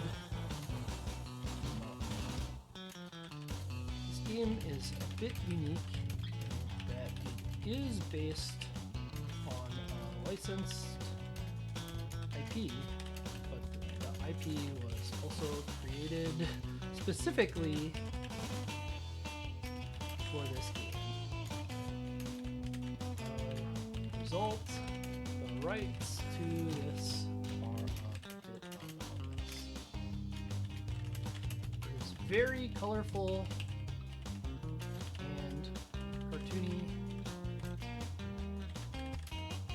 into small visual gags.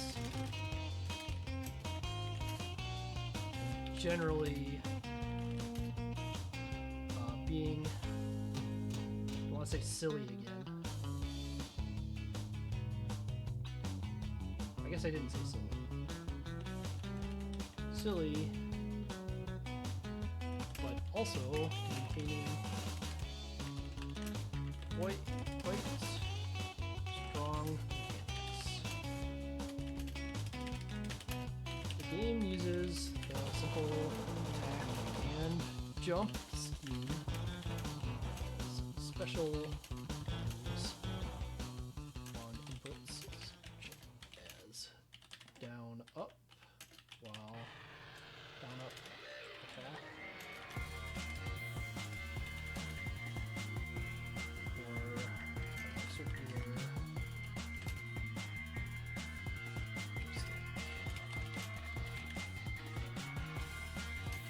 Also features large super attacks, which burn your HP.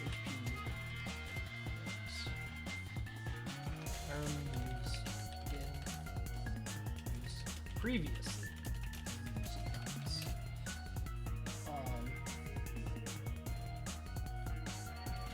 Absolutely nothing else. This game's environment is a spectacle worth experiencing.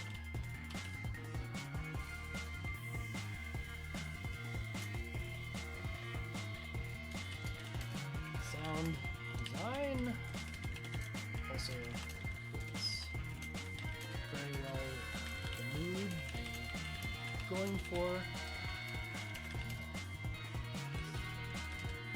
Soundtrack, it's entertaining.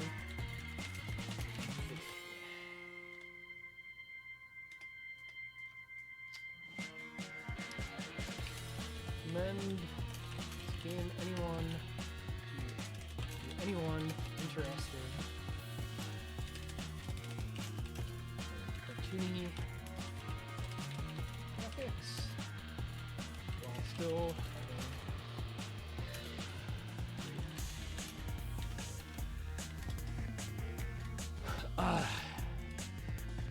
you may not enjoy this game if the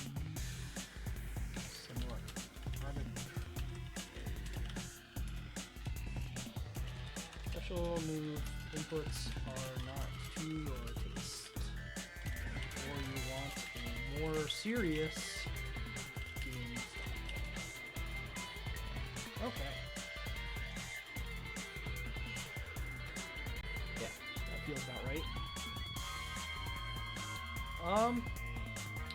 For grade, I think this is solidly an A, not an AW. It's not AW, it's just A. You know, this was a pretty late game. This was 1993, and like a lot had been established, and there's a lot that it didn't do that was unique. But I think this game just really did well at making something that was memorable and that people wanted to play. Like, I in spite of how poor this game's distribution is, I don't think I've ever talked to someone who played it and didn't like get something out of it, even if they didn't necessarily love beat 'em ups in general, or they found the gameplay a little bit frustrating. Like, the environment of it was still very successful in making people remember it. And I do think that the mechanics are good enough that most people would, like, once they got past the initial, like, oh, it's a beat 'em up and you mash the button, that, like, they would be able to enjoy doing the things. I will say it's a bit silly that it tells you the special moves without actually telling you the special moves. It gives you like a it puts question marks instead of the inputs you're supposed to do, and I think that's a bit stupid. Just telling the player the inputs I think would have been better, but what do you do? Just generally a really, really solid game. And I think it's got something for most anyone. Not going to say that 100% critically everyone, but you know, that's how it goes. Anyway, that's all the games I had for today. So, I think, yeah, Irem, unfortunately the rights for this game are a bit weird because of Irem owning a lot of it, but not the actual IP. So I could see this taking a while longer to get a port, but hopefully it happens someday. Anyway, let's go here. Next week's assignment. So, our choices here are the Sonic Blast Man games, which are very silly. I haven't really played much of them, so I don't know what I will take out of those. B is just Game Boy Advance games, superhero games. And C is the Rushing Beat trilogy, which I'll be using the Japanese versions, I think. I'm going to have to do some research on the exact differences, because the Rushing Beat trilogy, in addition to like being changed in ways that decouple them from each other, do have some mechanical differences that I'm not familiar with.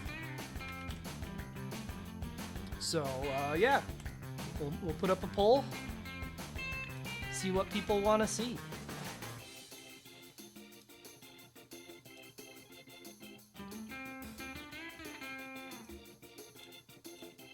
Yeah, I mean, I will if I play it. I know that there are regional differences worth talking about. I usually try and have some idea. But unfortunately, in this case, like I don't know off the top of my head. I have some idea of what's changed, but I don't know right now. So I'll have to do some research. But that's okay.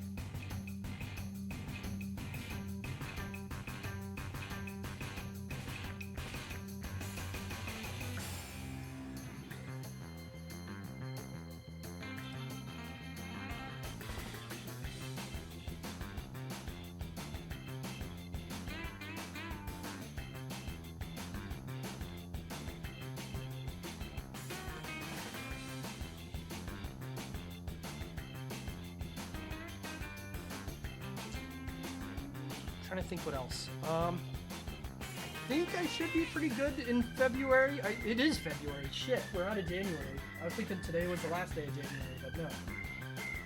I should be good to play stuff most of the month. I don't know that I've got any big things going on.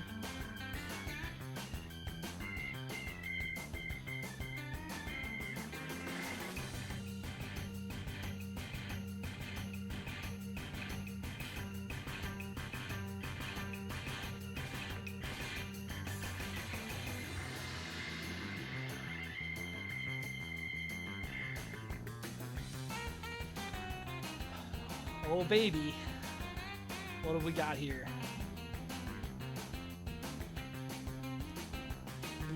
Sonic Blast Man. By 1 vote, the last second drop in, possibly? I'm surprised. I didn't think that B was going to stand a chance. I thought this was going to be between Sonic Blast Man and the Rushing Beat games. I thought for sure the middle.